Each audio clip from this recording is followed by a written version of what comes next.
Hi, welcome back guys. This is your friend, the Broccoli Fanfics. Back with amazing fanfiction. This is the series of What If Deku Had Spider Mutation Quirk.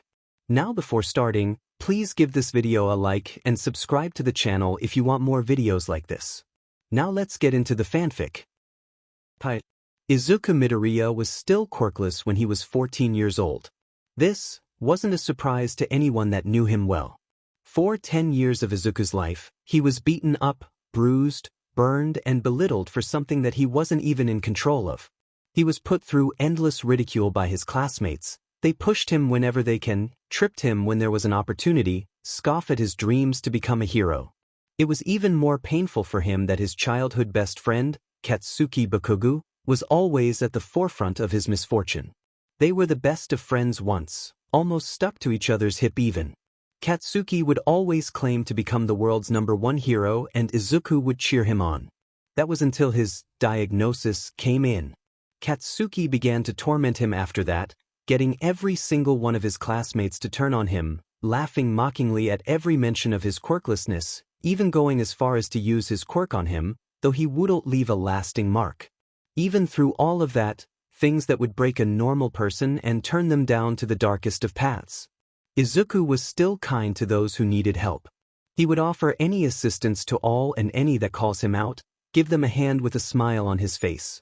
He never cared for any of the words that they may call him. All he wanted to do was help people to the best of his abilities. Maybe that was one of the reasons why he did become what he is today.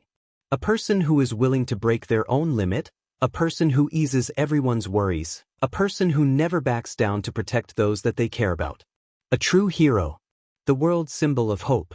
But before he is known as that, let us go back to that fateful day with Izuku. And the spider that changed everything.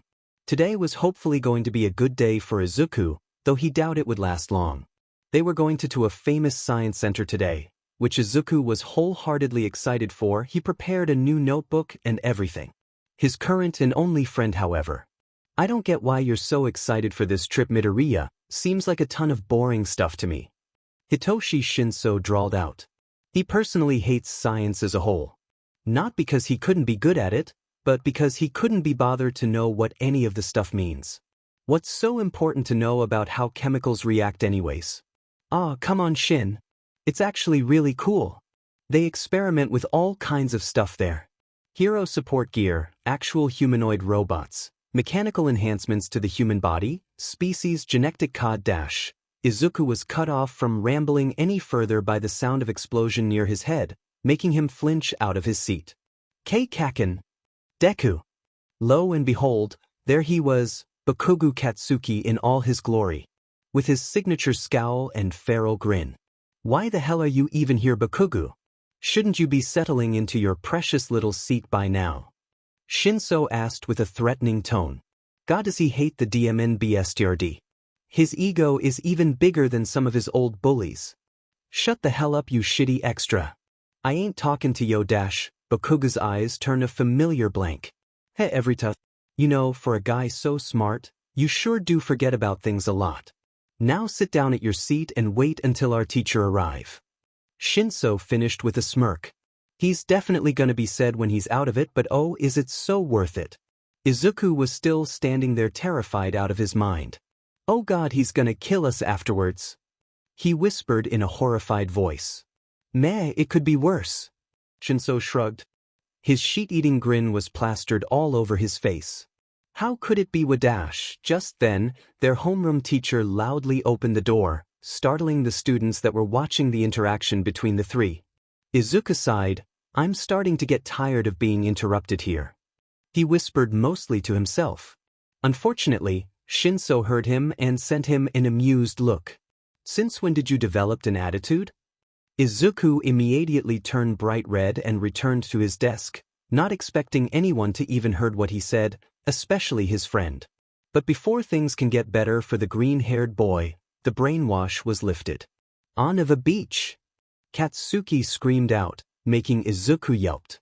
He was enraged at Shinso's little stunt, but thankfully, he noticed the teacher before he got the chance to strangle the violet insomniac. Alright then, moving on from that. Good morning, class. Good morning, sensei. They all greeted him, mostly just bored out of their minds. Okay then.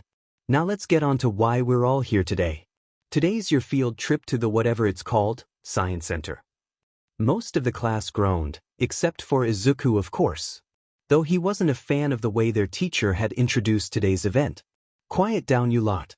Now, before we go board the bus, there is someone that I need to introduce to you guys. Come in Yuroko. A man in a white lab coat then walked in. He wasn't really that much interesting looking to be honest. He looked to be about 35 to 40 years old, really average looking compared to most people nowadays. He also has black hair and wore a pair of round-rimmed glasses. Height-wise, he fits into the door frame quite well. All in all really plain. The only thing that caught their attention is the almost lizard-like arm on his right side. Hello class, my name is Teacher Yuroko. I'm going to be your guide for today and the new science teacher for the rest of your time here. It's a pleasure to meet you all. Now, do anyone have any questions that you want to ask before we go? We got some time to spare. He gave them a warm smile. A few hands raised up, none it really catching his attention apart from the excited green-haired boy. Yes? You have a question? Yuroko pointed at Izuku. Immediately, Izuku felt glares reaching him from every corner of the room, making him wonder if this was such a good idea in the first place. He took a nervous gulp of air and began to shakily ask his new teacher. How does your quirk work, Mr. Yuroko?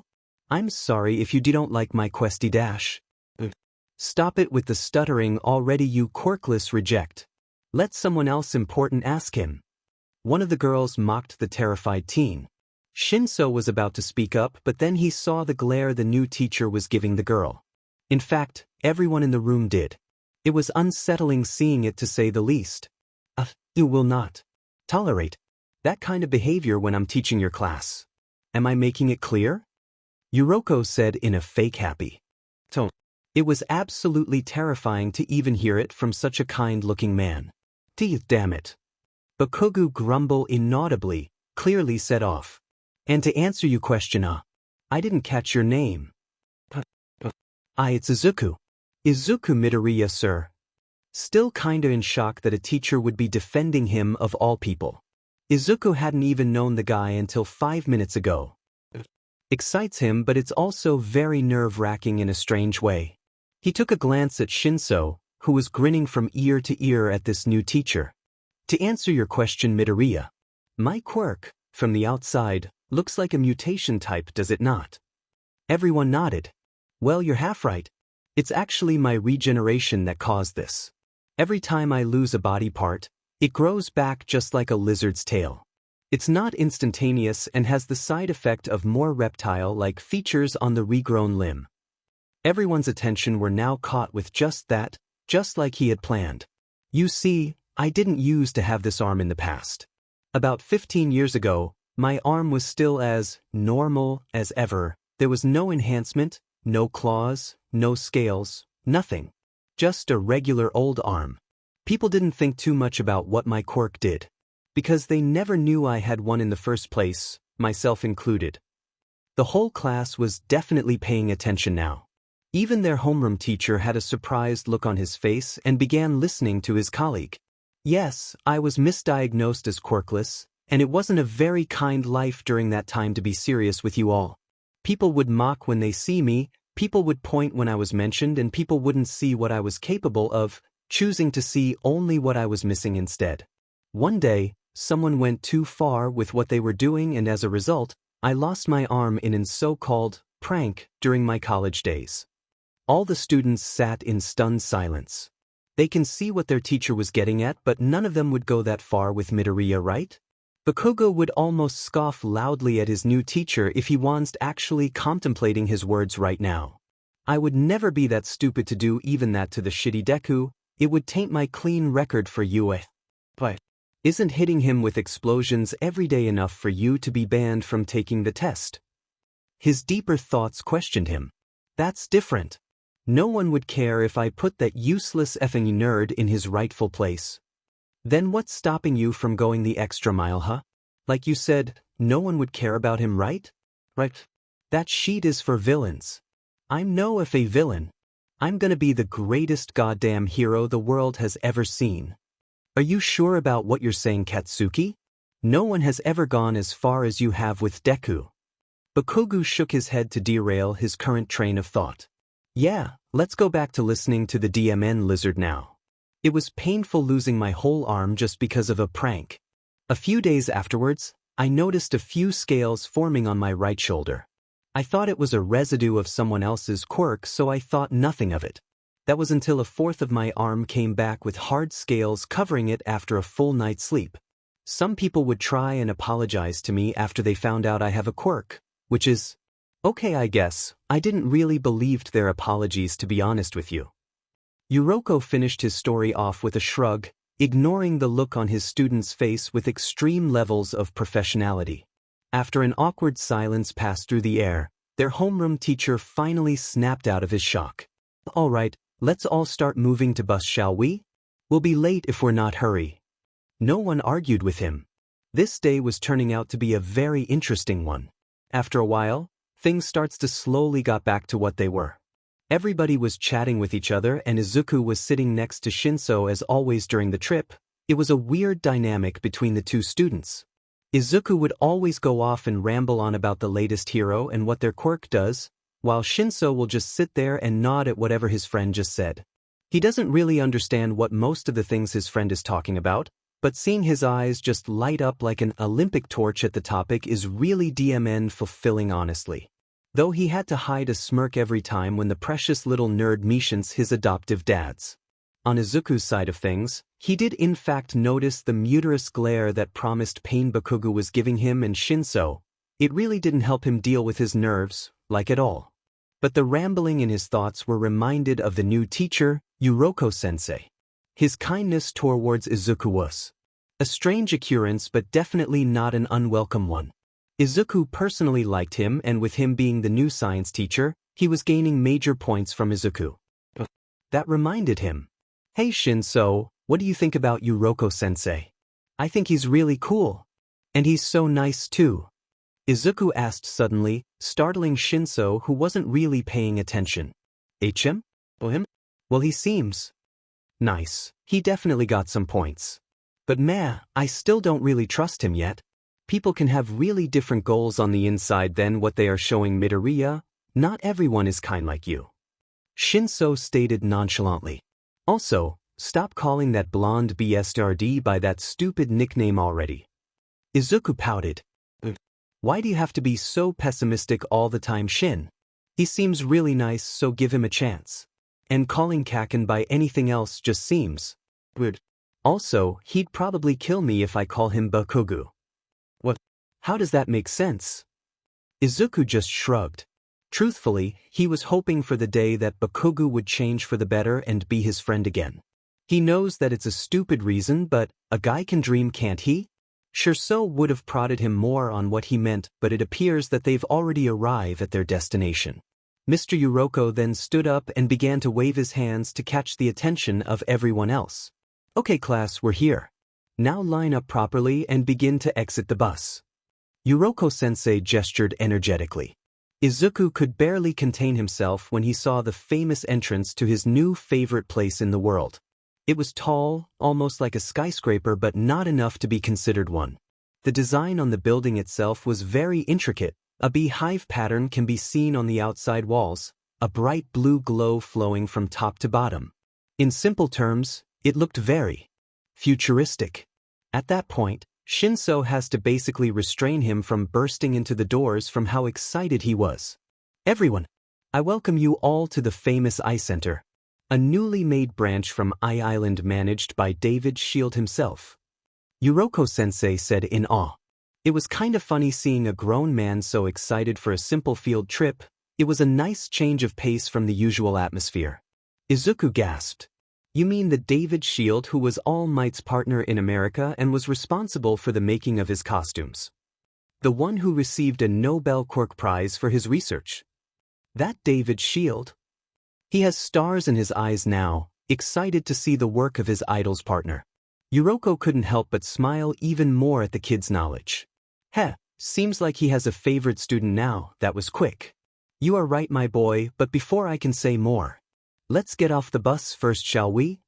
Izuku was just too happy to notice the glare that Bakugo was giving him was intensifying immensely. The interior of the building was even more amazing to witness. Izuku saw a handful of technological advances that he hadn't even seen before. There were some humanoid robots that can be programmed to do whatever they needed, some support gear that enhances person's strength, even a freaking floating glider of all things. They were so awesome to see. It was a godsend that Shinso brought a spare notebook with him, otherwise Izuku would be scrawling on his own arm right about now. Alright class, you've seen all of the technological advances we've made through the decades. Now, how much do you know on how a quirk manifests? Yuriko asked the whole class, his eyes lingering on Izuku a bit longer than the rest. How about you, Midoriya? Yuriko called out. Oh, please sir.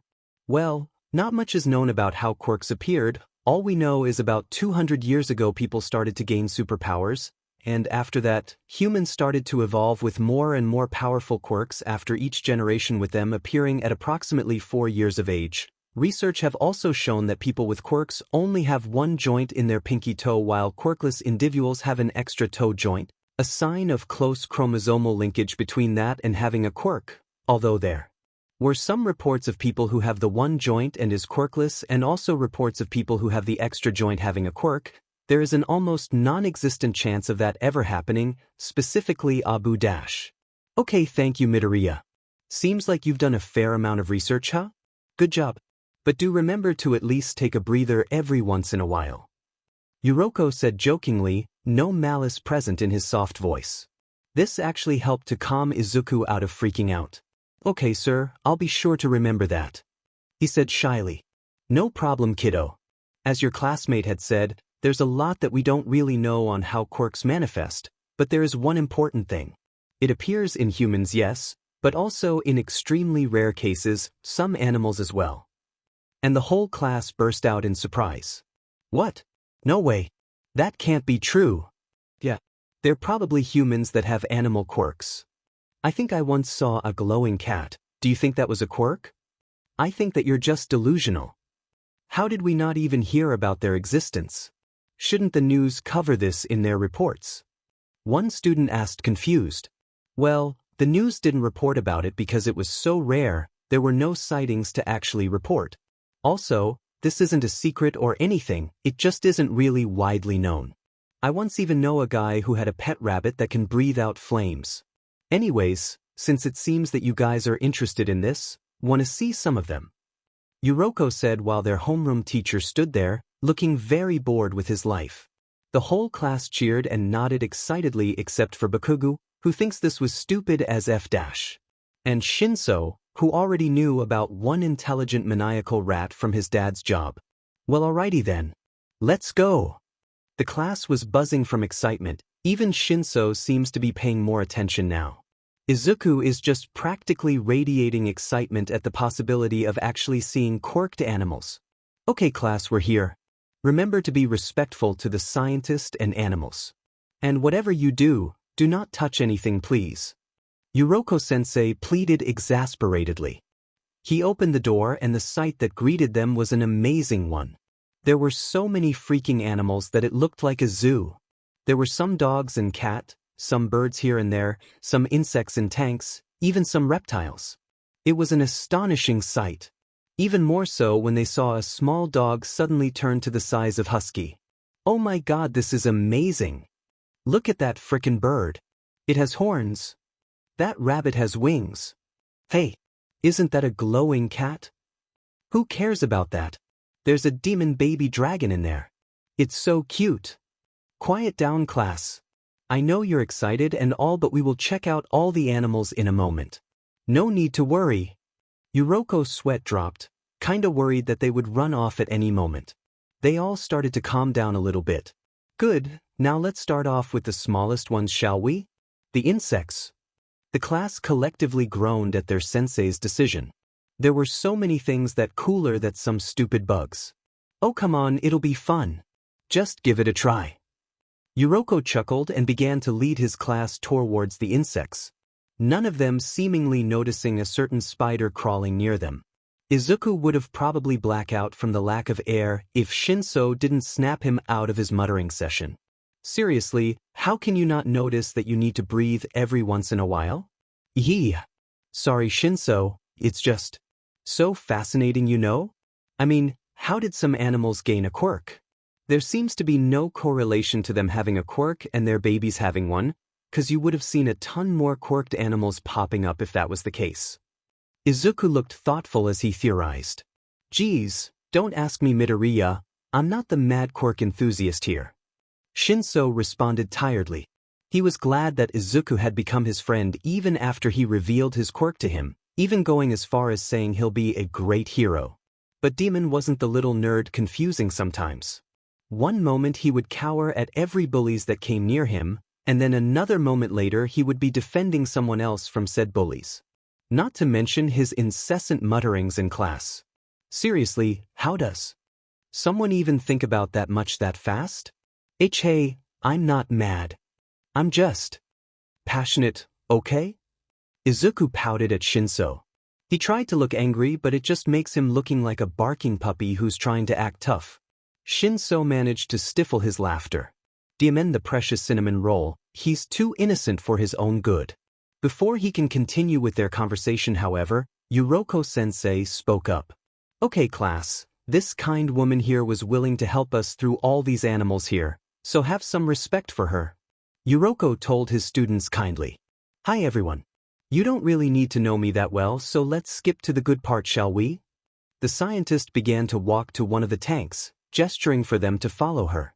Animals with quirks have existed for as long as quirks have appeared. Sure, it was ever rarer back then, but there was one fact that we managed to find out. She explained while casually picking up a beetle with a color-changing shell. Insects, technically speaking, shouldn't even have a quirk at all, but they do. Now that made them confused. How can something shouldn't have a quirk, but at the same time do?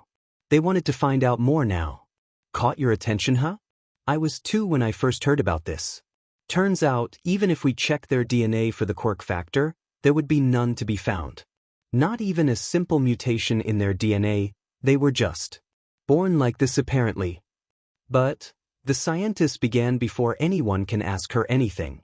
We did find a common occurrence across all the insects.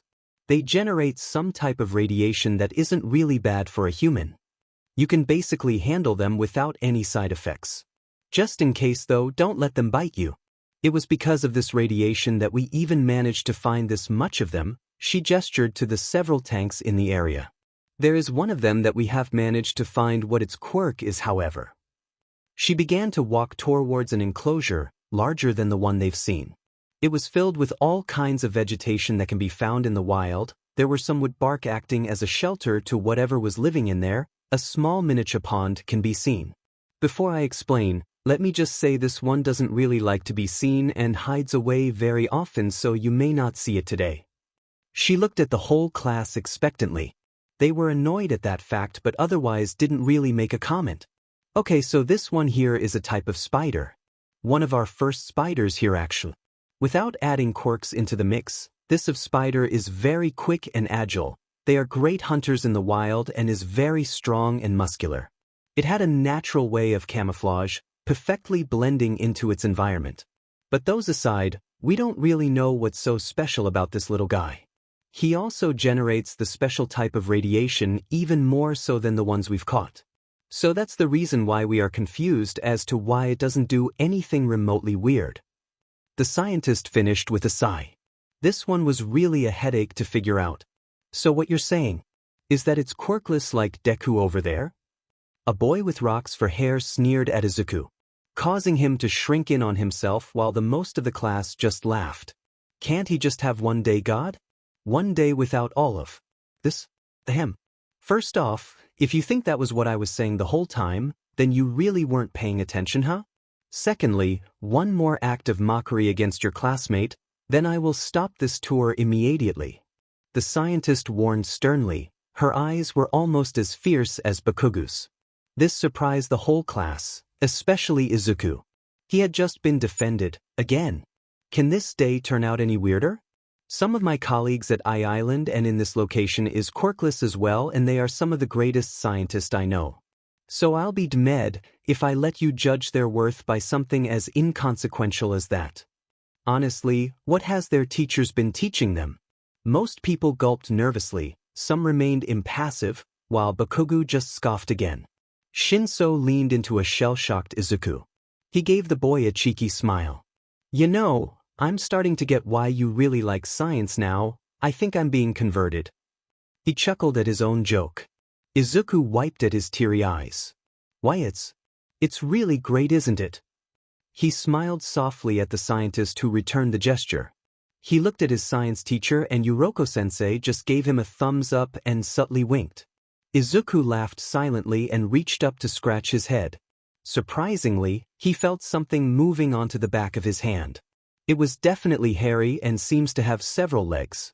Before Izuku can figure out what was going on, that's when he felt it, a sharp pain radiating from where the thing was. It bit him. On instinct, he flung his hand out with a small yelp, throwing away the creature into a nearby wall.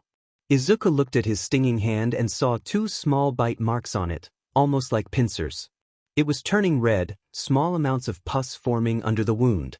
What was that? Izuku turned to look at the offending creature, which turned out to be a dark green hairy spider.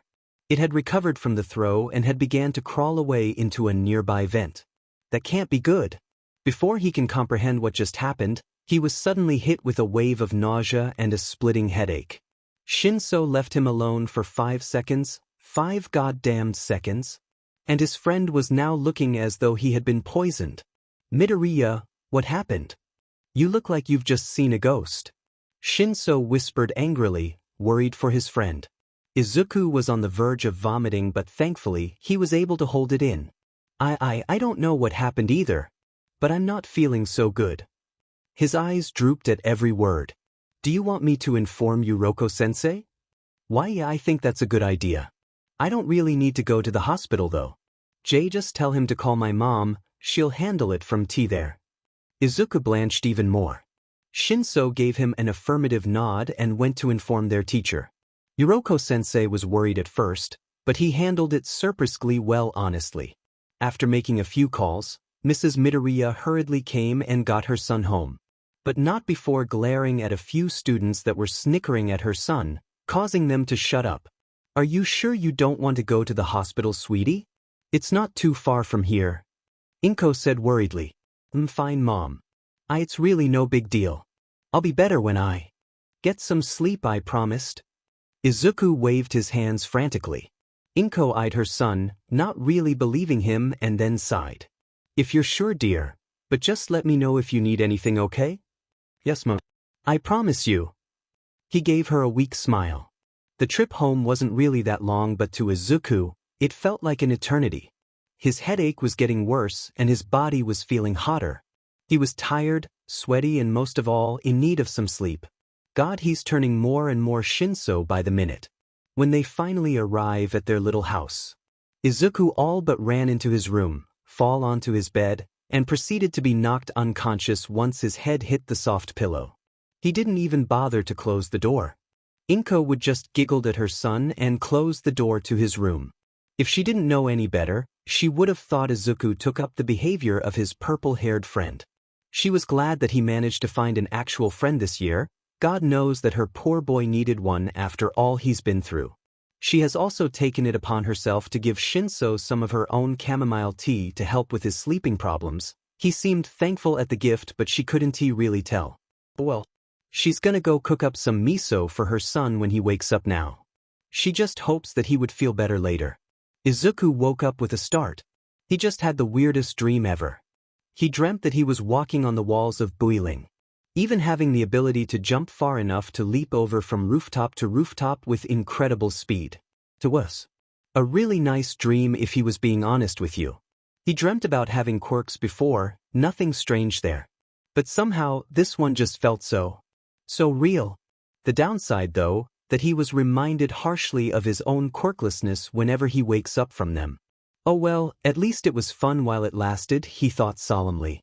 Now to get off the ceiling and... Wait, what? And like a hammer to the head, he was slammed with the fact that he was currently standing upside down on his own freaking ceiling. He panicked and tried to move, but his legs wouldn't even budge. It was stuck firmly onto the ceiling. He had to use both of his hands to pry one of them off, but he used too much force and lost his balance.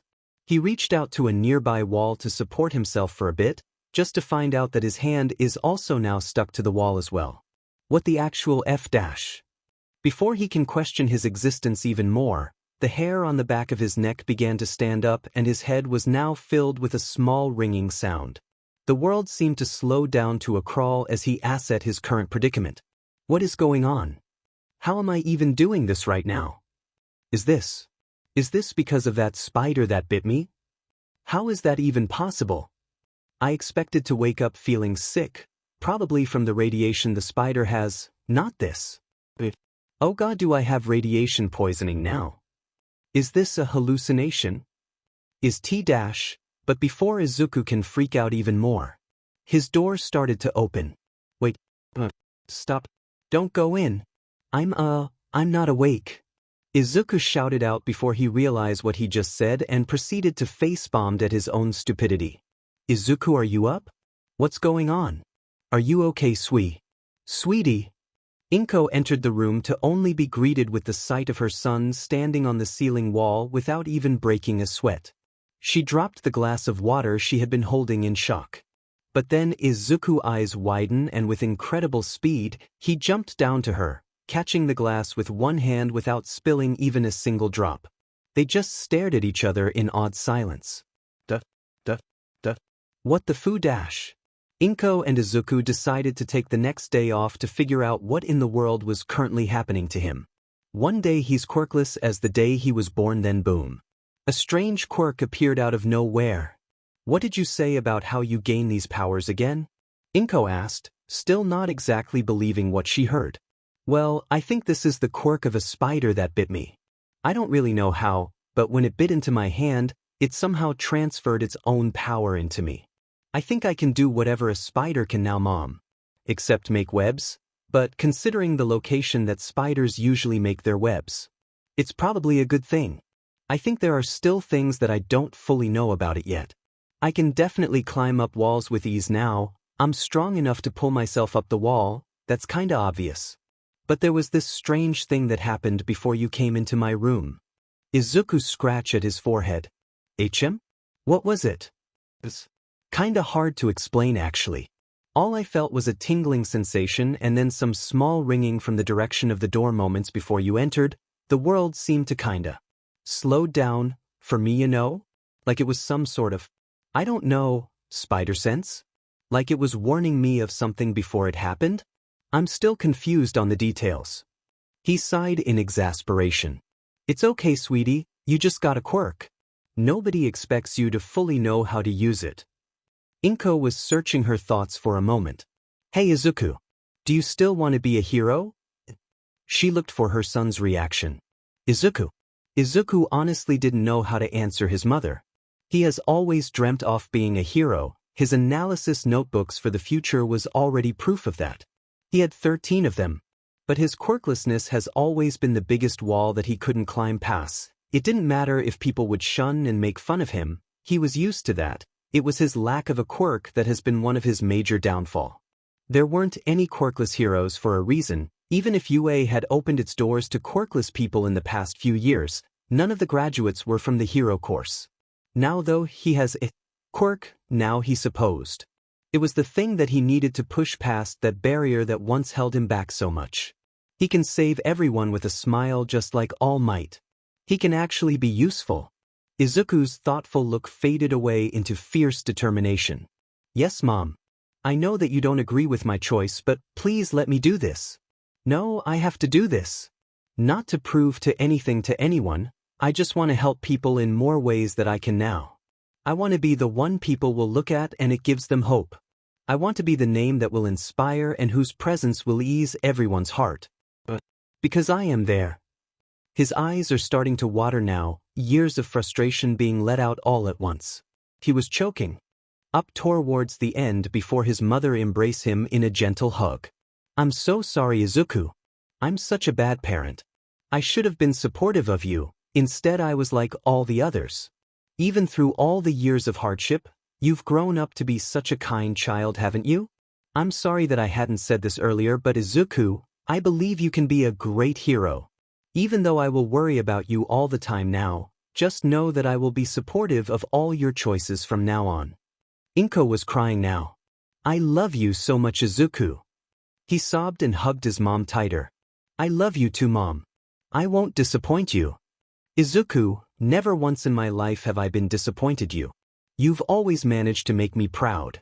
Your quirk is a special one, Izuku. That spider could have bitten anyone, but it chose you.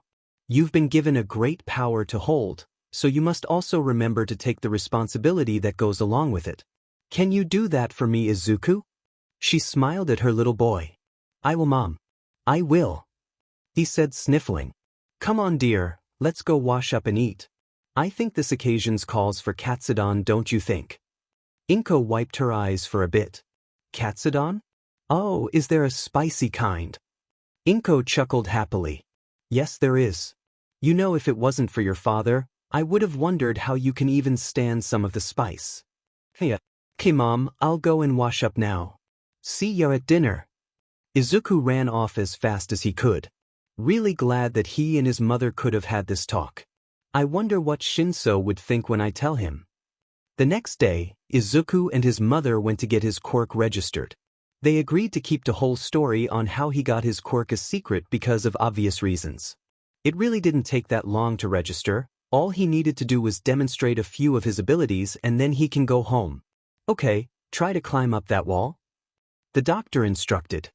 Here goes nothing then. He thought before he put 5 of his fingers on the wall. He can immediately feel when his quirk activated. He lifted up his other hand and repeated the process. It was difficult as first, but before he knows it, he was easily crawling around the wall in mere moments. Fascinating, there was another person who had a familiar quirk like yours. She had a frog quirk, I think, and even she couldn't crawl that fast. You truly can do whatever a spider can, huh? The doctor said, slightly amused. Okay then, now if you can please, grip onto this device with all your power. The doctor gave Izuku a small handheld device. He shrugged, closes his eyes and gripped tightly, not expecting it to be absolutely destroyed. I broke it. No need to worry, Mr. Midoriya, that kind of stuff happens all the time. Considering that device can read up to 3 tons, you can now assume that what you are capable of is higher than that amount. And as the doctor finished, Izuku and Inko jaws dropped at the implication. Just then, the room next door shook violently, making several objects in their room fall and creating a loud bang, startling everyone in the room. Sheesh, some quirk, huh? It's okay though, these rooms are built for sturdiness. Now Mr. Midori. Mr. Midoriya? Where are you? Both Inko and the doctor began to look around frantically for the boy. There was nowhere else he could have gone and the ceiling shows no sign of him. They both thought of the worst-case scenario before a voice sounded out. Guys? I'm right here? I haven't really wow. I can turn invisible? That's freaking awesome. But how do I turn it off? The disembodied voice of Izuku called out in surprise, confusion and amazement, somehow expressing all 3 at the same time. The doctor just gave out a bellowing laugh. Good God, Mr. Midoriya. You gave us quite the fright. Your quirk is definitely interesting. I don't know any spiders out there that can camouflage almost to the point of invisibility. You really are spectacular, aren't you? I'm sure with that, you're gonna make a great hero someday. No, I guarantee it. Izuku almost burst out sobbing at his encouragement and turned visible again. He knows that this kind of thing wouldn't happen if he was still quirkless, but just hearing someone doing it to him fills him with absolute joy. Thank you, doctor. I really appreciate it. No problem, kid. Now that that's all done, you can fill out the registry form here. Okay then, let's do it. And that was how the quirk, spider, came to be. Shinso was still kinda worried for his friend. He had taken the day off yesterday and hadn't really texted him about his condition much, only a simple one of, I'm okay, don't worry about it. Somehow, he doubted that was the case. Not much really happened yesterday except a certain blonde getting knocked down a few pegs, but that was a story for later. Bakugo and his cronies were still as loud as usual and Shinso was still tired of their sheet. No one really cared about how Izuku took a day off. Only Bakugo was claiming that Izuku was too much of a coward to face him, just like every DMN day Izuku was off. Seriously, does this guy think that everything is always about him? Today was hopefully going to be better for Shinso. Izuku said that he'd be here today and have something to tell him, which intrigued him very much. His loud dad dramatically exclaimed after reading it over his shoulder was that he was finally gonna confess his love to Shinso. His tired dad just told him that he's overreacting and he's probably just gonna invite Shinso over for dinner like last time, which is probably more believable than the first theory. He was waiting patiently for Izuku to arrive now. But after a while, he was now looking at the clock every couple of minutes. Even their teacher arrived before Izuku did. But fortunately for him, Izuku arrived just mere moments after their teacher opened the door. Midoriya. You're it. Go sit down. Yo. Can I say something to the Class B before I sit down? Izuku asked nervously, fiddling with his hands. The older man just huffed. Fine. Make it quick now. We don't have the time to diddle-daddle. Izuku gulped audibly. Okay, sensei. So, apparently, I have a quirk now. He expected a lot of things. He expected sneers and mockery. Full-blown laughter from the class wasn't really one of them. Everyone was laughing their butts off, even their teacher was wiping his eyes from laughing too much. Shinso was just sitting there confused. Good one, Midoriya. We really needed that today.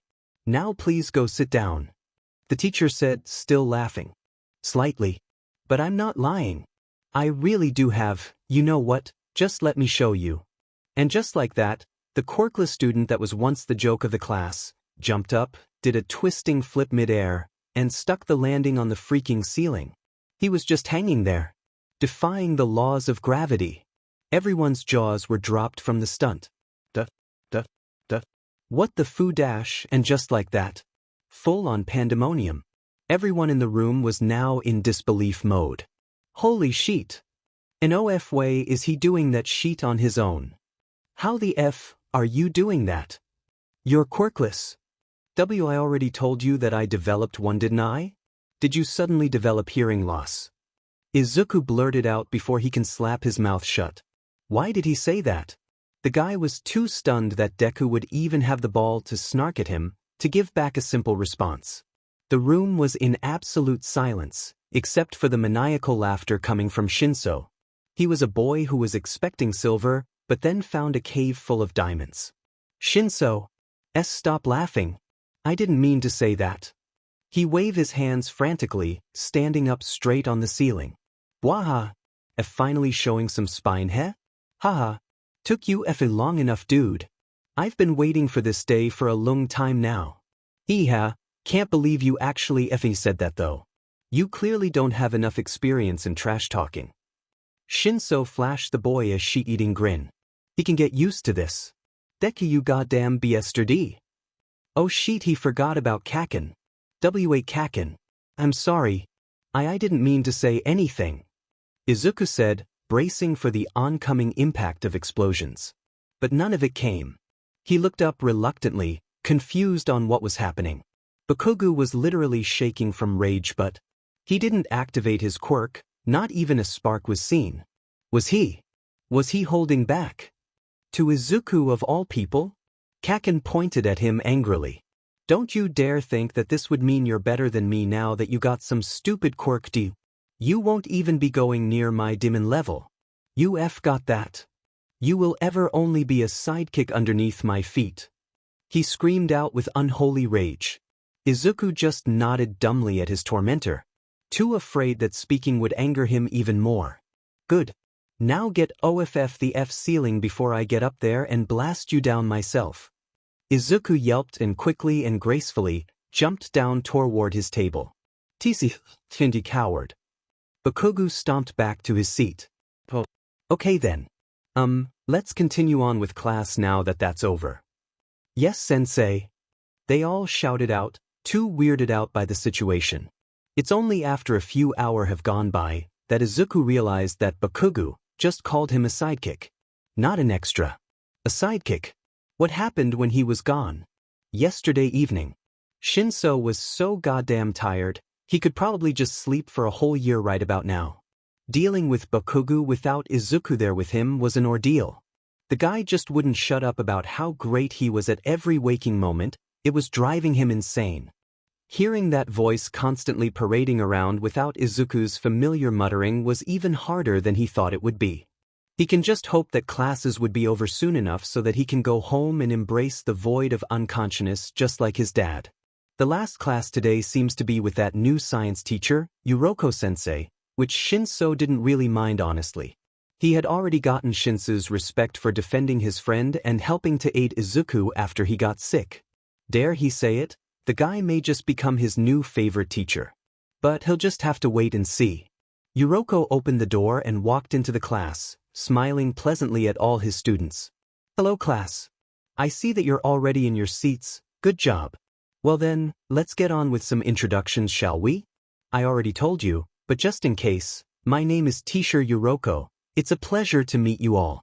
Does anyone want to introduce themselves? He looked around the room. Shinsis just sighed. Of all the things that he could have started off with. 3, 2, 1. Crackles of explosions can be heard clearly in the room. 0. Shinso grimaced. My name's Katsuki Bakugo. And unlike all these other extras here, I'm gonna become the greatest hero to have ever lived. I'll even surpass All Might himself. So don't you forget about me. Bakugo shouted out in pride, expecting a shower of praises coming from his teacher. Yuroko just looked on in amusement. Ambitious goals, huh? Hope you can achieve it. Although I should mention that quirk use is prohibited at school, Bakugo. Does anyone else want to share something about them? He moved on to another student, leaving an offended Bakugo standing there fuming. That's it. He's the student here in this shitty school with the best chance to go to UA, and that was all the DMN lizard said? Hope you can achieve it, his butt. That ain't even a proper praise. And what the F was that warning? Wait just a min dash. Bakugo. Sit down, you've got your turn. Now it's time for everyone else's. Yuroko said almost like he knows that this was psing Bakugo of and was just ignoring him for the fun of it. Shinso can clearly see how set off the Pomeranian is after not getting what he so deserved, like a child throwing tantrum to get whatever they wanted. Greatest hero, yeah right? He's just another spoiled kid with a powerful quirk that teachers would let do anything he wanted without much interference.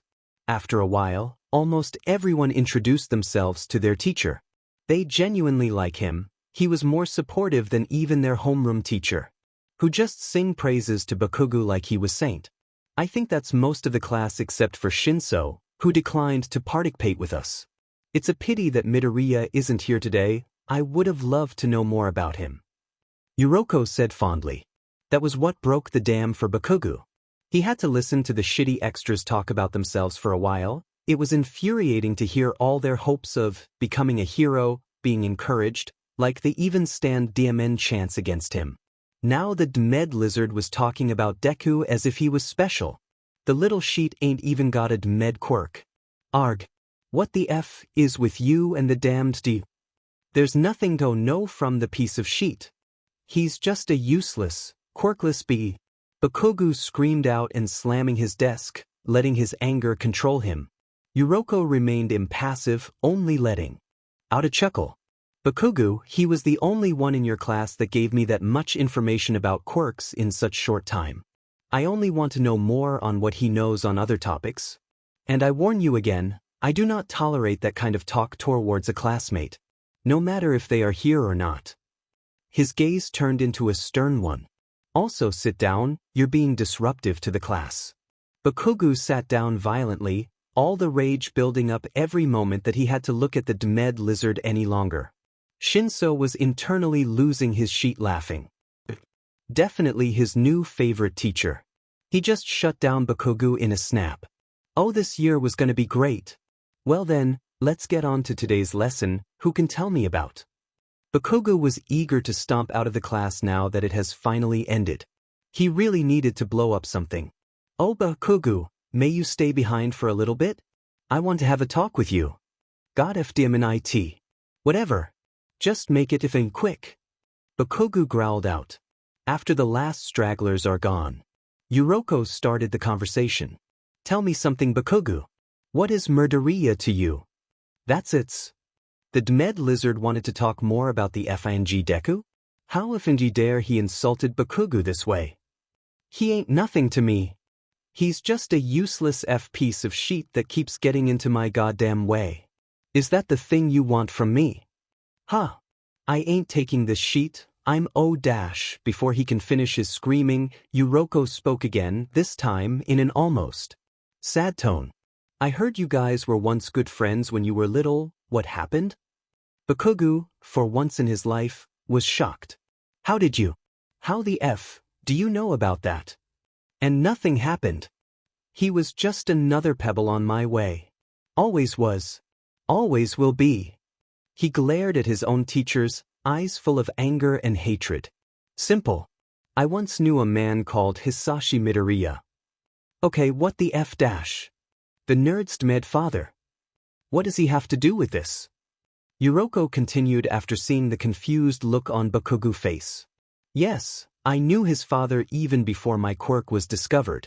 He really was a kind man. He didn't care if I was quirkless or not. He just said that I looked like I needed a friend. During the incident, he was the one to actually help me calm down from my panic attack when I woke up to see my arm missing, and he kept on visiting me during my stay at the hospital, taking notes from our course for me to use. We stayed in contact after our graduation and met up with each other from time to time. He was my best friend. 2 years later, Yuroko continued before Bakugo had the chance to respond. He met up with me, tears of happiness in his eyes. His wife just gave birth to his son. I congratulated him, of course. It was the kind of things friends do. A few years went by. He showed me a picture of 2 boys, laughing happily, holding on to each other like they were inseparable. He told me how they would always go around the neighborhood, patrolling the area for villains, claiming they would become heroes together. Do you remember it by any chance? Bakugo was silent throughout the whole story. Of course he remembers it. That Dmed memory wouldn't leave him be. He tried forcefully forget it, but when he least expects it, it always come back like a Fing missile. He hates that his chest aches every time he is reminded of it. He didn't know what it meant, he just knows that he wanted it gone. A year passed. He called me just to talk for a while. I didn't really mind. He told me how stressful it was after his son was diagnosed as quirkless. Though he said that it didn't matter what anybody told him, he would still loved his son no matter what. But he was worried about how his son's friend would react once they find out. Guess I now knew the answer, huh? What's your DMN point? Bakugo asked while looking away from his teacher. Bakugo, you said that you're going to be the greatest hero the world has ever seen? I know that you can easily achieve it with the proper guidance, of course. I have the feeling Midoriya believes that too. Bakugo's eyes widen uncharacteristically large. Deku believes what? But why would Deku do that? Why the F dash would he even consider that? Call it a hunch. But if you really want to know, well, there's only one way to find out, Bakugo. Talk to him. Yuroko gave Bakugo a little ruffle on his head and proceeded to walk out, leaving a confused, angry and possibly nervous Bakugo standing there in complete silence. Back to the present. So let me get this straight. Shinso looked at Izuku firmly. They were alone in an empty classroom. Got bit by a spider during our trip and, instead of getting radiation poisoning or something, it gave you its power. And now you have a quirk. He stated every single thing slowly, like he couldn't believe that actually happened. Izuku chuckled nervously. Yep. I couldn't believe it myself either. One moment I was having a dream and then the moment I woke up, boom. I'm walking on ceiling. Shinso just gave his friend a mixture of a sigh and a groan. I don't know if you're the luckiest kid alive, or you just have the worst luck ever to be the one bitten by some kind of radioactive spider and not die. He looks so done with all the shenanigans that has been happening. Why yeah, just my Midoriya luck, huh? Izuku tried to joke, but Shinso just face-bombed. Midoriya, you really need to work on your charisma more. I don't know, quipping peel? Anyways, that one was bad even for you. Hey. I tried okay. Izuku complained. I know, buddy. I know. Let's just go back the class. I'll teach you how to properly do it afterwards. Shinso ruffled his friend's curly hair. Huh, Mrs. Midoriya was right. It is like a kitten's fur. Word spread around fast the next day. It would, considering that it was about a quirkless kid suddenly developing a quirk. All of them was giving Izuku stares as he walked into the school. He would have panicked if he hadn't had his friend pulling him along, away from their watchful gaze. Thank you, Shinso. I think I almost passed out. Izuku blanched. Shinso nodded. Yeah, you looked like it too. No need to thank me. Let's just quickly go to class. I don't think I can handle more people staring at me like I'm a unicorn at the zoo. Izuku joked while quickening his pace. Nice one. You know, I can get used to this. Knew you? Not that you changed that drastically. Just seeing you show more of your sense of humor is nice. Shinso said awkwardly, hoping his friend hadn't gotten the wrong idea. Oh, thanks. I'm glad that you think so. Come on. We'll be late if we don't hurry. Izuku grabbed his friend's arm and began to pull him. Shinso was too surprised at Izuku to protest. They were both running and laughing with each other now, having no idea what they're even laughing at. Not even noticing a certain blonde watching them from afar. Their teacher finally entered the classroom after a long time waiting. He walked up to the front of the class and began coughing to catch everyone's attention. You guys are finally in your third year now, so it's the time to get serious on what you want to do for your future. He said in a serious tone. I'll pass out the forms for your future plans in a moment, but... He grabbed the stack of papers and threw them into the air dramatically. All them waiting in anticipation. Everyone here is taking the hero course exam, am I correct? Their teacher tone shifted into a sweet one in an instant. It was very weird to witness to Izuku. Everyone in there was cheering now, whooping right, left and center. Showing off their quirks. One shooting fire from their arms, one turning their hands into rocks, one of Bakugo's cronies stretching out their fingers and a dude even taking out his own eyeballs. Gross. Izuku and Shinso were just sitting there, raising up their arms politely. Alright, these are all great quirks, everyone. But using them at school is prohibited, understood? Really? Since when did that guy cared about people using their quirks in class? He didn't seem to stop Bakugo when he used his, right, Midoriya? Midoriya?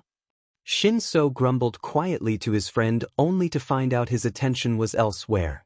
Izuku was confused. He was sure that Bakugo would have jumped on this chance and announced to the whole class how better he was than them. But it didn't came.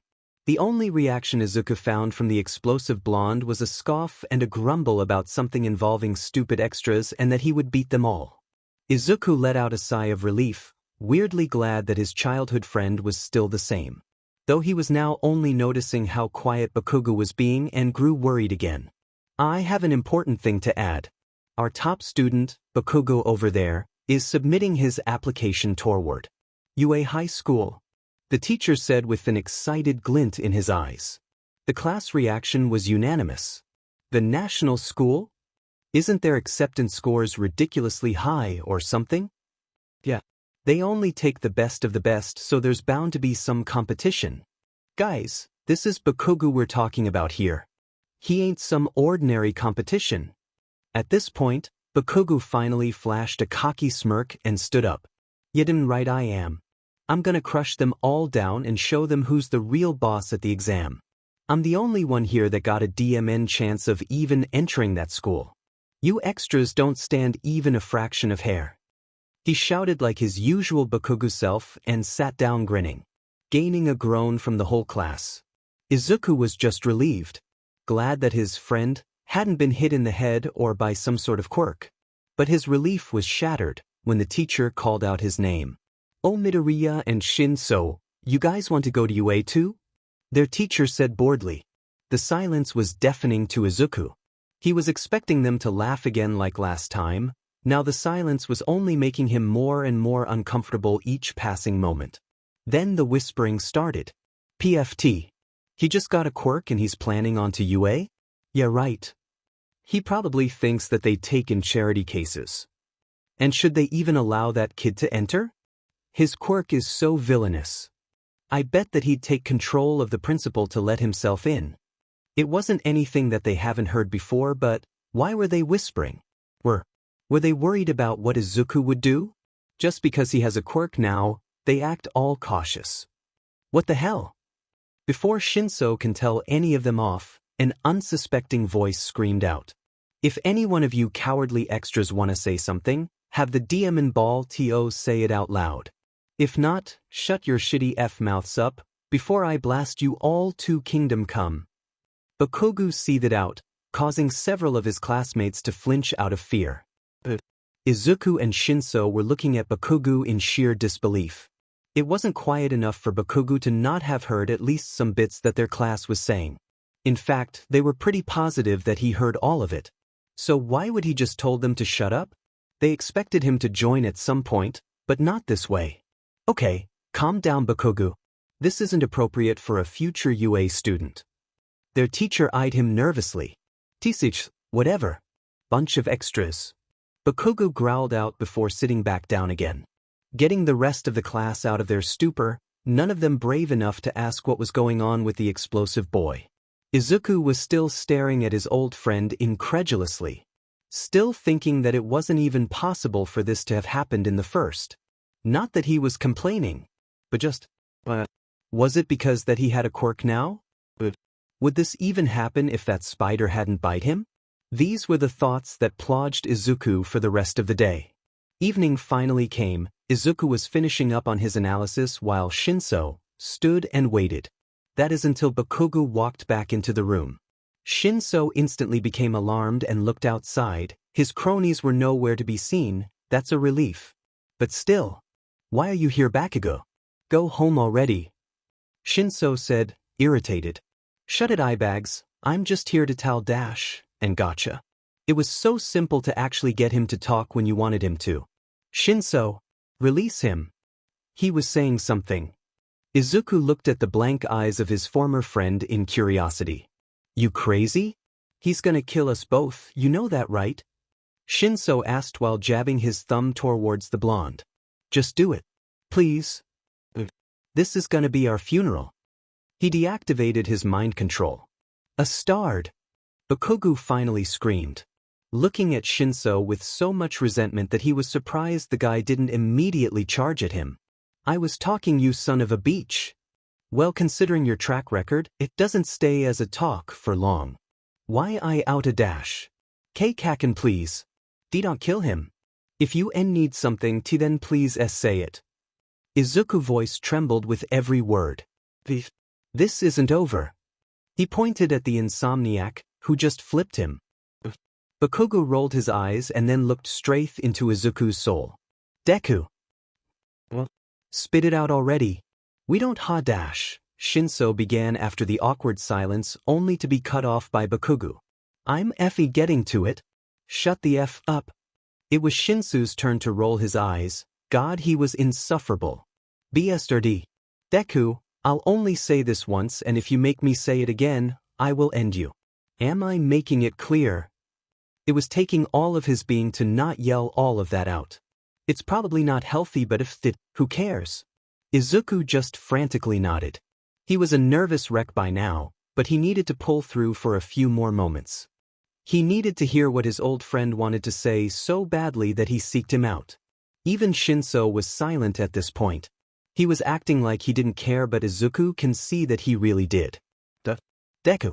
I will crush you at the entrance exam. If you think that having a quirk now allows you to take it easy from now on.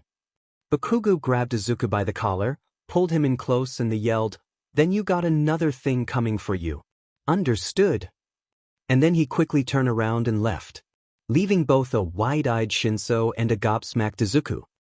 Did he just? Yep. 2. Aha. About they. Definitely. Izuku took in a deep breath. What the F dash dot? He asked, more like stated actually. Congratulations, Midoriya. Not even a hero yet and you've earned yourself a goddamned rival. Izuku decided to go home alone today, much to Shinso's persistent. He just needed some time to think about what Bakugo had said mere moments ago. He wasn't even sure what just happened was even real. Maybe it was dream. Yeah, that's probably it. 'Cause there was no way that Kacchan just told him to take the entrance exam to freaking you. It was impossible. Before he can overthink it even more, his head started to ring and at the back of his neck, there was a tingling sensation. Spider sense? But there's nothing here. He looked around and was surprised to see he was in a dark underpass. Has he been in thought for that long? The world seemed to slow down as the tingling sensation got stronger. He was confused now, there was nothing remotely near him. He checked everywhere.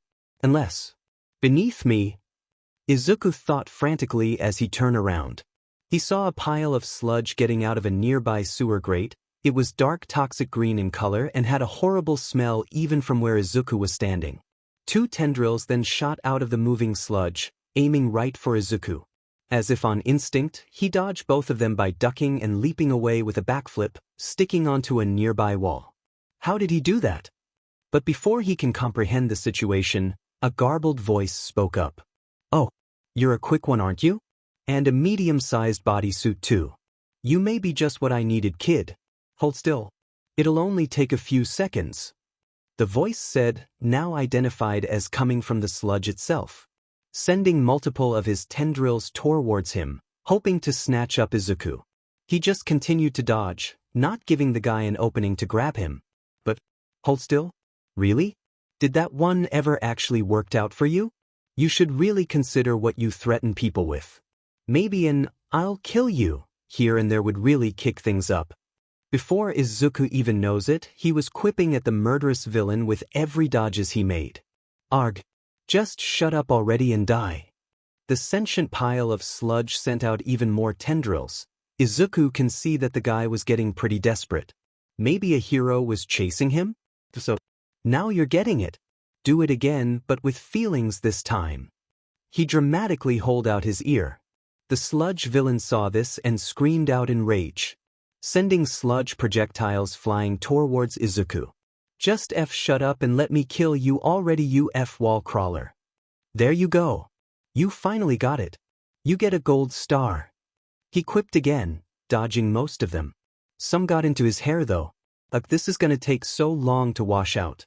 He grabbed a nearby cinder block and threw it at the sludge's only visible body part, his eyes. You've earned it. He hollered to the wide-eyed villain. Damned beer dash, and then he screamed out in anguish. You know, for a guy with only eyes and sewage, you should have seen that one coming. He chuckled at his own joke, getting more angry yells from the villain. On the inside though, he was freaking the F out. He was actually trying to stop himself from talking the whole time. The words just kept flowing out of his mouth every time he got more afraid. Okay, that's it. I'm gonna dash. The villain was cut off by a bellowing laughter, followed by someone jumping out onto the road. Is that? No way. It's Demon you All Might. It's all right now, young man. Why? All Might readied his fist. Because I am here. Texas. It's all your demon if you dash. Smash. A massive amount of wind pressure erupted after All Might threw his punch, splattering the remaining sewage of the unconscious villain all over the place. Ah, you're safe now, young man. The villain is dash. Omigo dites really All Might, can you please just dash? Izuku rambled incoherently, making All Might sweat drop. Young man? I can't really understand you if you don't slow down. He gave the boy a nervous chuckle. Oh, I'm sorry, sir. You're All Might. Izuku said in joy, almost vibrating with excitement from meeting his idol. That I am indeed. Now, would you be so kind to help me contain this villain? He held out an empty bottle. Oh, of course, sir. Right away. And he began to help All Might of all people to gather up what's left of the villain. All Might scooped up his 2 eyeballs, gross, and dropped it inside. Izuku gathered up some of the sludge and when he was finished, he closed the bottle and handed it over to All Might with shaky hands. Here you go, sir. And may I have your autograph, please? Izuku couldn't help himself and squeaked that part out, gaining another boisterous laugh from All Might. Of course. My apologies, I haven't gotten your name yet. I'm sorry, It's Midoriya. Izuku Midoriya. Sir. Young Midoriya. You have helped me greatly in stalling the villain down. And for that I thank you. All Might bowed to Izuku, shocking the boy even more. Can this day get any weirder? And of course I will sign an autograph. It's the least that I can do. He held out his enormous hand. Izuku frantically searched around for his notebook and gave it to him. All Might grabbed a marker and flipped through a few pages to find a spot that he can sign for the fanboy. These analyses are quite good for someone his age. Impressive. Netsu might even like him. All Might thought to himself, finding an empty part and scrawling his famous signature onto it with surprising speed. He gave it back to the starstruck boy with a huge grin. There you go, young Midoriya. Now, I must be off to hand over this villain. Take care, young man. All Might said hurriedly, readying to jump off at any moment. Izuku stopped his nerding out. What? There's so many questions that I want to ask him. I have a quirk now, but I still need to know. Ah, screw it. Izuku did the unthinkable, and most people would call you insane if you tried to do it. He grabbed onto All Might's leg while he was jumping away, and shot off with him into the air. Both of them not noticing a weight in All Might's pocket was now gone midair. Izuku would have loved the sight that he got to see if he wasn't screaming in terror right now. He had just latched onto All Might's leg, and now they were both panicking at over 100 meters into the air. It would have been funny if All Might wasn't trying to frantically push him off. Young man, I love the enthusiasm, but this is too much to handle. All Might said, trying to pry Izuku off of him. Izuku just looked at the guy in disbelief. Are you serious? We're like 100 meters into the air. If I let go now, I'll die. And proceeded to slap his mouth shut again. Did he just sass the symbol of peace? All Might then stopped his struggling. Oh yeah, you're right. Izuku internally face-palmed at All Might. How can he not know that? Okay, young man, I'll find us a place to land on. But then you're on your own. All Might said while putting one hand on Izuku, making sure he doesn't fall off. He turned his face back towards the city, looking for a landing place. Then he coughed a few times, a small amount of blood dripping out of his mouth. All Might quickly wiped it away before the kid can see it. DMN it. After a few moments, they both landed safely on a nearby rooftop. Izuku was almost hyperventilating after the realization of what he did kicked in. I just grabbed onto All Might while he was jumping. He thought with a nervous laughter. The situation was too weird even for Izuku to handle. Goodness. Now, please ask the people downstairs to help you. I really don't have the time. All Might started to walk away and waved his hand. W-I-. No, I shall not. All Might said and started to speed walk. Izuku knew that his opportunity was running out. So, he took in a deep breath and yelled out at the top of his lungs. Can I be a hero with a newly developed quirk? Please, I need to know. All Might stopped in his tracks and turned to look at the boy. Did he say what he thinks he said? Newly developed? Before he can look deeper into what the boy just said, a sharp pain went to his right side, making him wince. Sheet, I took too long. All Might grunted, steam coming out over his entire body. Izuku didn't take notice and began to explain. I recently developed a quirk. I know that it probably doesn't make sense, but everyone think that I don't have enough experience with this quirk to ever become a hero. I've always wanted to become one like you for as long as I know now. It's all I've ever dreamed about. And when I suddenly developed a quirk, I thought that I would be accepted again. But they were just now cautious of me. They still have me as the outcast, the weak. So please, do you think that I can become a hero? Like you? He looked up, and from the spot where All Might was, there's now a frail old man, with a bony stature, standing in the middle of a cloud of steam. If anyone were around to hear the surprised screaming of Izuku ringing out, then they didn't make a comment about it. Katsuki Bakugo was starting to regret the decision he made in talking to the demed shitty nerd. He told his goons to leave him while he had a little chat with Deku. He worded it so that they would think that he was just making Deku learn a lesson. Thank God that none of them were smart enough to figure it out. But his thoughts were swirling around the fact that he just said something almost nice to the BSUD. Why the F did I even told him that? He isn't worth my time. A memory of Katsuki and Izuku when they were younger, running around the playground laughing with each other. He shook his head. Where the F did that come from? He's just a quirkless little sheet. The memory of yesterday plays out in his mind. Katsuki groaned. Right, not quirkless anymore. But how did the nerd got his quirk anyways? Quirks weren't supposed to develop after 4 years old. The nerd just says that he's a late bloomer, but Katsuki doesn't trust everything he hears. That's what idiots do. So he searched his memories to see if the nerd had used that quirk before, but all he found was some nostalgic memories and the weird feeling in his chest again. Damn it. Katsuki kicked something in frustration and sent it flying. Just thinking about the little sheet made him angry, but why? Because he has more right becoming a hero than you do. He shook his head again and exploded a nearby can angrily. Today was exhausting, he just wants to go home.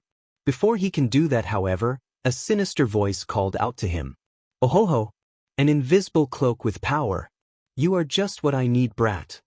A sludge monster came sliding out in front of the explosive boy. Katsuki's shock turned into visible anger. God FDMNIT. Meanwhile, on a rooftop somewhere, Izuku was still screaming his lungs out in surprise. Where did All Might go? Did he just freaking deflated in front of him? What is going on? Who are you? Are you an imposter? You're so skinny. Izuku asked, majorly confused on what to do.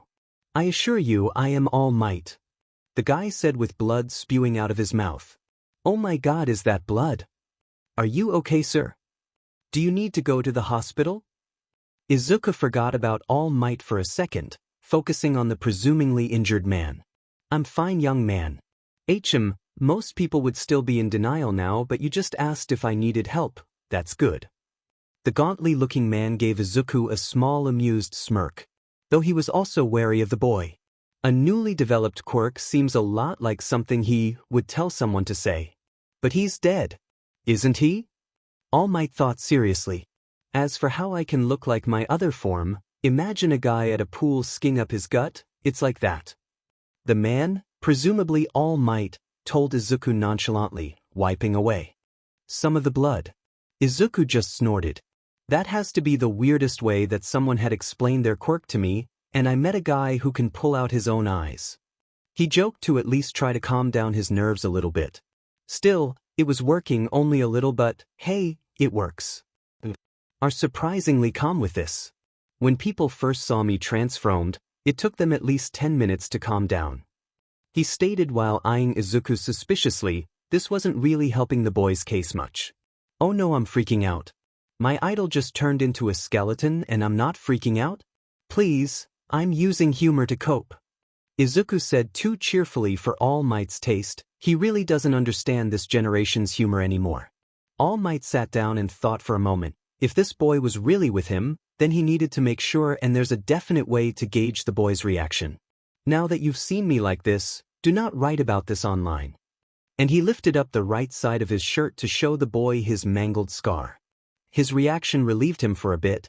It was the look of pure horror and worry, one that he had seen too many times to know that this was a genuine reaction from the shocked kid.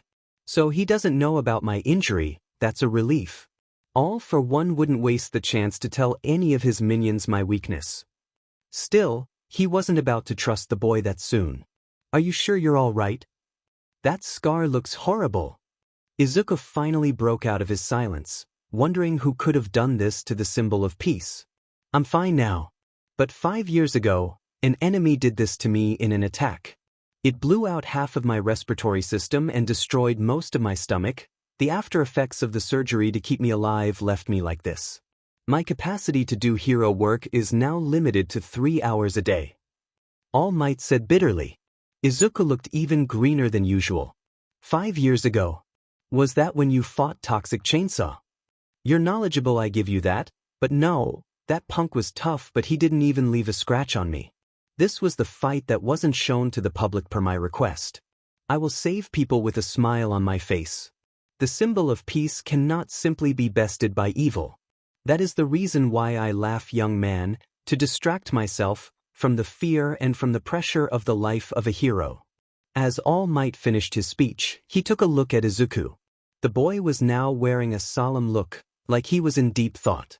Before All Might can get his attention, Izuku snapped up and looked at the hero with a nervous, "All Might, I want to tell you something about my quirk, since you told me all of that. So may I?" He gestured to the spot next to the bony man. All Might just shrugged as if to say, "Go right on ahead."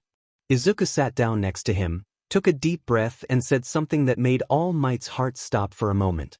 "My quirk was not naturally developed. No. No, don't tell me. It was basically given to me. Don't tell me he's by a spider." And the world went silent to All Might as he processed what he just heard. "What do you mean dash?" An enormous explosion rang out from the distance, cutting off the skeletal man. He instinctively sent him hand down to his pockets to find the villain now missing from his grasp. Izuku looked at All Might's pocket and looked at the explosion. They both turned towards each other and said one word that perfectly described their situation. "Oh shit." They both hurriedly ran to the site of the explosion. All Might begrudgingly being carried on Izuku's back to get there faster. He would have passed out from fanboying if it wasn't for the situation at hand. "Come on. Hurry up, young man," All Might said urgently. "I'm trying.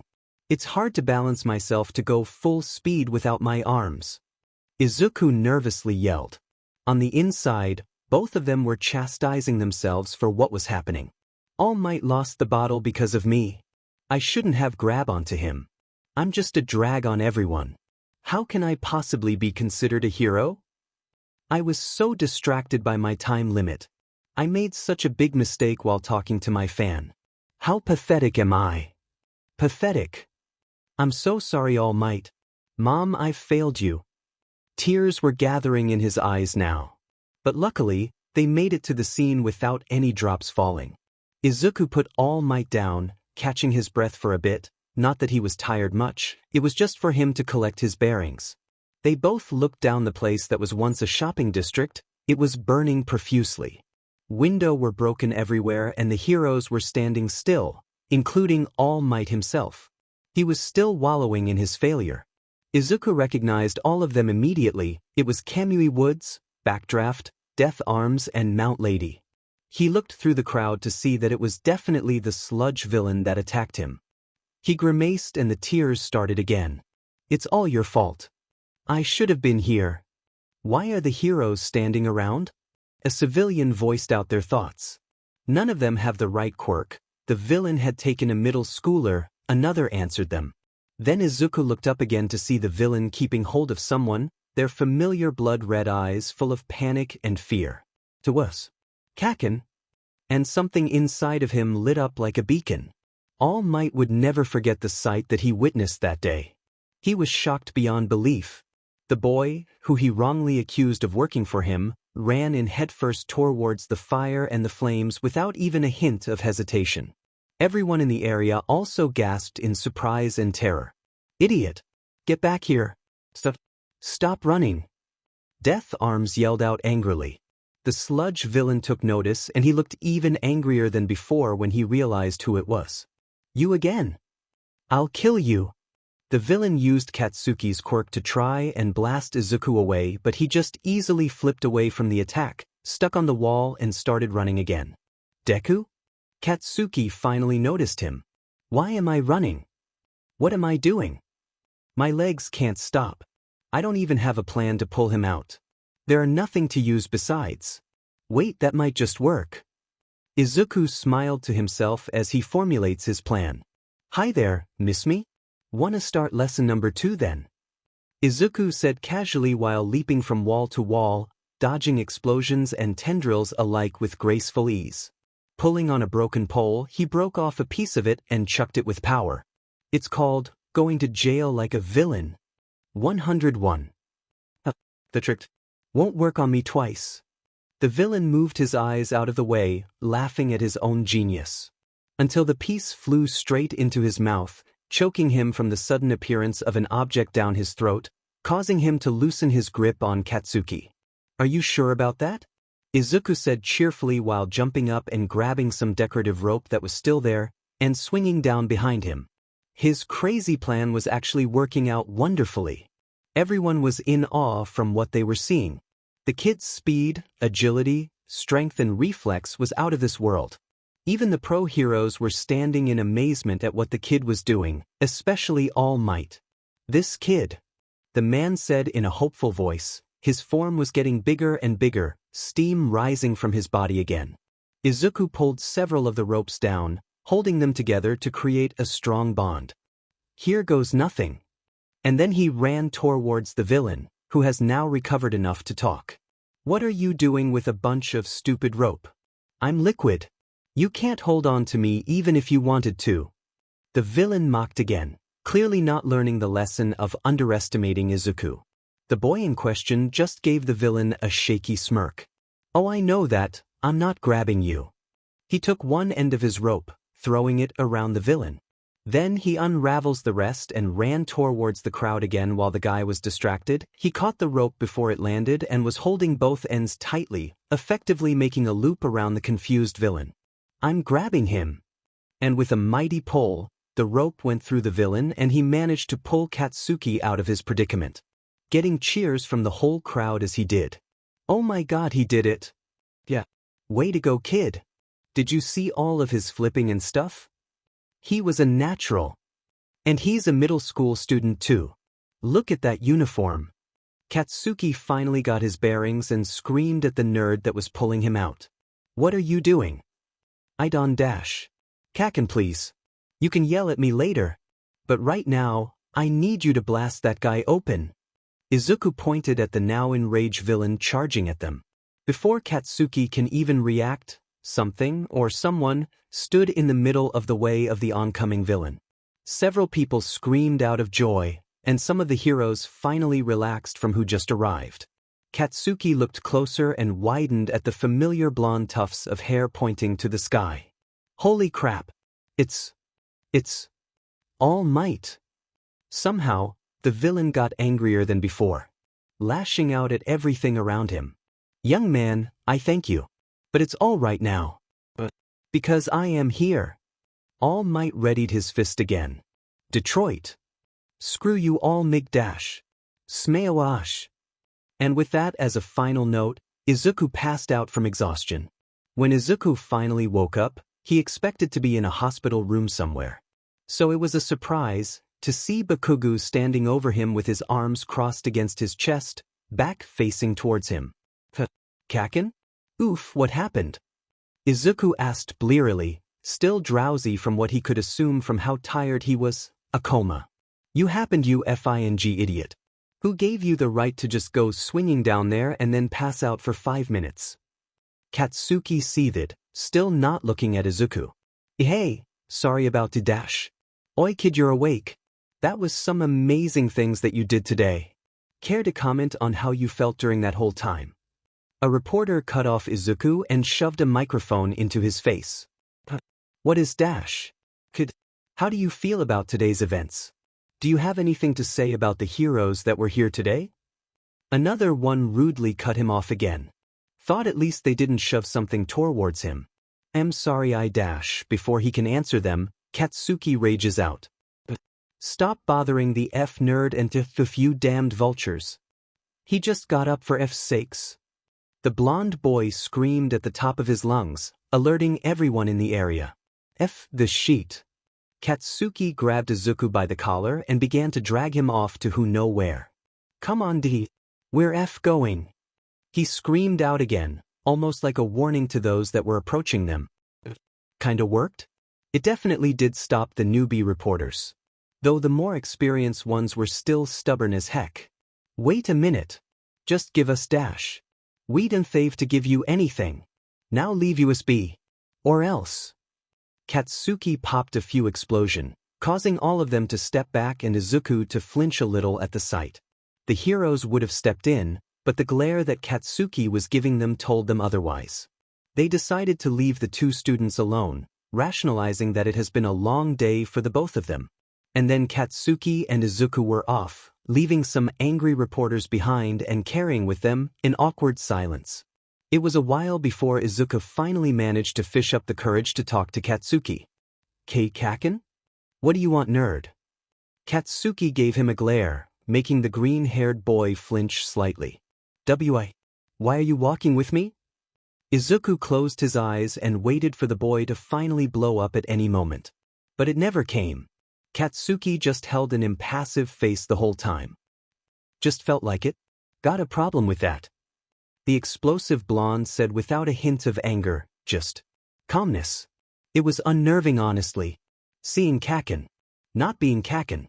So he got up his courage again and asked the question that has been plaguing him for a while. No, just, why today? Is it because I have a quirk now? Izuku asked, afraid on what Katsuki's answer may be. Katsuki actually didn't know how to respond to that one. So he stopped walking for a moment and gathered up his thoughts. Izuku was nervous on what he was about to say. Yes? Maybe. I don't really know either. But really, it just makes you more tolerable. And as for why now? Memories of Izuku laughing happily with him fills his mind. They were screaming at the top of their lungs about chasing villains, and never once did he saw that smile of Izuku falter. It only shined even brighter. It was giving him several confusing feelings that he didn't really hate. He doesn't know how to describe them other than the fact that it was strange. None of your dmed business. And he kept on walking with a confused Izuku, not knowing whether to cry from happiness or to sit down and weep. They walked together for a moment before they split off, Bakugo even giving his goodbyes properly this time. Only cursing out Izuku once. He'd consider that a major improvement. Spirits was in high hopes when a familiar voice calls out, I am here. The symbol of peace introduced himself, Izuku yelping in surprise at the loud sound. All Might. What are you doing here? Didn't I saw you with a swarm of reporters a while ago? The man just gave Izuku his signature laugh and a thumbs up. Evading the press is easy. The reason? Because I am all Mig dash. And he reverted back into his other form, spitting blood out like a faucet. It was really not a pretty sight. All Might. Jesus, you call this fine? Here, have some tissues.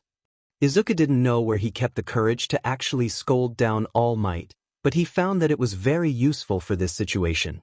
Thank you, young Midoriya. The boy was actually reminding him of how Chio would treat him if she found out he skipped out on meals in favor of hero work. He did not like the implication of this, especially if the boy was about to accept what he was going to offer him. Anyways, young man, I came all the way here to give my thanks to you and to give some advice. Though that friend of yours was making the task rather difficult. All Might let out some amused chuckles. If it wasn't for your quick actions and skills, I would have just been as helpless as all those civilians. I thank you greatly for that. No, All Might, you shouldn't thank me. It was my fault in the first place. I interrupted your hero work and let everyone get in danger because of it. I'm no hero. Izuku said bitterly with sadness in his eyes. Even so, it was none other than you, a kid who just developed his quirk, was what spurred me on. All Might looked at Izuku with a hard gaze, not letting the boy say anything else to put himself down further. Izuku was quiet now. A mild surprised look was now spreading over his features. All Might continued. All top heroes leave fantastic and amazing stories from their younger days. And many of them shared these words. My legs moved before I can even think. Izuku felt tears streaming down his face now. Why was he crying? You thought the same, didn't you? Izuku was now holding his chest, trying his best to stop his full-on sobbing. Memories of all the years of frustration and torment flooding back to him. Young man, I never did answer your question before, so I will say this now. You can become a hero. All Might stared at Izuku with a determined look, and that was all it took for him to break down. It was too much for Izuku to handle, so he let it all out. His sounds of sobbing, filled with relief and joy from the implication of what All Might just said to him. I can be a hero, Mom. Kacchan, Shinso, I didn't fail you.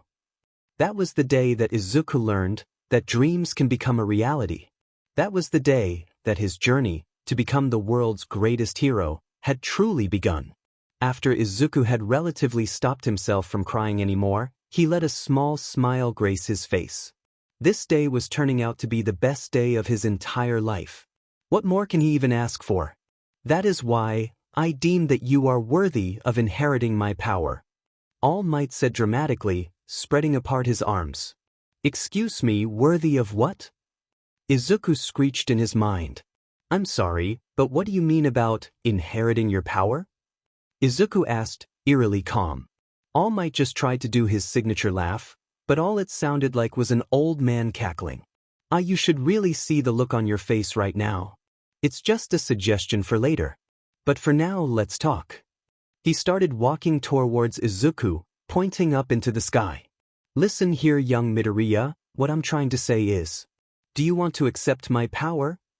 All Might exclaimed, pointing at Izuku, spitting out even more blood. Izuku was just theorizing now after what he had just heard. Is All Might talking about giving me his power? I mean, I know that it's kinda possible, considering what happened to me, but how? Izuku didn't look any more surprised than All Might had thought he would be. If you're wondering about my powers, boy, let's just say it's almost like the spider that gave you your powers. Although you do really need to explain that story for me later. He added with a curious look to the boy. Anyways, if you had been reading the papers, you'd probably notice that the news say that my quirk is pure strength or just a physical boost. I even evaded the question multiple times with a smooth joke during interviews and such. Because you see, All Might, the symbol of peace, had to be a natural-born hero. But now you're going to know the truth. My quirk was passed on to me like a sacred torch. All Might told dramatically again, spreading his arms out and looking up into the sky. Izuku managed to suppress his snort. Drama queen. All Might continued. And next, it's your turn to hold it. Now at that point, Izuku stopped him. Hold your horses, All Might. Are you sure that you want me to inherit it? I mean, even the entire world has been debating it as one of the 7 wonders of the world. I mean, sure, I know a thing or two about being passed on a power. But how does that apply with you? Do you also have some special type of radiation? 'Cause that's one of the reason it actually managed to give me a power in the first place. Nobody else has reported being given a power like you did just now, well, except me of course, but aside that, no one has actually even brought it up. Izuku was then snapped out of his muttering session by All Might speaking up. Do you always start things with denial? That's nonsense. All Might said that last part out in English, making Izuku look up at him with embarrassment. Yeah? Sorry, All Might, got a little carried away there. Izuku scratched at the back of his head. I have a lot of secrets, boy, but I am no liar. The quirk that can transfer from user to user, one for all, exists within me. All Might said, turning deadly serious. One Perron gains this power and passes it on to another, that person cultivates it and passes it again. The cycle starts again through all different generations and now, it belongs to you. If you wish to inherit it, of course. But your words of hesitance have already made you even more worthy in my eyes. All Might said, pointing to Izuku with a smile. Izuku's thoughtful look turned into a determined one and it made All Might ever so sure of his decision. If you say so, All Might, then I'll accept your offer with open arms. He made a triumphant grin and a thumbs up towards the man himself. Hey, he really liked the boy's style. I'd figured you'd say that. It's getting rather late, even though I want to hear your side of the story. Let's meet up 2 days from now, at Dagoba Municipal Beach Park. Here, let me give you my number, I'll contact you to GI. Are you all right, young Midoriya? All Might said, confused, noticing how the boy was vibrating. Was he crying? Did he do something wrong? His questions were answered with an excited shriek. I'm getting All Might's number. Holy see your dash, and right back to fanboying.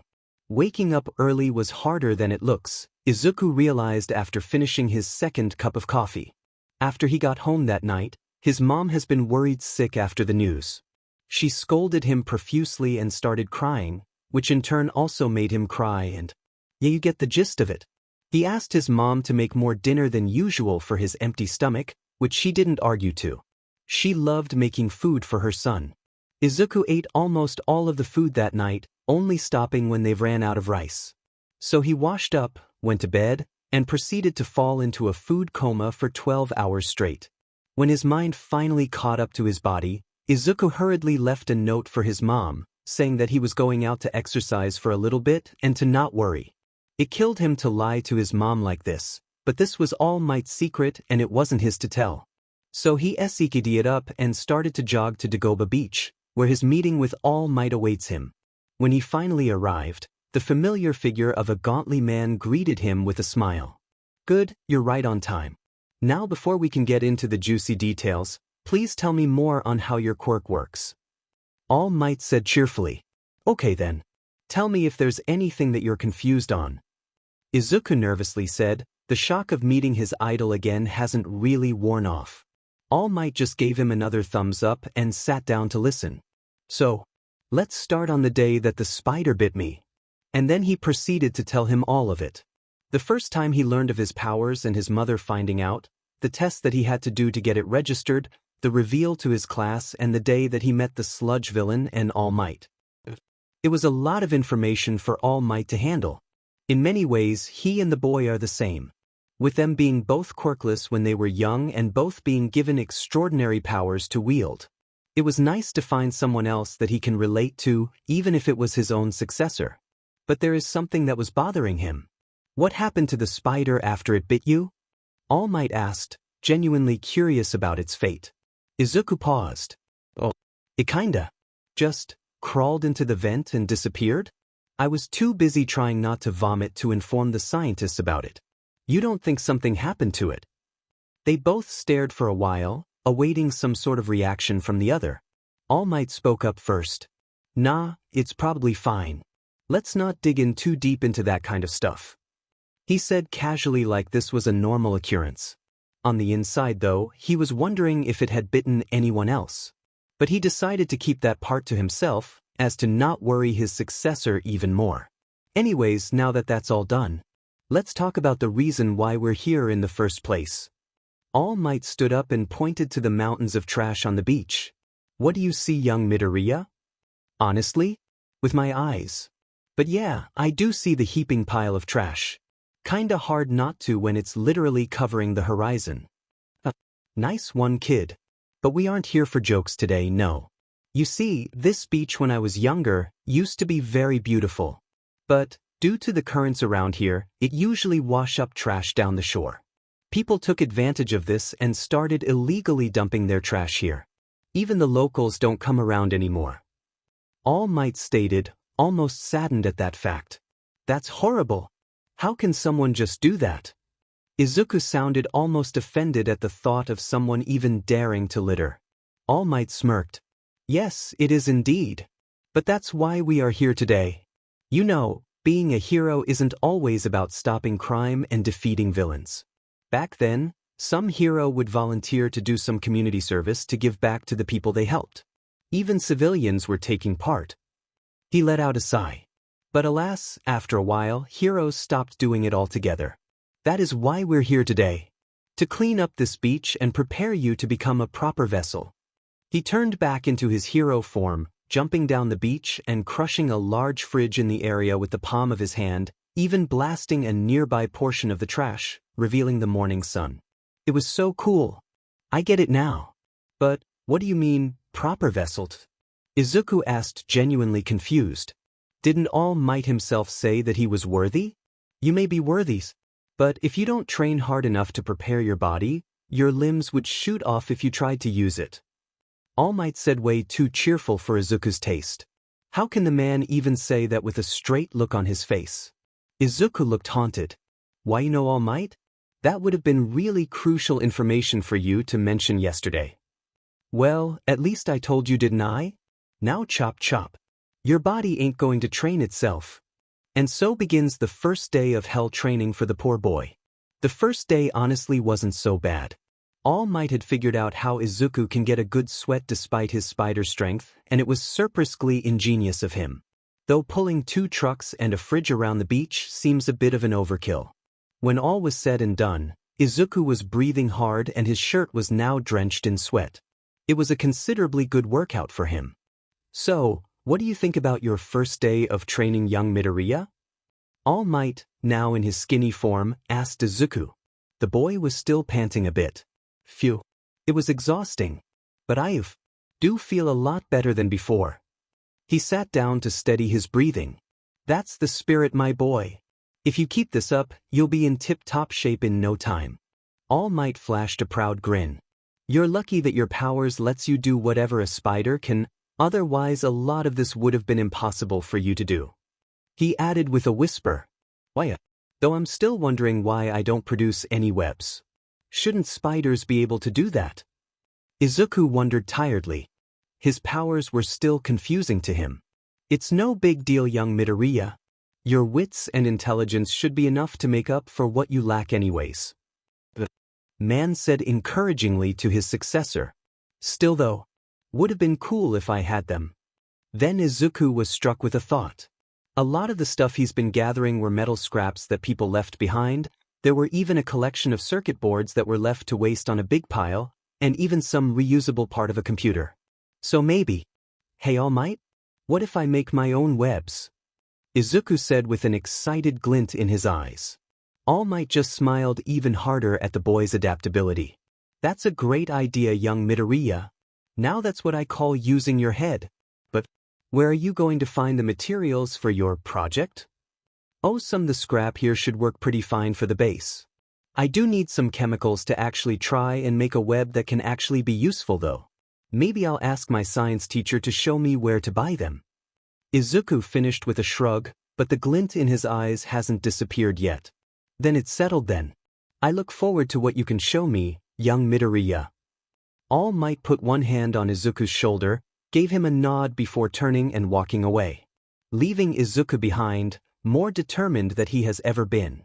I should have brought more coffee to class. Izuku thought as he was struggling to even stay awake and function properly like a normal human being. It probably wasn't healthy to stay up until 3 in the morning working on his little design for the web shooters, then sleeping for 3 hours and then starting his second day of training, without breakfast might he add. And then going to school with only half a cup of coffee in his stomach. But he couldn't help himself, okay? He was too into this project, just leave it for later. Shinso didn't know what to say when his friend showed up to class, looking more tired than Eraserhead after a night's patrol. So he settled for a raised eyebrow to show his curiosity. Izuku just looked at him and simply shook his head, signaling a very clear message of, don't ask. Bakugo on the other hand. Deku, why the F? Do you look like you've been running on your last FA fumes? Katsuki cut out the bullshit and got straight into the point. The blonde only now noticed the hungry look that the nerd was giving. His coffee? Oh no, you effing don't. This is effing mine. He grabbed his coffee the moment he saw the little sheet went for it, causing Izuku to all but pouted. But Kacchan, I need it. Izuku tried to tiredly grab for it again, much to Katsuki's rage. Get the F off me, you F gremlin. Katsuki raged out, holding the cup of coffee out of Izuku's reach. I'll only take a sip. Just let me dash. No, Hey Midoriya. Knock knock. Who's dash? Izuku was hit by the familiar feeling of Shinsu's mind control, letting go of Katsuki's arm.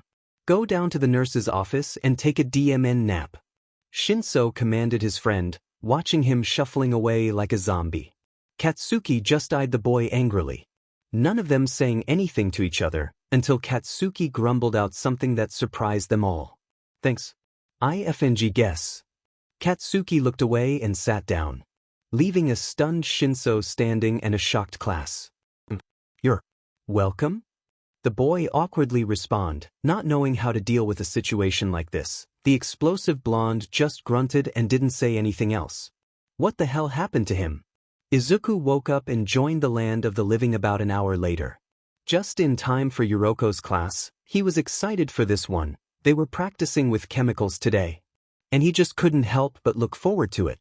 Izuku entered the classroom to be greeted with the sight of his sensei smiling softly at him. Midoriya. You're right on time. Please get seated. Class is about to start. Yuroko said kindly and gestured to his seat. Izuku bowed to him and complied. Took you effing long enough, you effing nerd. Katsuki growled. Softly? Can that even be a thing? Yuriko raised an eyebrow in amusement, looking at the blonde boy.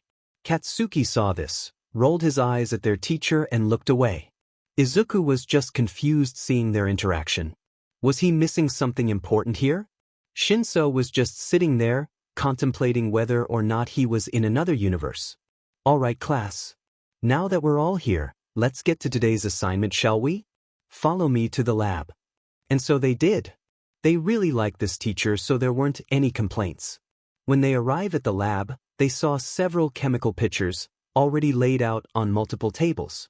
They were seriously ecstatic on what they were going to experiment on today.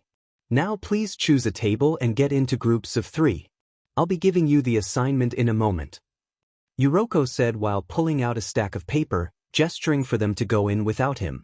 Shinso and Midoriya were obviously paired together, but nobody else wanted to be with them. So, settling his eyes on a certain blonde who hasn't joined anyone yet, he took a big gulp of air and decided to wing it. Midoriya? Midoriya, what do you do dash? No. No, we are not getting him into OU dash. Hey Kacchan. W, would you want to J join my G group? Only if Y you want to though. Izuku asked Katsuki, getting amused looks from the class who's waiting for a show to happen. But one of Bakugo's cronies mocked out. Ha! On why if you dash, shut up already if you can't speak properly, go back to your loser of group. He's in mine anyways. The bully mocked him, getting laughter from the class. Izuku shrinked in on himself, already regretting his decision.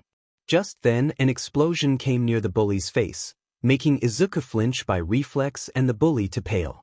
I decides who gets to be in my group F face. And I decided that it doesn't involve any of you extras. If I even hear a sound that is even similar to a complaint, you're dead. Katsuki's voice held a dangerous tone that none of them wanted to F with. The bully just garbled out nonsense apologies and scrambled away from the angry blonde. Where's you effing table Deku? Katsuki commanded the still horrified Izuku. Alright over there. Izuku pointed in fear and confusion.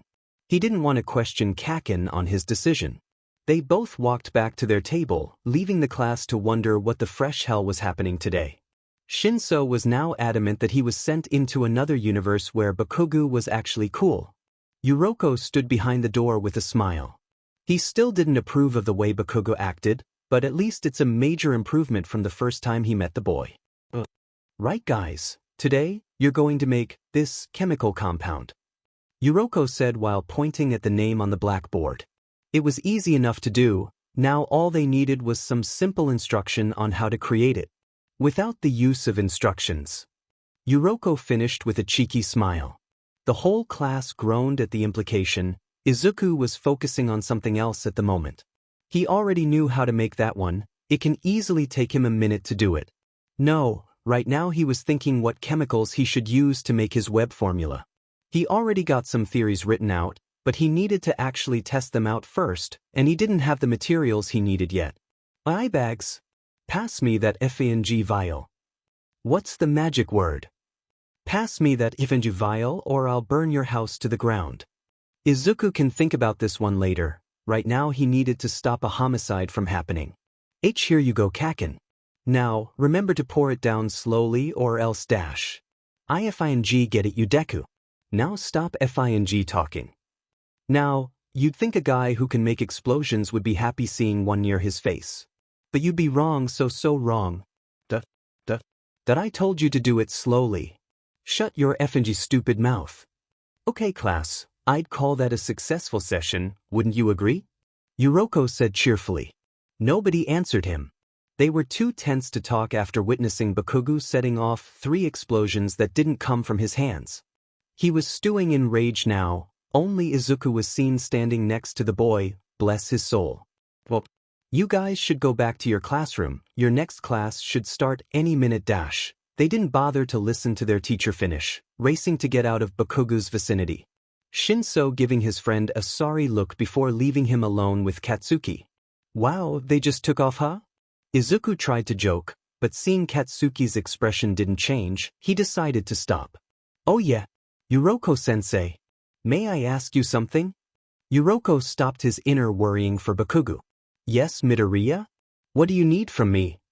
I was wondering if you can tell some cheap places that sells chemical supplies? I'm planning on to make something to support my quirk and I just need to find the right chemical compound to do it. I'm kinda lacking on materials. He explained excitedly. Bakugo snapped out of his enraged state. What the F? Do you mean support your quirk? You 2DMN weak or something? Yuroko was slightly surprised that was all it takes to get Bakugo's attention. He needed to take notes. Izuku was baffled that Kacchan was even listening. Oh, Kacchan? Not really. I just thought that if I'm trying to fit the theme of whatever a spider can, then I should probably make some webbing of my own. You know? Since I don't have any. He awkwardly explained to Katsuki. Katsuki just huffed. Sounds dumb to me, but whatever, you stupid Deku. You won't be able to beat me anyways. Have fun with your idiotic nerd talk. I'm leaving. And he slammed the door shut to both of their faces, getting the duo to sweat drop. That aside, sure, I can get you the details to some of the places I often go to. But I do have a spare chemistry set at home. I'll give that one to you instead. I have no use for it. Yuroko ruffled the amazed boy's head, surprised at its softness. This is nice. Really? Thank you, sir. I appreciate it very much. Izuku bowed profusely at his teacher, getting quite a few chuckles from him. Unbeknownst to them, however, Katsuki was standing behind the door with a rare smile. Was he actually happy for the nerd now? He doesn't dwell on it for too long before he heads back to class. A week after Izuku had gotten his new set, he already started experimenting on some of the chemicals within it, but none of them felt right. So he gathered up his savings and went to the shop to get more supplies. It took half of his money, but he thought that it was a worthwhile investment. Izuku has now tried over 50 combinations and had failed, all of them. It was driving him practically insane by this point. Why was it so hard to find the right compound? He ranted to All Might on one of their training sessions. Why was this so hard? I've tried so many things, but they never seem to work out. What am I doing wrong, All Might? Izuku complained while dragging 3 trucks and 2 fridges behind him, with the hero in question sitting on top of them. He had already picked out the scaps he wanted to bring home earlier, so they were moving on to his daily routine. Don't give up so easily, young Midoriya. It's a tough journey, but I believe that you can figure it out. Trust your instincts.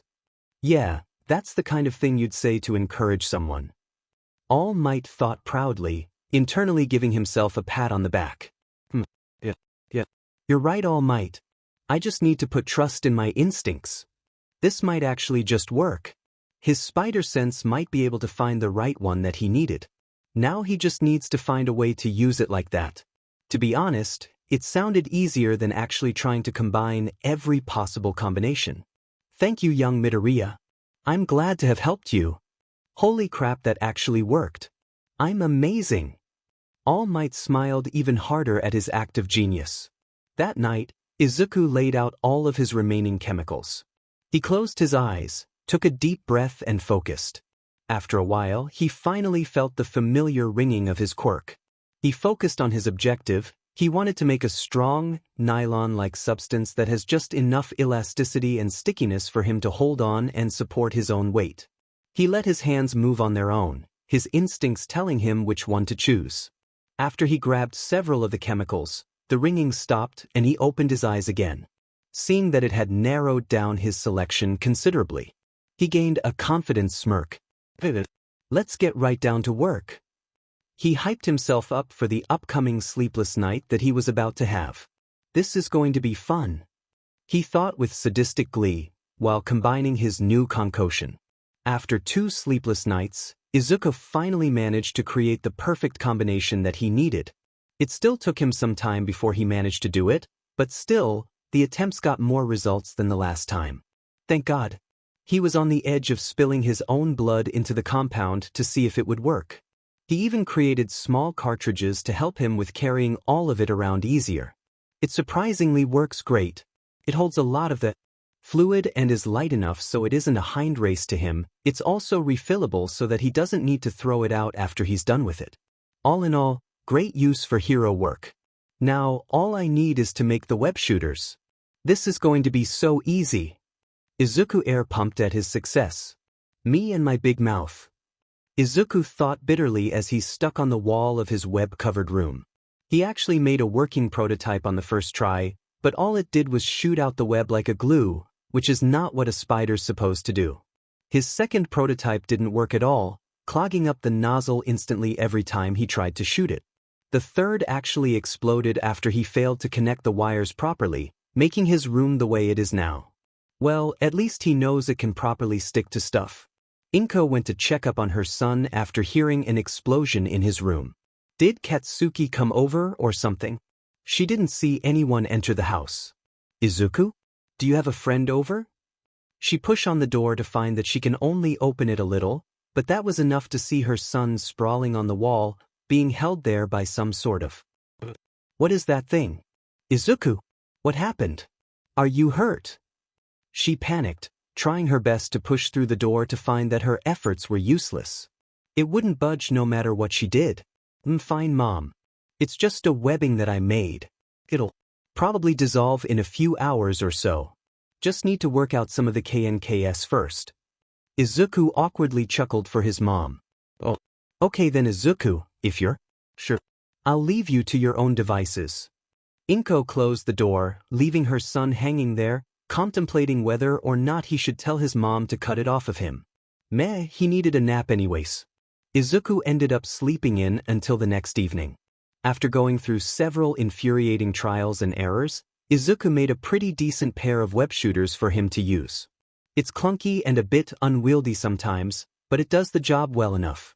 And all it took was his sleep and his will to live. Izuku had already done most of the necessary testing. It shoots pretty accurately, the web line holds strong enough to pull things towards him. And he even managed to make it shoot out in different forms. Apart from the web line, there's a fine quick-spreading spray that can be used over large areas. He learned that if he tapped quickly enough, the line comes out as small sections and hits something with enough force to stick it to the wall. Pretty handy if you asked him. Now for the final test, he wanted to do something a bit crazy here. All Might wouldn't have approved of it and his mom definitely wouldn't approve of it. In fact, she'd have a heart attack if she knew. So, feeling a bit confident, with some recklessness thrown in here and there, Izuku decided to climb up to the top of Ice Center, where he would begin his final testing. It was an experience climbing up that high. By the time he was on top, he was laughing hysterically at the weirdness of it all. Luckily, people didn't notice him doing that also. Izuku peeked over the edge a little bit. Has it always been this high? But he steeled his nerves and began taking notes. Final test, swinging durability. The web I made was observed to able to support me easily, letting me even hang upside down. But now I need to test if it can actually support me while I swing around. If it works, I'll have a new mode of transportation in the future. If not, then I hope it doesn't look too bad. He closed his notebook and put it in his pocket, taking in some deep breaths. He put on a beanie, a hoodie and an All Might mask, covering his whole head of hair. He does not need someone recognizing him later. Because the stunt he's about to pull was definitely gonna gain some unwanted attention whether he likes it or not. Izuku stepped closer to the ledge, heart beating a mile a minute. You can do this, you're All Might's successor. Believe in yourself. You won't be his successor anymore if this fails though. Izuku shook his head. He really hated his negativity sometimes. But this was not the time to be arguing with himself. He's got an appointment with destiny. Or depends on how this actually goes. Izuku put both of his hands on the ledge, lifting himself into a handstand. Some passerby finally took notice of him and was standing there, seeing how it goes. He was now standing on only his fingertips. Some more people gathered around, thinking this was a performance of some kind. He stood on 4 of the head of his index and middle fingers, his equilibrium perfect in every way. He reluctantly lifted up his other hand, now standing on only 2 of his fingers. The crowd that had formed was amazed, some even cheering for him, until they noticed that he was inching forward bit by bit. Izuku let himself fall, the wind rushing to his ears and adrenaline pumping through his veins, making him deaf to all the cries of panic that came from the crowd and the civilians nearby. As if on cue, his spider sense kicked in and he quickly aimed one of his arms towards a building, tapping his web shooter with his middle and ring finger. A line of web shot out, sticking the mark and tensing. He held on tight with both hands, hoping that this would work. Then the pull of gravity hit Izuku, the view passing underneath him like a blur. It was exhilarating. Once his line reached its maximum arch, he let go and began to flip through the air gracefully. The adrenaline kicked through again, making his screams of terror now full of whooping excitement. Whoa, ha, yeah, ah. The swinging boy cheered loudly, giving even present Mike a run for his money. Then his other hand shot out, sailing the boy through the air once again. Izuku never wanted this feeling to end, the rush of the wind, the feeling of gravity dragging him down, the webs pulling on him as he gains momentum, all of it. It was amazing. How did he ever live without this? Izuku was spinning around like a top as he reached closer to the ground but not close enough to hit it. He yanked on his web, muscles groaning at the strain, and pulled himself up. He spread his arms wide as he went flying again, taking in everything around him. The buildings, the walls, the water towers, all of the potential routes that he could possibly take. Izuku finally returned from his own high, quickly sending out his webs again, running alongside the wall as he turned into an alley and disappeared into the dark, vanishing from everyone's sight, leaving the only evidence of him being there, a stunned crowd of spectators with a memory they would never forget soon, and the echoes of the boy's own excited yelling. In reality, Izuku just slammed into the brick wall of the alley, not paying attention due to his eagerness to leave the area as quick as possible. The boy just groaned, either in amusement or pain, he himself didn't know. But he did know one thing. Today marks a new day on his progress of becoming a hero, and he couldn't wait to see what the future had to offer. The next day, news of the mysterious swinging person spread fast. Surprisingly, there were no actual video recordings, only a few blurry pictures of him flipping through the air and swinging down low on the ground. People on the internet quickly started debating, some saying that this was an upcoming hero performing a stunt, others says that this was a new vigilante on the street, even a small group of people saying that he's a villain. Nobody paid attention to them. Izuku was just thankful that neither his mom or All Might connected the dots. When Izuku entered his class, the sounds of chattering didn't slow down, his enhanced senses picking up some of the words his classmates were saying as he slowly walked by. Did you see the news recently? There was someone who jumped off the ice center the other day. What? Are they dead? Here's the fun part. That guy shot something out and swung away. Right before he hit the ground. Did a bunch of flips and everything. Wouldn't that dislocate his arms? I'm not smart in physics, but I'm pretty sure that's what's supposed to happen. Meh, probably his quirk or something. You gotta admit though, that guy have ball of steel to even try that. When Izuku finally sat down on his seat, he was internally smiling from ear to ear. Seeing his classmates complimenting him, without even knowing that they were talking about Izuku himself, was very amusing. He hadn't had this much fun in class since ever. Izuku was as usual, writing in his notebook. That was until Katsuki entered the classroom, looking straight for the boy, eyeing dangerously at his hands. He was confused, terrified and curious all at the same time. He hadn't met his friend this weekend and they ended their meeting last Friday relatively well, considering it was Katsuki and all. So why is he looking like he wanted to strangle Izuku with his bare hands? Oidikeyu, you're coming with me. Katsuki rushed in and grabbed Izuku's shirt collar, pulling the boy in question out of the class. He was looking like a deer in headlights. They all winced, sure it was Deku but they couldn't help but feel bad for the guy. Kacchan. Where are we going? Izuku frantically looked around. They were getting closer to the locker room now, nobody around to witness anything. He would have called out for Shinso, but his friend was at home sick from a cold. Izuku thought of the worst-case scenarios. Maybe Katsuki was pretending when he was being nice. Maybe all the things that happened were a dream and he fell into a coma after the spider bite. Maybe Katsuki was waiting for Izuku to lower his guard and enact his plan. Whatever it was, he was still too terrified to do anything else but helplessly let the blonde drag him away. Katsuki noticed how the nerd was actually panicking bit by bit as he pulled him closer to the locker room. It messed with something in his chest. It aches, but not in the nice way. He felt aches before, like when the lizard reminded him of his memories with the nerd. They mostly made him sad, though he would die before he let everyone knows about it. This was different somehow, more painful. Was this guilt? But that was ridiculous. He wouldn't feel guilty for anyone. Then Katsuki remembered, not that he forgot about them, of course. He remembered all of his old friends begging whenever he cornered him after school. He remembered all the pain-filled screams when he and his cronies were beating up the nerd. He remembered the nerd's tear-filled face when he first used his quirk on him. He remembered all the torment that he himself put his childhood friend through. Single one of them. Sheet.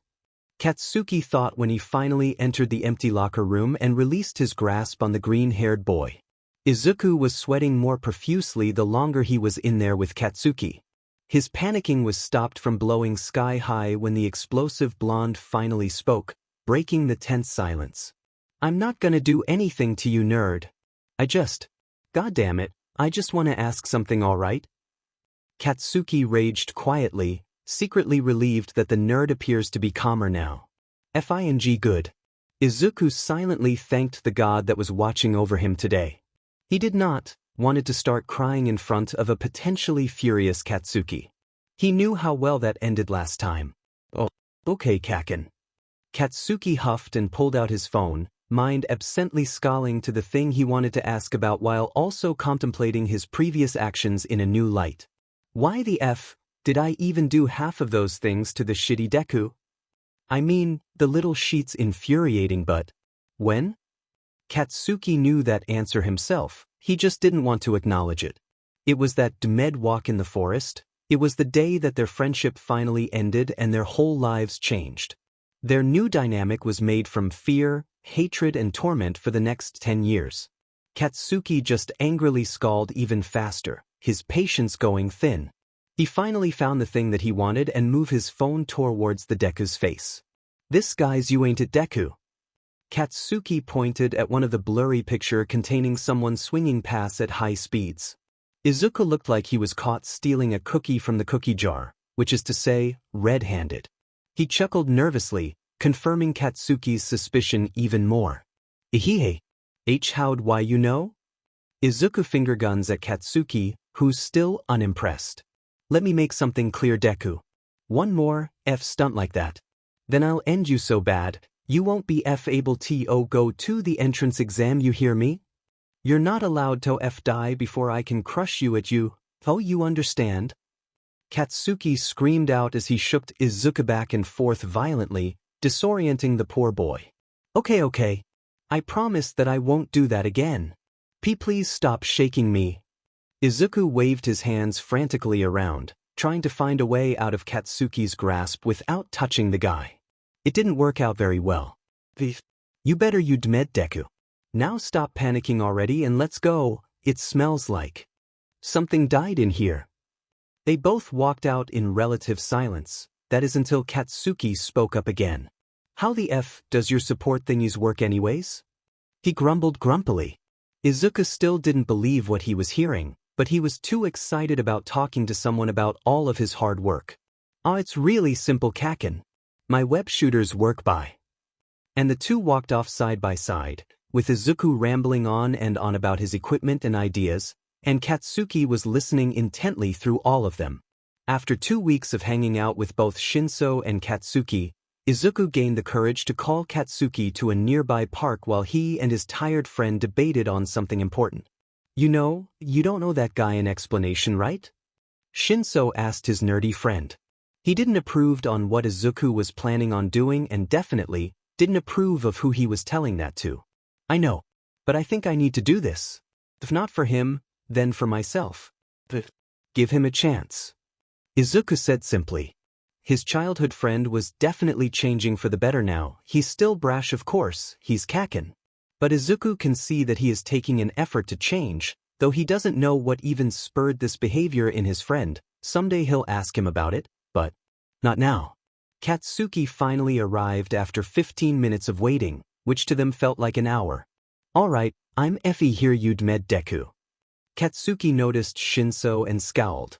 "The F? Is Eyebags doing here? I'm here for moral support. So shut up. Who do you think yo dash? Kacchan. Stop please. I just want to talk to you about something. Please don't fight with him. Izuku screamed out, almost frustrated. This was not helping his case with Shinso. Arg. Then get on with it already. Or I'll fucking dash. Okay. I'm getting to it. But can you sit down with me just for a moment? Izuku pointed to a nearby bench. Katsuki just sighed and grunted. He'd have half a mind to decline the nerd's offer when he first asked him to meet up.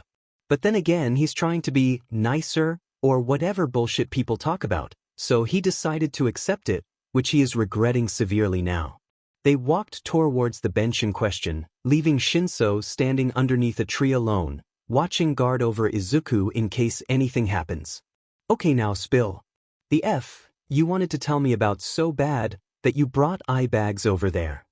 Katsuki leveled a questioning glare toward Izuku. I haven't been entirely truthful with you, Kacchan. I'm sorry. There's something I want to tell you about my quirk. Izuku noticed Katsuki's raised eyebrow and continued. I'm not actually a late bloomer. My quirk. It's actual very hard to explain, but to come to a simple explanation. It was given to me by a spider. Katsuki's reaction was an expected one. What the F? Do you mean, given to you by a spider? Do you seriously think that I dash? He was cut off from raging anymore when Izuku put a hand on his shoulder, looked at him straight into his eyes and gave him a pleading look. I know that you don't believe me, I didn't believe myself either when it happened, but it's the truth. On the day we went on that field trip, a spider bit into my hand, it was nauseating and it gave me a splitting headache, but when I woke up again I gained powers. You know how one of them were notified to have disappeared, right? Katsuki does in fact remember that. After they were done with the tour, the center closed down for a while to look for something important. But what Deku was telling him was absolutely ridiculous. There is no quirk out there, even if it was a quirked animal, that could give people powers. Yeah, I do. But do you really expect me to believe that bullshit?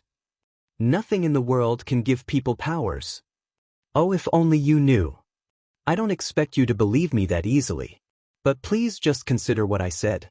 I can even show you the scar of the bite if you want. Izuku raised the back of his hand for Katsuki to see. There were actually two large, pale scars near each other. It was almost like pincers of a spider. Okay, fine, maybe the nerd was telling the truth, but he wasn't about to take his word for it. He's not an idiot. Fine. Let's pretend that everything you just said was the truth. Why the F are you even telling me this? What the F does this gains you? Katsuki asked gruffly. Izuku thought about it. There's a lot of factor in his decision. He felt like Katsuki deserved at least this. He felt like this was an important thing for him to do. But the truth is, I just want my friend back, always have. I know that you don't like me, I know that you've hated me since the day we were 5. But I just want everything to go back to what it was. I want us to hang out again, I want us to able to talk to each other without you hating every single moment of it, I want us to be heroes together. I know that it's irrational for me to expect it to happen, but that's the way I am. I always thought that maybe if I had a quirk, you'd be my friend again, that you'd finally forgive me for whatever I've done in the past. And when I gained this, it seems almost possible. Izuku said sadly, a small sad smile graced his face, while tears flowed steadily down it. His breathing hitched while his hands were clutching tightly at his shirt, trying his best to not fully burst out sobbing at any moment. Katsuki was shaken. This was what the nerd's been thinking the whole time. Even through all of what he's done, even through all of what the nerd has been put through, by Katsuki's own hands no less.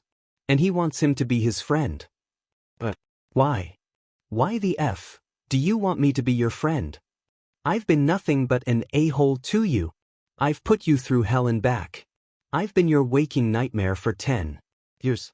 You jump at my voice, you flinch when I open the door, you look absolutely terrified whenever I look at you. So why in the name of all might don't you hate me? What have I even done to deserve you as a friend? Katsuki screamed in frustration, not caring one bit that Shinso was standing nearby and probably heard what he just said. Izuku just looked at him again, tears still streaming down like a river, and gave Katsuki a soft smile, like the answer was simple to him. Because you've made an effort to change. And that's what's important to me. All the things that you've done to me hurt, Kacchan, that I can't argue with you. But I think that everyone should deserve a second chance if they showed that they regretted what they did and changed themselves. For the better. I don't know if it'll ever be the same again, I don't know if our friendship would last, but I do know this. You'll always be my friend no matter what, and I believe that you'll be the greatest hero the world has to offer. Izuku hugged his childhood friend, getting alarmed looks from Shinso and a shocked expression on Katsuki's face. Shinso was even more alarmed when Bakugo was seen shaking. He almost rushed in, but the sight of the explosive blonde, returning the hug, stopped him dead in his tracks. "FINGDMN Deku. I'm so sorry." Katsuki's voice breaks as he cried while scowling. He hugged the boy as tight as he possibly can without hurting him, his regret flowing through every drop of tear as he wondered how someone can be so kind, so forgiving to him of all people. "You don't deserve this. I know. You don't deserve his forgiveness. I know. You don't deserve his friendship. No." As Izuku began smiling again, crying tears of joy at Katsuki, the explosive blonde thought one final determined thought. "But I'll be damned if I ever make that mistake again." The two boys just sat there, holding on to each other like all those times ago, like they would disappear the moment they let go of each other, with another boy standing close to them with a proud smirk displayed on his face. His friend is going to be a great hero, this is just more proof of it. 10 months have officially passed by for Izuku, and he has to admit, it has been the best 10 months of his entire life. He and Kacchan has reconciled. Somewhat, it's not perfect and they definitely have to work on it a lot more, but he was happy that he finally got his friend back after all this time. But today was not the day to relive that particular memory. Today was the day of the UA entrance exam and his final day of training. That morning, Izuku pushed through all of his roaring muscles and cleaned the rest of the garbage on the beach. It was hard even with his super strength, but he managed to do it just in time for All Might to arrive to hear his own triumphant roar. To say All Might was proud would be an understatement. The no, his successor, has surpassed all of his expectations for him. He has definitely gained enough muscles and more to be able to handle one for all without completely breaking his body. He really has chosen the right kid. He wonders if Nana would agree with him. He shook his head out of his somber thoughts. He needed to congratulate his boy and properly give him his reward. "Young Midoriya, you have certainly made extreme progress on your training. Look at the beach now. There isn't even a speck of garbage left. Your determination knows no bound, and you've certainly become a suitable host for my quirk." All Might, now in his hero form, congratulated the boy enthusiastically. "Thank you, All Might. It kind of feels like this is cheating, you know? You've done so much for me to get me here, and I feel like I got lucky to have met you when I did," Izuku said while sniffling a little bit. "Look here, young Midoriya. I was once told this myself, but the quality of someone who fought tooth and nail to get to where they are and those who earned it by luck is a major one. Take that to heart wherever you go. This power is what you yourself have earned." All Might pat the boy's back in a fatherly manner. "I know, All Might, thank you for that," Izuku said happily, but on the inside he was still conflicted. If I use All Might's power at the entrance exam when I've already been given one myself, it's really unfair to all those other examinee who came. So maybe... Izuku came up with a decision. He doesn't know if it was a good one, but there's only one way to find out. "Hey All Might? What if I..." Few hours later. "I made it," Izuku thought as he arrived at the famous Udata gate. The pictures didn't do it any justice. It was huge. The whole way down to the entrance exam hall, he can clearly see that the building was bigger than anything that he has ever seen. It was a magnificent sight. Izuku would have taken some pictures if he wasn't worried about some other stuff right now. "I hope I made the right choice. If not, it would be really embarrassing if I fail," Izuku thought as he took a deep breath and began to walk towards the building, nervously sweating with every step he takes. That is until. Oideka. Where were you? I've been standing here for like 5 minutes, you dumbass. Katsuki grumbled angrily, making his appearance known. Hey Pomeranian. Knock knock. Who the foo dash? Katsuki eyes turn blank, signaling to Izuku to his other friend. Shinso, do you really have to do that? He wasn't even yelling at me. Izuku scolded Shinso, though it wasn't very effective, only making his friends smirk wider. Nope. But the look on his face gets me every time. Shinso chuckled while releasing his hold on the blonde. Katsuki just turned around and glared at the purple-haired insomniac, boring holes into his head. You're lucky we're at Udara right now, eyebags, or else I would have killed you for that. Katsuki growled out, putting on his signature scowl.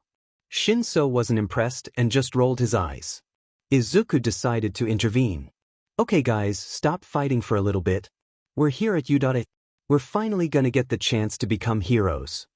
He said excitedly, trying to distract Katsuki from his rage. Yeah. I'm gonna show them who's the real boss at the entrance exam. I'll destroy anything that they throw in my way. Katsuki punched his own palm, setting off a small explosion and causing everyone to look at him in recognition. Hey, isn't that the Bakugo guy from the news? Yeah, and he's going to Udara? Then dude, I hope I'm not going against him. Do you think that other dude is going here too? You know, the one who ran in. Probably. Wish there was a photograph of him to identify though. He's cool. Katsuki just scoffed while Izuku had a light blush on his face. He still isn't used to people talking about him. Shinso just has an amused look on his face. Okay, move on then you mini celebrities. Let's go in or we'll be late for the test. Right. Come on guys, let's G-dash. Before Izuku can finish, he tripped on his own 2 feet trying to rush in. For a guy who has the abilities of a spider, he's really clumsy. Izuku was preparing to right himself before he hit the ground when his center of gravity disappeared. He was actually floating above the ground now, spinning as he used too much force. He would have panicked if not for a suddenly high-pitched but soft voice talking to him. Are you okay? I'm sorry, I didn't know you were about to do that. Here, let me. A girl with brown hair, big round eyes and soft round face adjusted Izuku down to the ground and put her fingertips together. It's my quirk. Sorry that I used it on you, but it would have been bad luck if you fell right. The girl gave him a bright smile, causing Izuku to blush even more at the sight of a girl. Katsuki and Shinso was just standing there to see what their friend would do with amused look on both of their faces. Today's making me so nervous. Good luck to the both of us then, bye. She waved her hand and walked off, leaving Izuku standing in awe. I actually talked to a girl. Izuku yelled in his mind. Like he had read his thoughts, Katsuki called out to his friend. You didn't speak a single word, dumbass. Now get your mind out of the gutter and focus. I ain't letting you live it down if you failed the test because your D was too hard for you to function. That got an uproarious laugh from Shinso and some sputters of embarrassment from Izuku, who was telling his friends that it wasn't like that at all but to no avail. All of them walked in together, pumped for the upcoming test that would decide their entire future. The Hero Course exam orientation was a lot fuller than what they were expecting it to be. The room was bigger than the gymnasium at their middle school. They all went together to their seats, with Izuku sitting in the middle of his 2 friends to prevent them from muttering each other. The lights then came on, the screen in front of them then lit up, revealing the golden U, a logo in all its glory. A voice of a man then made himself known. Welcome to the live performance of yours truly examinees. Everybody say, hey. The man, revealing himself as the pro hero, Present Mike called out cheerfully. The room was dead silent. Everybody felt bad about not answering the man, but they were too anxious to be the first one to call out. That's kinda cold, listeners. To all the examinees out here today, I'll be the one to give you a quick rundown of the practical exam before we get to the written exam. Are you ready? Yeah. Present Mike yelled out again, not gaining any reactions from the crowd. Except for a certain green-haired boy. Oh my god, it's Present Mike. The voice hero. He has a radio show that I listen to every week. I knew the teachers here are all pro heroes, but this is amazing. Izuku fanboyed, sparkles coming from his eyes. "Shut up, Deku, and pay attention," Katsuki said with an impassive voice and face. Present Mike then proceeded to go to all the nitty-bitty details. They'll have a 10-minute mock battle in a city from their testing site. They can bring anything to help them, which was great news to Izuku, who brought his own trusty pair of web shooters. Shinso brought a bow staff and Katsuki brought nothing because he's Katsuki.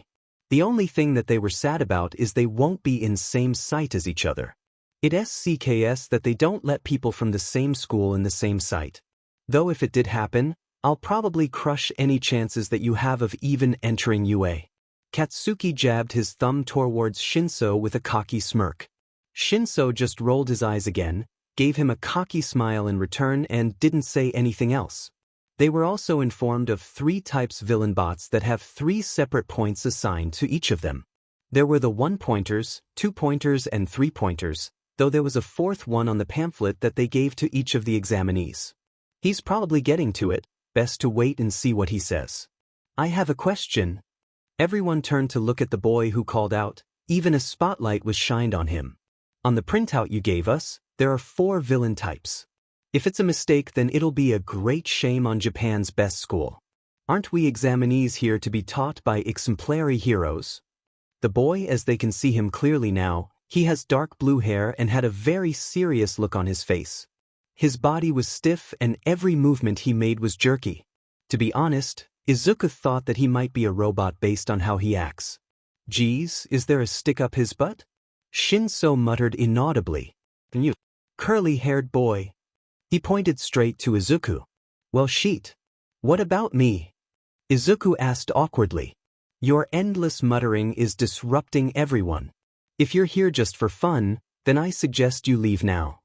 The boy said sternly. Well, that's rude of you. Izuku blurted out. He doesn't know what else to say in a situation like this. He turned and looked at everyone. I don't see anyone else saying anything about my mutterings, and if it bothered you that much, you could have just asked nicely. Also, don't just assume what people's intentions are. It's impolite to accuse someone of doing something you know.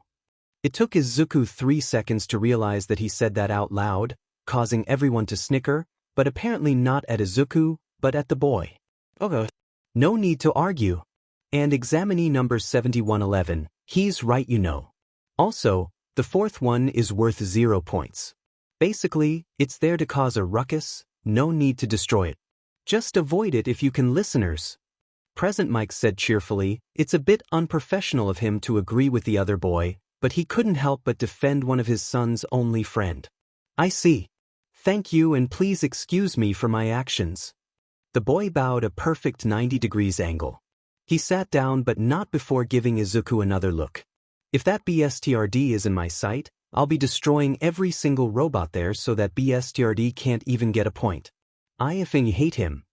Katsuki growled out, glaring at the boy in question. You and me both, buddy. Shinso stated, also glaring at the boy. It's okay, Kacchan, Shinso, he's just nervous, that's all.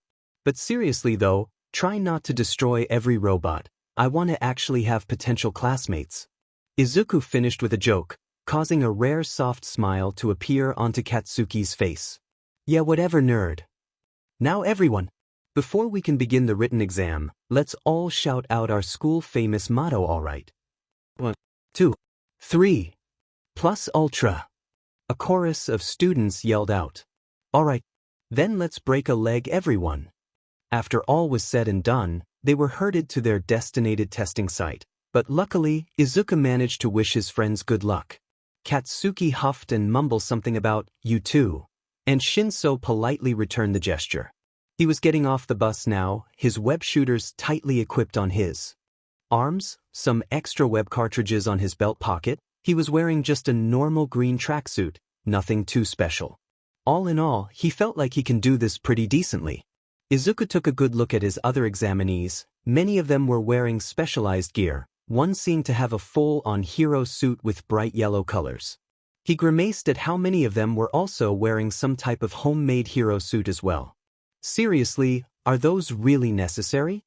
He was stopped from thinking about their horrible sense of fashion when he spotted a familiar girl standing nervously among the crowd. Hey! She's that nice girl at the school gate. We're at the same center? I need to thank her for earlier then. Izuku started to walk toward the girl when suddenly, a hand clamped down on his shoulder, gaining his attention. Oh God, he's here too? Izuku looked almost annoyed when he saw the boy from earlier staring down at him fiercely. That girl is concentrating. Who are you to interrupt her? Are you here to sabotage us? He asked with a straight face, causing Izuku to snort at his expression. Oh God, that face of yours is too funny. How can you even say that with a straight face? And no, I'm not here to sabotage anyone. She helped me from falling earlier, so I wanted to give her my thanks. Seriously, dude, don't just assume things. People will think I'm a menace or something like that.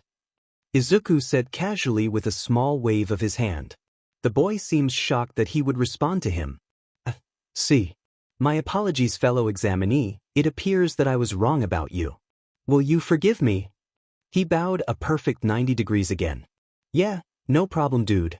It's just nerves. Anyways, good luck and see you around. Izuku walked off, the boy still bowing after him. Strange guy. But he seems nice. Izuku thought as the voice of Present Mike called out. Okay, start.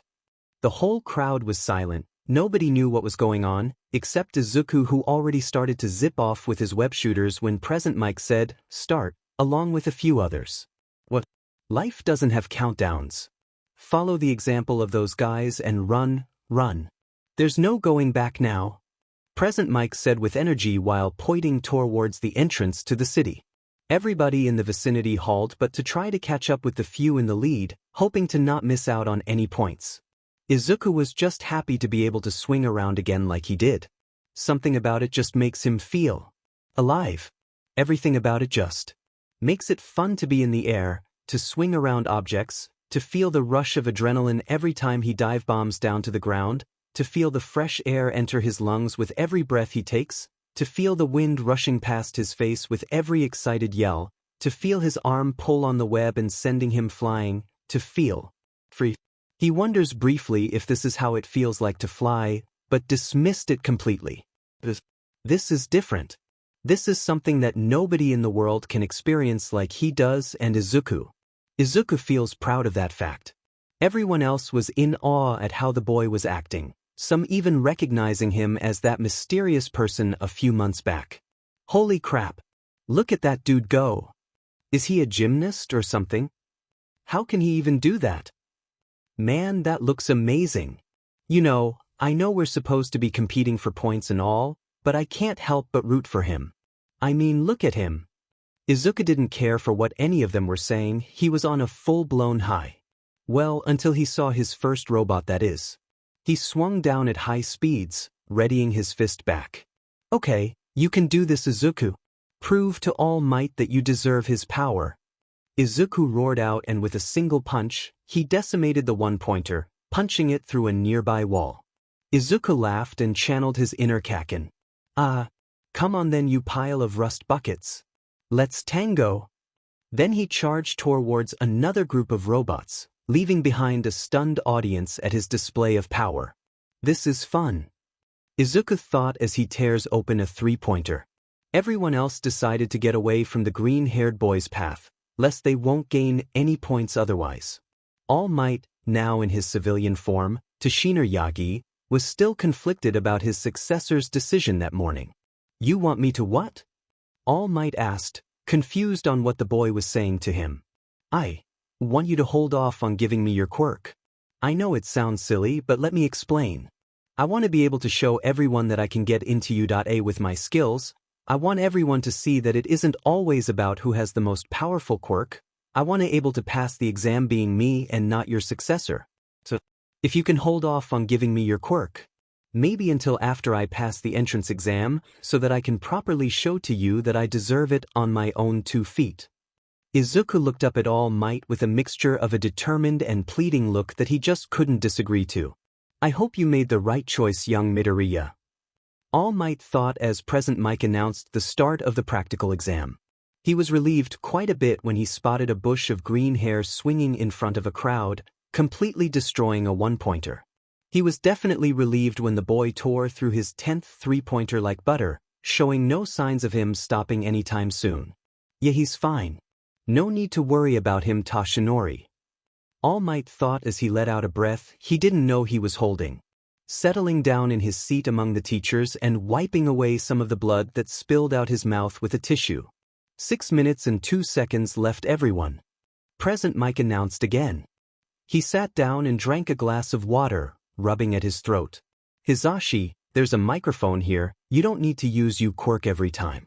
Shoyudaizawa, the pro hero, Eraserhead called out tiredly to the loud blonde. In reality, he just wants his husband to quiet down so he can take a nap without Nedzu noticing.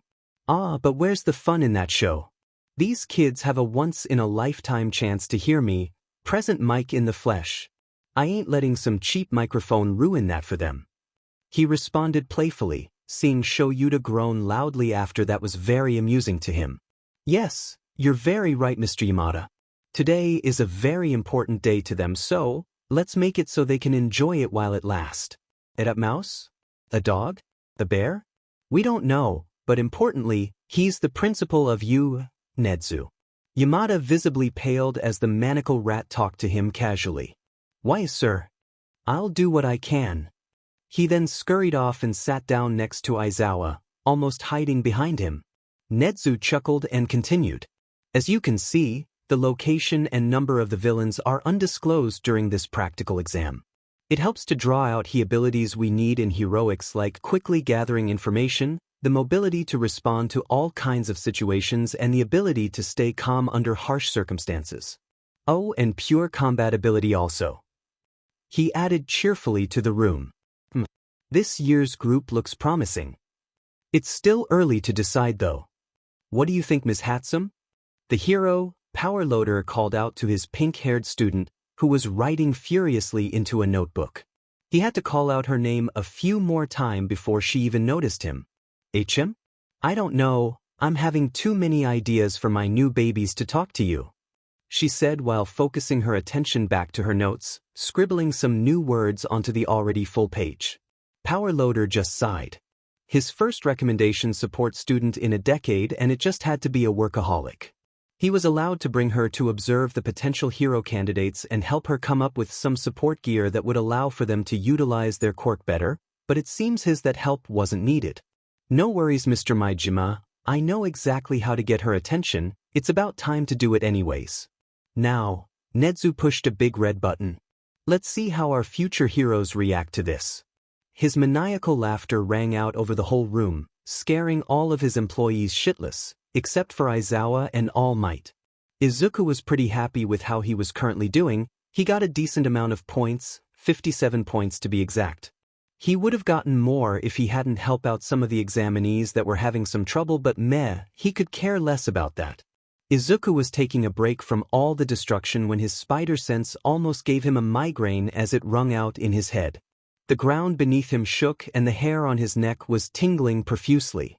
What the heck was going on? Suddenly, an explosion of dust erupted from the ground, alarming every other examinee in the area. Every windows on a nearby building cracked and exploded from the sheer size of the thing that just appeared. Izuku looked up to see an enormous robot, towering over the buildings, staring down at them like they were a bunch of ants. It crushed the top of a building with one hand, sending debris flying everywhere. Is that the zero-pointer? I know this is Yude, but what the heck is this? Izuku thought while blocking the massive dust cloud the fake villain made when it punched the ground, sending some of the applicants flying from the air pressure.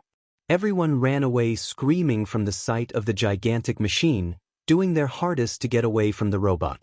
Izuku even spotted the boy from earlier, also running away from the monstrosity. He glanced at Izuku for a bit before continuing to run away. Nope. I definitely can't beat this thing even if I tried to. I'll have to run away and get some people to Saf Dash. 3 minutes left, listeners. Okay, I get it. Izuku thought irritably, while webbing up some of the debris before they got the chance to hit other people. Seriously, it can't get any worse than T-dash. Ouch. Izuku stopped dead in his tracks and turned around. It's the nice girl from earlier, he thought in a panic. Her leg was pinned under some debris. The robot villain was getting closer to her, its hand preparing to rush down again. Crap. It's gonna come down and crush her. I have to do something. I have to. Izuku Mind then came up with an insane idea, one that would probably get himself killed in the progress, but he needed to save her. Quickly. Against everyone's better judgment, Izuku rushed into the cloud of dust as the hand went down, drowning out everything but the frightful screams of the other applicants. Everyone in the monitoring area was in a full-on panic. They've just seen 2 examinees getting crushed under the hand of the fake villain. They were now currently begging Nezu to stop the exam. Nezu, for Christ's sake, turn off that 0-pointer. Those 2 are gonna die. Yamada was the one to actually yelled out. Don't you worry, my wonderful employees. Everything is according to plan. Nezu smiled a sickening sweet smile, making Yamada even angrier. According to plan? According to plan. Are you saying the death of 2 children are all part of your twisted plan? Yamada yelled out, angrier than he has ever been in his life. Ohoho? Who says that they're dead? Nezu said, still smiling while pressing some other button, revealing a street view of that particular area. What are you saying? We just saw them get crushed by that thing. How can they not be dead? Yamada was cut off yelling any further by his husband's capture weapon. Shoyuta? What are you doing? More of the scarf wrapped around his mouth, making him unable to speak. He looked at Shoyuta with an almost hurt expression, that is until he pointed at the screen, causing Hisashi to gape his mouth wide from what he was seeing. Everyone in the room was in disbelief. Except All Might, who was beaming. This shouldn't be possible. There was no actual way that this was real live footage from the area. There is no way that this boy could possibly be doing that, of all things. It was just impossible. Ochako Uraraka closed her eyes tightly, awaiting the inevitable hand that was coming down to crush her. But it never came? She was confused now. Did the test stop? Was the exam over? No, Present Mike said there were 3 minutes left. So how am I? Her questions were answered when she heard loud metal groaning from on top of her, along with some exhausted and painful grunting of someone else. Uraraka looked up and was gaping her mouth from the sight that greeted her. Izuku knew that this was the worst idea that he could have done in his entire life, but this was all he could think of. Okay? He was currently holding up the gigantic arm of the robot with his bare hands, a dent forming in the middle of its palm. His muscles were screaming at him to let go, his head was pounding in pain with every movement he makes, his eyes were starting to black out from the strain, every fiber of his being begging him to stop. It should be too much for him. It might be too much for him to handle. But he stayed strong. He steadied himself once more and pushed again, causing the robot's mechanisms to groan out loudly. The sound vibrated in his own head, making the strain even more unbearable than before, but he wasn't about to give up just yet. He needed to help that nice girl first. Based on the sheer size and length of this freaking thing, I must be holding up about 20 freaking tons. Why was Yude making these things? Izuku thought angrily before looking back at the shell-shocked girl, who still wasn't quite believing what she was seeing. Izuku gave her a shaky smile. "Do not mind me. Just a friendly neighborhood examinee, swinging by." He winced as the robot put some more force down, causing him to kneel down on the ground on one knee. "Okay, I can't hold this for long, can you move?" Izuku said shakily, his head spinning more and more as he holds on. Uraraka snapped out her shock. She looked down to her foot to see that the wind pressure has blown some of the stuff that was pinning her down. Her foot looked sprained, but compared to what the other boy was probably going through, she told herself to push through it. When Izuku saw her nod, he breathed a sigh of relief, which was a bad idea as the robot pushed down even more so than before. He screamed out in pain, everything was going dark, his head was spinning like crazy, every muscle in his body begging him to let go. But he has to hold on. So with another deep breath, he yelled out to the machine. "Stop pushing down, damn it. I swear if I can get my hand on Dash." Then something strange happened, something that he still felt was weird even for his standards. A trail of powerful burnt green electricity flowed down the length of his arms and into the hand of the robot. It stopped pushing him down, giving him the chance to take in some deep breaths. Nothing happened for a moment, until he starts hearing electricity crackling on the inside of the arm. Sensing that it was probably not a good sign, he used that window of opportunity to grab the nice girl by his webs, pulling her towards him into a bridal-style carry, and booked it out of there with his full speed. It seems that it was the right choice to make, as the robot's hand blew up, startling the boy and causing him to stumble, losing the girl from his grip. He was too tired by now to do anything else, so he closed his eyes and waited for the impact. It didn't came. He was confused for a moment until he remembered who he was holding before. "Our release," Uraraka said shakily, releasing her quirk on both Izuku and herself, falling gently down to the ground, where she proceeded to vomit her whole breakfast out. Izuku, with one final shaky smile, gave her a thumbs up and fell unconscious. Not knowing what he just did had been seared into the other examinees' memories. Everyone in the monitoring area still wasn't believing what they just saw. The boy, who easily destroyed many of the villain bots in his area, held up the zero-pointer's arm by himself, and in the process saved another person from certain doom. How can he even do that? Present Mike questioned shakily. "It's his quirk." Nedzu answered simply, reveling in all the shocked looks his employees were giving the boy. "Ectoplasm, may you please alert recovery girl to that site?" The Chimera said politely. The hero in question didn't say anything else but only nodded and sent out one of his clones. "What's his quirk anyways? Is it some sort of enhancer?" Vlad King questioned, curious as to how the boy managed to even withstand that much weight. Netzi pressed another button, revealing the boy's file for the whole room to see. Name, Izuku Midoriya. Age, 15. Quirk, Spider. Description: Izuku can do whatever a spider can.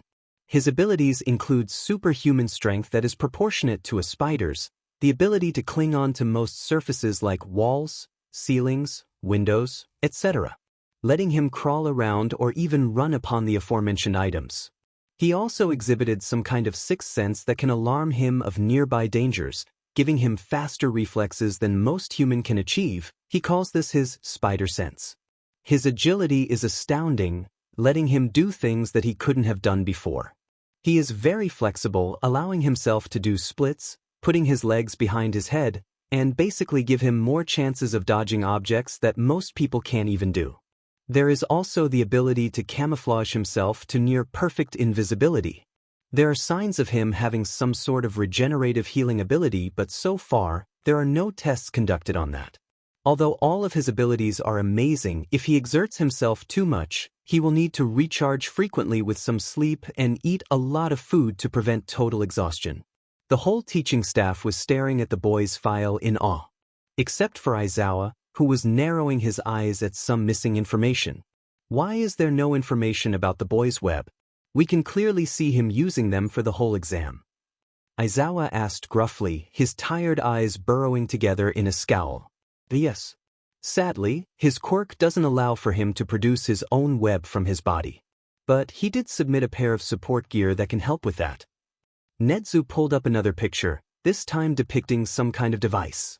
Those are the web shooters, as he calls them. Its design is very intricate and apparently, the chemical compound or the web fluid is stronger than steel, giving even strength quirk users a hard time to get out of it. It can hold his weight and more, even shooting it out in different modes. It also dissolves after an hour or so. Nedzu listed off simply, intriguing power load and snapping Hatsum out of her furious scribbling. You mean to tell me? She closed her notebook. A strange glint was seen in her yellow crosshair eyes. He made. Everyone in the room can see her vibrating, but from what, they do not know. The perfect adhesive for my babies? Hatsum yelled out like it was the best thing that she could have heard. Her manic grin can be clearly seen by everyone. Pauloder shivered at his student's expression. He did not like where this is going. Nedzu, on the other hand, just kept smiling. Yes, Ms. Hatsum, that is what you can interpret from my words. I need to get my hands on his babies. There are so many things that I can do to improve upon it. Do you have his blueprints? His health data? His home address? She asked excitedly, her cross-haired eyes zooming in delight at all the possibilities. Unfortunately, we can't give out that kind of personal information. You'll just have to ask him about it yourself. If he makes it in, of course. That's said, way too cheerfully for anyone's liking. That seems to have been the right choice, as the pink-haired girl just smiled even harder, nodded, and went back to her notebook, sketching something that looks almost like the device on screen. The remainder of the teachers didn't know what else to do but pray for the safety of the poor boy in the future. All Might was also slightly concerned, but his mind was focusing on other stuff right now. I know that you wanted to prove yourself to me. But what the heck, young Midoriya? This is too much. All Might thought with a chuckle. Still, he was proud of what his successor had done. He showed true heroism today, and if it all goes according to plan, he would officially be crowned with one for all in the coming week.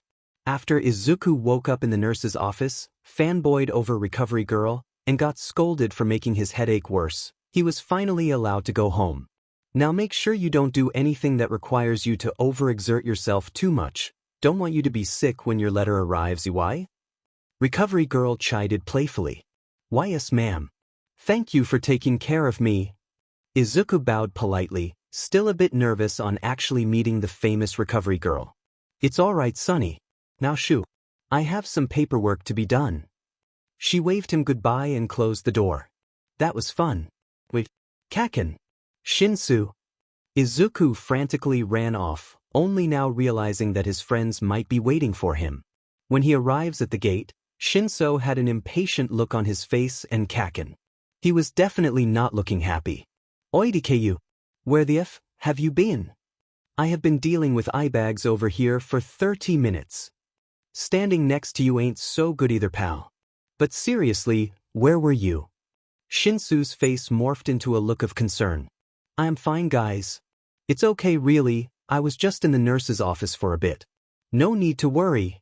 Izuku dismissed his friend's concern over him. Truthfully, he was really tired and just wanted to go home, eat some food, and fall asleep for the rest of the day. Why the F were you in the DMED infirmary in the first place?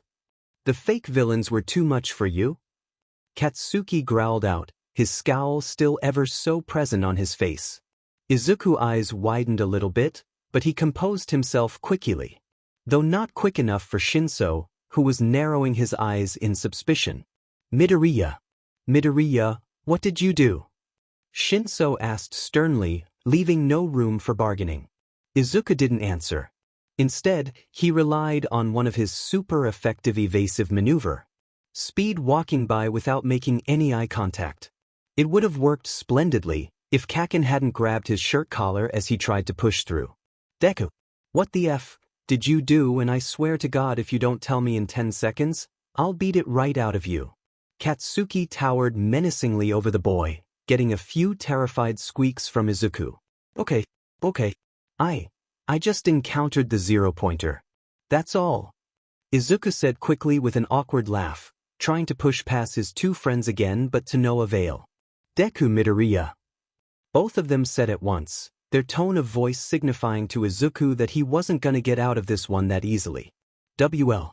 I might have, rushed in and prevented the zero-pointer from crushing me and another examinee.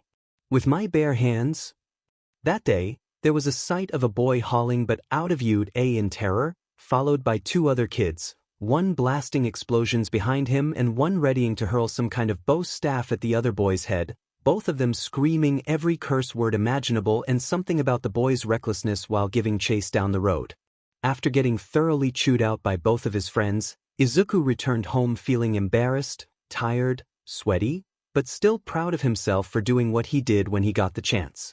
He would have liked to know how the nice girl was doing, but then he'd be considered a creep for checking on a girl that he didn't even know the name of, so he just didn't gain the courage to ask anyone about that. Izuku sighed happily as he opened the door to his home, the familiar scent of his mom's cooking filling his nostrils, making him drool and realize how hungry he actually was. Hi, Mom. I'm home. What are you making? Izuku asked excitedly, pulling off his backpack and settling down onto their living room couch, almost falling asleep at how comfortable it felt. God, was he exhausted. Remind him to not lift up something 100 times his weight in the near future. Inko poked her head out of the kitchen, a bright smile gracing her face as she saw her son's return. Hello, dear. I'm glad you're home safe. And I'm just whipping up something to congratulate you for your hard work today.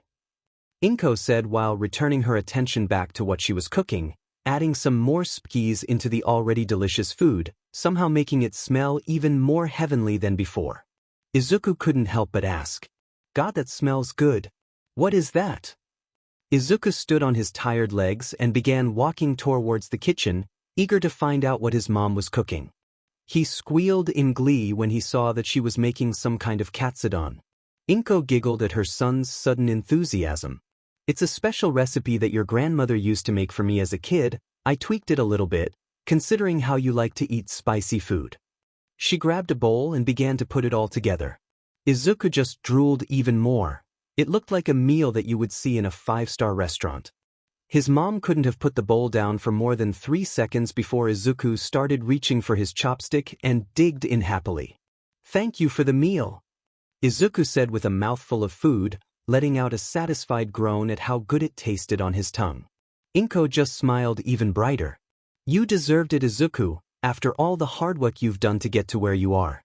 I haven't seen you that happy for a while now. I'm glad that you're taking better care of yourself when I couldn't be there for you, Izuku. Oh, I'm so proud of you." Inko hugged at her son tightly, her eyes getting a bit teary as she does. Izuku looked at his mom and with a reassuring smile, hugged her back and comforted her. "It's okay, Mom, you did everything could to help me the best you can. And I love you for that." "I love you too, dear," Inko responded, still sniffling. Inko wiped her eyes for a bit, smile still present on her face. "Well, I'm gonna go make some tea now, dear, and there's an extra bowl for you if you want more." Izuku nodded enthusiastically, still shoving more food into his already full mouth. Today was definitely one of the greater days in his life, and he hopes that this kind of thing would happen more often. "I wonder how's everybody else is doing." Katsuki Bakugo just wanted to go sleep, that's all he wanted, but did he? No, his parents just had to pester him about how he did at the exam. Teach, like he didn't ace it and showed all the other extras who's boss like always. "Oh, I'm so happy for you, son. You made us so proud." His dad, Masaru Bakugo, cheered encouragingly. To be honest, he really liked it when his dad did that, but he would rather die than say it out loud. "Yeah, whatever," Katsuki said, not looking any of his parents in the eye. "God, he was so tired, let him go already." "What he said, brat, also I got you something. You might like it." His mom, Mitsuki Bakugo, said with a smirk, confident in her gift. Katsuki scoffed. "Yeah right, what the hell can you Jadesh?" A box was dropped into his lap, stopping him from ranting any further. "It seems just like a typical present. A big red bow on top, some All Might-themed wrapping paper, some holes on the outside." "Wait, what? The F is the sheet? You didn't even bother to get me a present without having holes in it or something?" He gave his parents an incredulous look, not even bothering to look inside said holes. "Just open it, Katsuki," Mitsuki said in exasperation. "Fine ya old hag, after this I'm going to my room." Katsuki trailed off upon seeing what his parents gave him. It was a goddamn FING puppy, and not just any FING puppy, it was a FING Pomeranian. It had the same ashen blonde color that he and his mom have. Its eyes were black, like the boba that he usually drinks. Its fur were also pretty puffy, almost like it had spiky hair. "Okay, seriously?" It yipped at Katsuki with a small bark, doing things to his heart that he FING loved, though he wouldn't admit that just yet. "Why the F dash, did you give me a FNG puppy?" Katsuki picked the little BSRD up and eyed him. They both stared at each other silently, that is before the dog began to lick his face excitedly, tickling him. Stop, you dmed BSRD. Your tongue smells like sheet. I'll effing kill you," Katsuki said, suppressing the smile that threatened to appear on his face. He pushed the dog away again, who was still wagging its tail out of sheer happiness. "Sheet. This thing is too effing cute to kill. So, do you like him? If not, we could always return him," Mitsuki said, feigning ignorance, slowly reaching for the dog before Katsuki yanked him back. "Who the F said anything about returning this BSRD? You gave it to me so I effing decide that sheet." Katsuki eyed his mom with an angry glare, hugging the dog protectively to his chest, who was still trying to lick his face, so it was very hard to keep his composure right now. Mitsuki looked at her son, then at the dog, then at her husband, who gave her a look of understanding and smiled, which in turn made her smile too. "If you say so, brat. Sue, what are you gonna name him?" she asked eagerly with a sheet-eating grin. "None of your business." Katsuki growled out, now holding the dog in his lap. He looked down, taking a clear look over the dog, and came up with the perfect name for him. "Your FING name is now BSTRD. You got that through your furry little ears?" Katsuki asked while looking at the dog with the seriousness that rivals a businessman. Beate answered with another excited yip, his tail still wagging back and forth in happiness. It tried to lick Katsuki's face again, but was stopped with a boop to the nose, causing it to stumble over on the blonde's lap with its legs in the air, panting quickly, while still looking expectantly at Katsuki with its big round black eyes. "Fine. Come here, you little sheet." And as Katsuki rubs his new friend's belly, letting a genuine smile grace his face, Mitsuki silently recorded his interaction, trying to not burst into tears at how happy her son looked. Masaru was still chuckling at his son's choice for a name. He just hopes that this doesn't carry over when he names his own children one day. Hitoshi Shinso was feeling really good about today if you ask him. He did pretty well in the practical exam, all things considered, destroying a decent amount of the fake villains, scoring about 20 points if his calculations were correct. He would have scored more if he didn't save some other examinees and some grape dude from getting absolutely wrecked by a robot that was sneaking up on him, but some of Midoriya's spirit rubbed off on him, he guess. His dads just informed him that they were given the rest of the day off by both the school and their hero agencies today, and they plan on relaxing at home with him. So he was really excited about that too. When Hitoshi opened the door to his house, the familiar meows of their 3 cats, Snowy, Scratchy, and Scoundrel, greeted him. He smiled softly at them, then closed the door, took of his bags and laid down on the nearby couch, letting the 3 ball of fur rush towards him. Despite the name, Scoundrel loved getting pats the most out of all 3, and Shinso didn't deny him any of that. Snowy laid down calmly next to him, purring cutely near his ear. Scratchy, as per usual, climbed up to his head, claws and all, and made his messy head of hair into a bed. "You know, if you weren't so cute, we'd have given you back by now."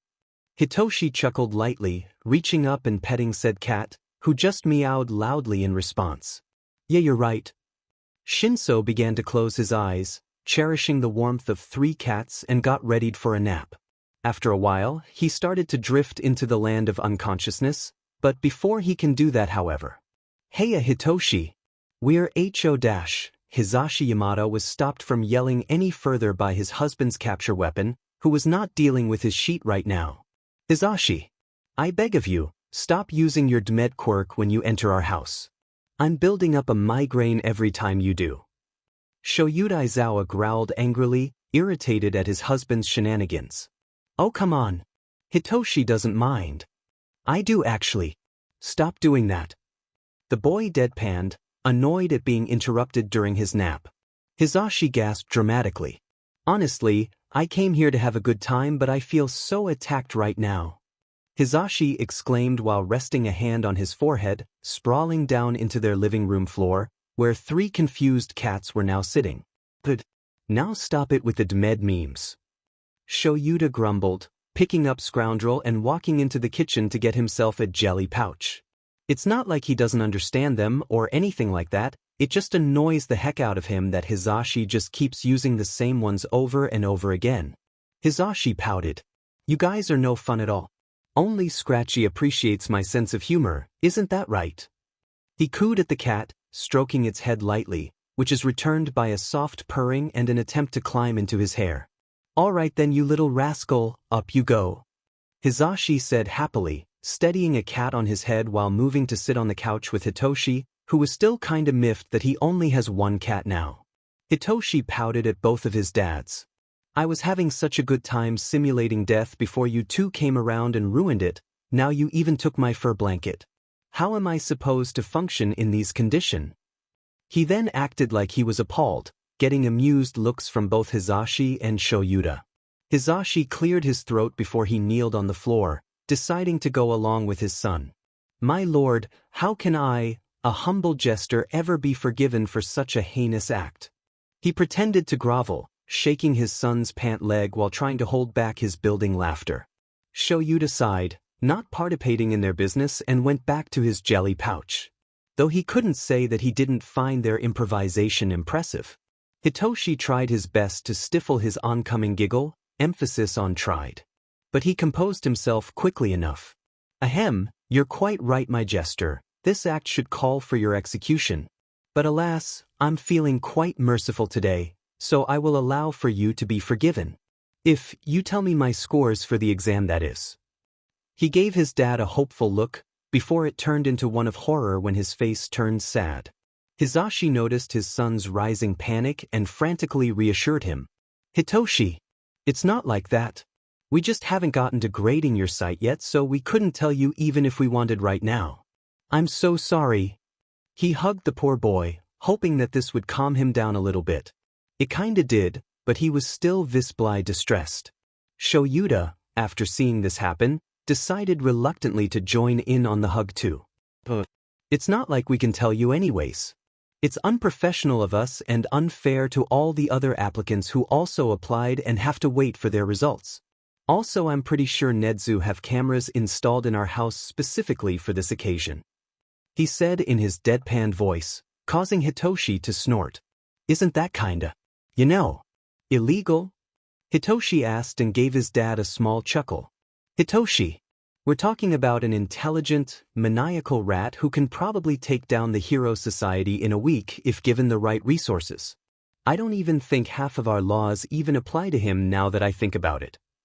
Shoyuta said, his brows furrowed in thought and realization. Both Hizashi and Hitoshi shuddered. The image of Nedzu maniacally laughing as everything around him burns popped up into their minds. Hizashi was the first to break out of his stupor. Let's not worry about that. How about we start watching some movies? I just got a new, well, not new, but something that my mom sent out to me in a box of stuff from her old house. He excitedly stood up and ran into his room, leaving Shoyuta and Hitoshi behind to prepare the snacks and other necessary things. After 5 minutes of rummaging around, Hizashi ran back out and almost tripped on the 2 cats that were standing in the way, earning him 2 annoyed hiss. Found it. It doesn't look old, but apparently, it's an ancient film that was made in the pre-Quirk era. She managed to transfer the original movie into a more modern format for us to watch. I don't know what it's about, but the name sounds cool.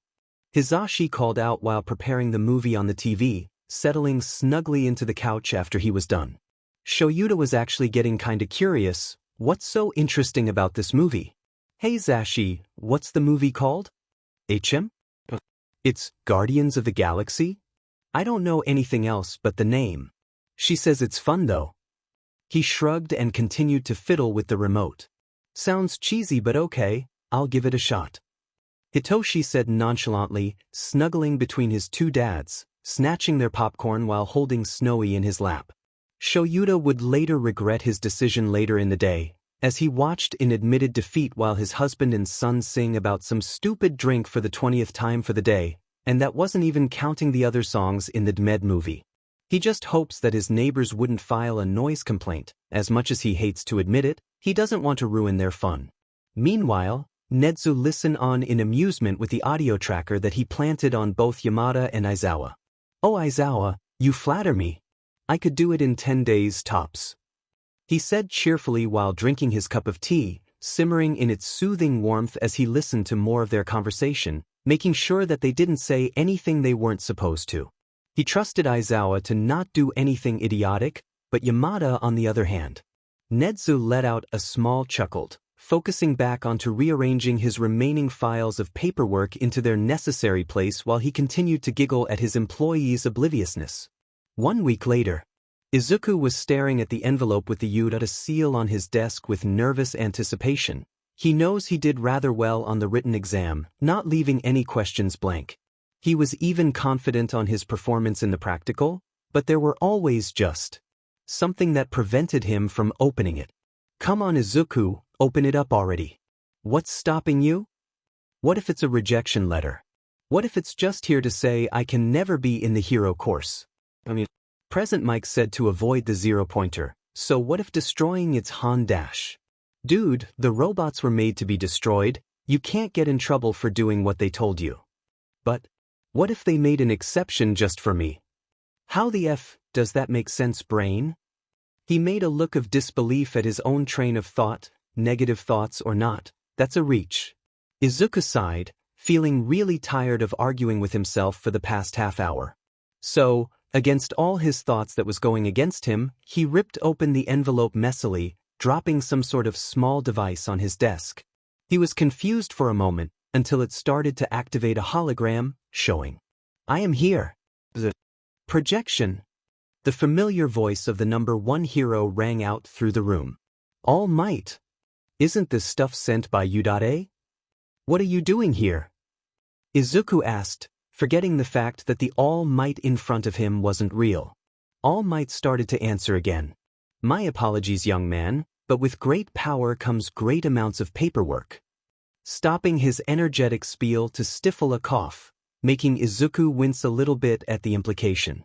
"I should be mad that you plagiarized my mom's line, but geez, All Might, take it easy."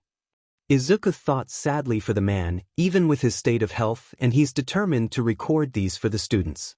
"Anyways, the reason I came to this city isn't just to fight out-of-control villains. You, my boy, is looking at the newest faculty member of U.A. All Might said proudly, his iconic grin as big as ever as he put his hands back on his hip. "No way. You're serious? You'll be working at U.A now."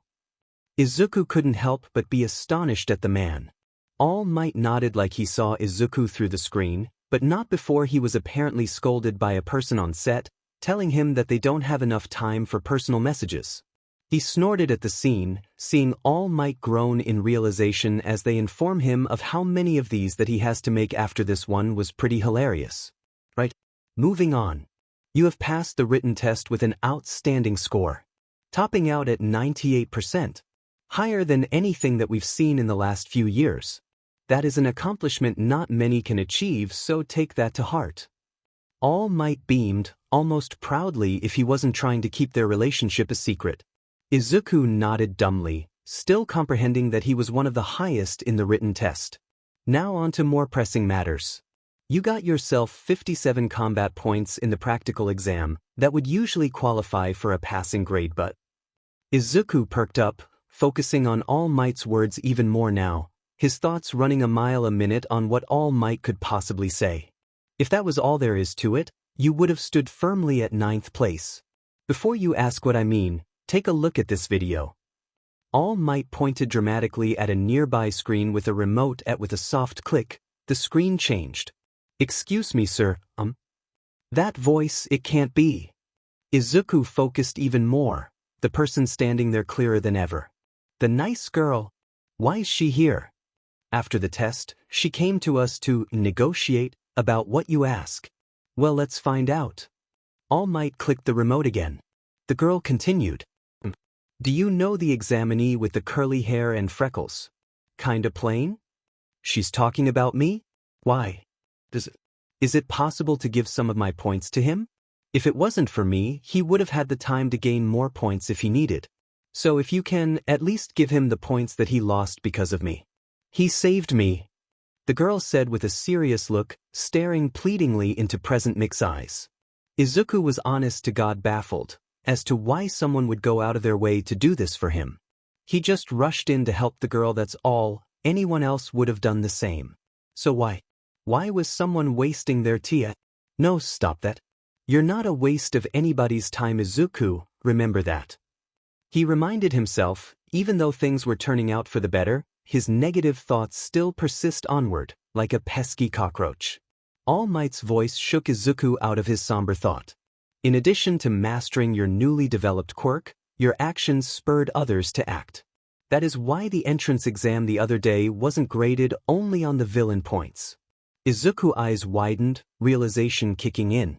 The video continued again, showing Present Mike patting the girl's head reassuringly. "No can do, listener, I can't share your points even if you beg me. But I think you don't need worry, listener, something tells me he's gonna do just fine."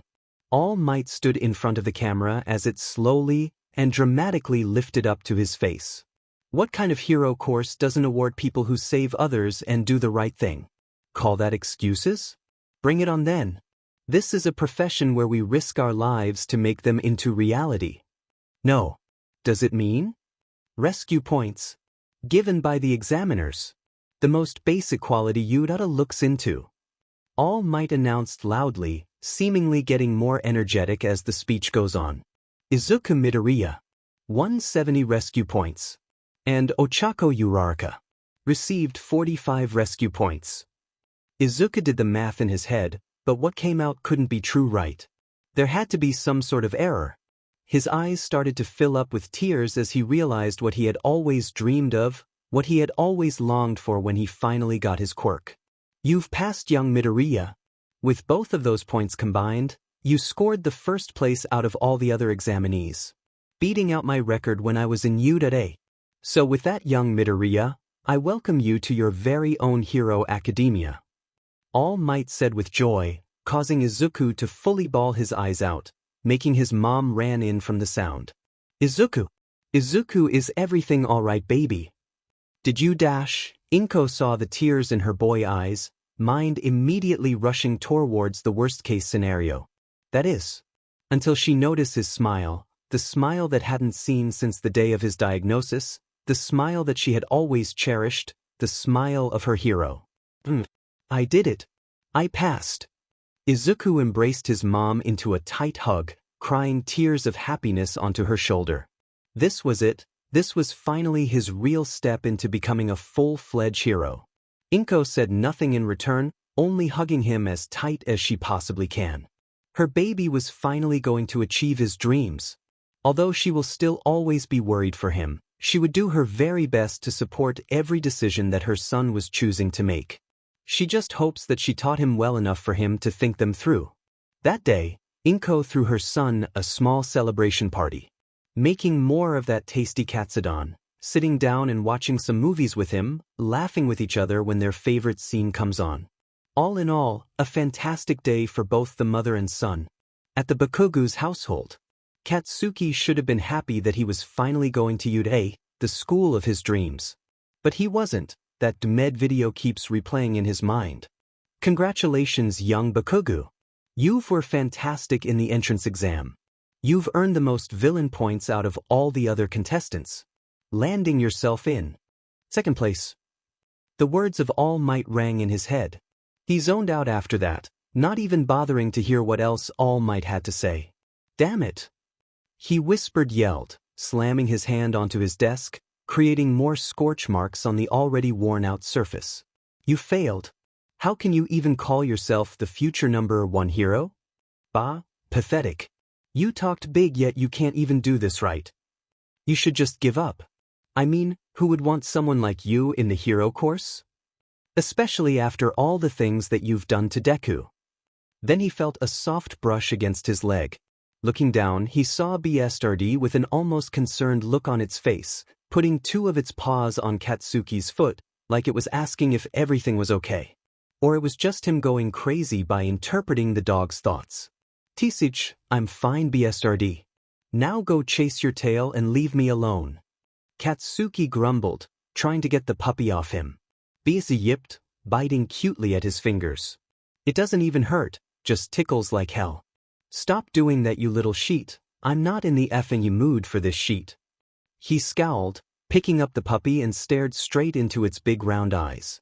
BSRD stared back, and changed its attempt from biting to liking Katsuki. But because he was too far away to effectively do that, he just liked the air with the excitement of a toddler who was just given ice cream out of nowhere. Katsuki stifled his laugh with a loud snort. God, you're so effing stupid. Why the F did I even keep you? He smirked at the happy puppy in his hands, rubbing his thumbs gently on its belly. This turned out to be a great choice as the puppy's tail starts wagging uncontrollably, whipping softly at Katsuki's arm at how fast they were going. Fine, you win. Katsuki sighed, standing up from his chair and moving to lay down on his bed, hugging the dog to his chest while still contemplating his earlier thoughts. I don't need some shitty points to prove that I'm the best. I'll destroy the BSTRD who came in first place and show everyone at you ought not to underestimate my abilities. Katsuki let a feral grin spread his face, thinking of all the possible ways he can show off his abilities. Oi Katsuki! You done in there, brat? What's taking you so long? Mitsuki burst into his room, just in time to hear All Might's announcement. Congratulations, young Bakugo! I welcome you to your hero academia. To say Mitsuki cried that day would be an understatement. She went through a whole box worth of tissues. Katsuki was still raging about her barging into his room, and Masaru was congratulating his son while preparing a whole feast containing all of Katsuki's favorite food, a proud smile clearly on his face. At the Aizawa's household, Hitoshi was staring in awe at the multiple shots of him saving other contestants, 4 in total. The largest one being the group that he saved by jamming his weapon into a 3-pointer's wheel, effectively immobilizing it by breaking his bow staff in half, sticking a large middle piece into its inner mechanisms, leaving him a pair of makeshift eskrima sticks. He took the sharp ends and stabbed them into the fake villain's face, stopping it from attacking any further. Now who would we be after someone showed such a heroic spirit weren't given the chance he deserves to act upon it?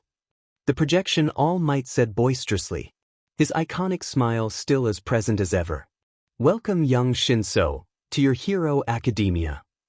Hitoshi steadied himself on his 2 dads as he processed what freaking All Might just said. I passed. Yep. Both Hizashi and Shoyuta answered at the same time. Goofy-looking grins were on both of their faces. Well, in Shuta's case, more of a sheet-eating one. I'm in Udata. Yep. I'm in the hero course. Yep. You guys knew the entire time, didn't you? Hitoshi asked with a suspicious gaze, though there was an amused tone in his voice. Sorry kiddo, our hands were tied. Netsu will have our skins if we did. Hizashi rubbed the back of his neck, trying to explain his innocence. Sure, what he said. Shoyuta agreed. He should tell Hizashi about the time that Netsu blasted the soundtrack of the movie they watched in his office when he called Shoyuta in to remind him not to say anything to Hitoshi, but not now. Right now was his son's personal moment, and he could definitely delay terrifying his husband later. Meh, it's fine. I'm really going to Udate? That's the 4th time you asked that, but yes. And we've never been prouder of you right now, Hitoshi. Hizashi hugged his boy, giving him a few head pats along the way. Shoyuta grunted in affirmation and joined in the group hug. Hitoshi couldn't help but cry a little when he said that. I doubt that I could have done if I hadn't met you guys when I did. Thank you guys so much. He held on tight, not letting any of his dads go, like they would disappear the moment he did. They stayed like that for a while, with hugs and head pats before Hizashi suddenly grinned with the excitement of toddler who just discovered their quirk. Oh Hitoshi, I completely forgot that I got a surprise for you. Wait here for a moment. And he splits off from the group, jumping over the 3 cats that were in his way to his room. That? Do you feel a little déjà vu? Hitoshi asked his remaining dad. Strangely, though I'm feeling like I'm going to regret something soon. Shoyuta said while narrowing his eyes. Ugh, you always regret something. You said that you regretted adopting Scoundrel, but who do I see hogging him the most? Hitoshi asked with a raised eyebrow, a confident smirk on his face that was saying, gotcha. In my defense, he did us a favor by peeing on Zashi's horrible bowtie collection on the 2nd night. I mean, those were awful. Shoyuta grimaced as the memory of the multicolored bow that Zashi wore to their wedding was conjured up in his mind. Not noticing Hizashi has entered the room and an offended look was on his face. Hey, it took me a long time to collect all of that. And I'll have you know, bow ties are cool. Hizashi exclaimed indignantly, still feeling a little bit sour at that particular event. Sure. They both drawled out, chuckling to each other much to Hizashi's expense. I've gone out of my way to get you this, and this is how you repay me? By siding with him? Unbelievable. Hizashi tossed something to Hitoshi while looking away, hiding his expression from the 2 of them. HM? What's this? Hitoshi stopped his questioning, his eyes gained a certain glint in them that kinda worries Shoyuta. Hitoshi? You okay? Never better. Hitoshi's grin turned into the same sheet-eating one Shoyuta had. Huh, so that was what it looked like when he did it to other people. Shoyuta took a look over his son's shoulder and immediately froze from what he saw. No. Hisashi, you son of a dash. Surprise. You're looking at the new and improved POTG Volume 2 baby. Took me a while to track down the original movie, and it took some time to actually transfer it into a format that we can watch, but by God did I do it. Now, who's ready for a fantastic movie time? Yeah. Hisashi yelled energetically, pumping up Hitoshi, who already took off towards the TV, and filling Shoyuta with a sense of tiredness that his toughest patrol couldn't even achieve. Hisashi. But why? Shoyuta face-bombed with both of his hands, dragging them slowly down his face. His painful existence had finally reached its top. Oh, stop being such a drama queen, Sho. It's not as bad as you think. Besides, I know that you at least like the music. And look at Hitoshi, he has the same look as he did when we first adopted him. Would you deny him of this? He looks freaking adorable. Hisashi cooed quietly, eyes looking at Shoyuta with a pleading look. Shoyuta really hated when Hisashi pulled the look like an injured kitten act on him. His husband knows demon well that he couldn't help but go along with him when he did that. This was like the scratchy incident all over again. Alright, fine. This better be good. He answered grumpily, not particularly happy with the circumstance that he's in. Relax, Shoyuta. If you want, we can go to the cat cafe later to make it up for you. Hisashi took the opportunity to peck a kiss onto Shuta's cheek, causing a slight blush to appear on his face while still grumpily rubbing at the spot he just kissed. His husband is so cute when he's acting like that. Hitoshi pretended to GG at his parents' display of affection. Stop flirting with each other and come here already. I already made the popcorn, he said impatiently, hugging two of the cats while patting the two spots next to him, signaling for them to hurry up. Hisashi pulled his husband along, but not before Shoyuta managed to snatch up Scoundrel and putting the black cat snugly into his scarf, earning him a few appreciative purrs. They sat down next to their son as he started the movie, smiling from ear to ear at the opening logo. This is going to be fun. Meanwhile, oh my, some new songs? Thank you, Mr. Yamada. I was beginning to find the old one boring. The Chimera said cheerfully, sipping at his hot tea. Checking on some of the students' files that caught his eyes. Especially one of a green-haired boy. So this is your choice, Yagi? I must say you picked quite an interesting one. Netsu thought amusingly, laying the boy's file down. Right next to a small jar containing a dark green spider, seemingly dead from natural causes. This year will be a rather interesting one, wouldn't you say, Mr. Midoriya? He chuckled to himself, humming the song that was playing in his office. The night after Izuku received his results, he was finally contacted by All Might after a week-long silence from the hero. He felt really excited about meeting All Might again, and he was especially excited at the possibility that this meeting would bring him. Am I really gonna get All Might's quirk? I did pass, but was it enough? Izuku thought as he ran towards the familiar beach, the wind flying past his face, reminding him of the sensation when he was swinging from building to building. To us. Weirdly relaxing to say the least, to feel the phantom push of gravity without even falling, to remember the sense of adrenaline that used to run under his skin, to remember in intricate detail what pose he used in every swing. Wait, what was he talking about again? Then the sight of a familiar gauntly-looking man interrupted his rambling thoughts. Right, All Might. Izuku ran even faster to the man, maybe too fast as he skidded to a stop right in front of his hero, catching his balance just in time to avoid falling into the water. Hey, All Might! Izuku whisper yelled, his enhanced senses notifying him of the couple that was standing on a nearby dock. Tashinori looked surprised for a moment before looking at his surroundings. After checking that no one was looking at them, he breathed out a sigh of relief. Hello, young Midoriya, but may you call me Yagi or Tashinori in this form? Just to be safe. Oops, yes, Ariel, I mean Yagi-san. Nope, that sounds too freaking weird coming from my mouth. Izuku said adamantly, shaking his head with vigor. All Might had to admit, it was really weird to hear young Midoriya call him by his name after all this time. Yes. Do have to agree with you on that. Just remember to be careful of your surroundings when you see me, alright? Don't need anyone connecting the dots now. He jokingly said, his face mounting a skeletal grin. Alright, All Might, I promise. So, why did you call me out here again? Izuku asked, getting straight to the point. Alright. So first off, I would like to say congratulations, my boy.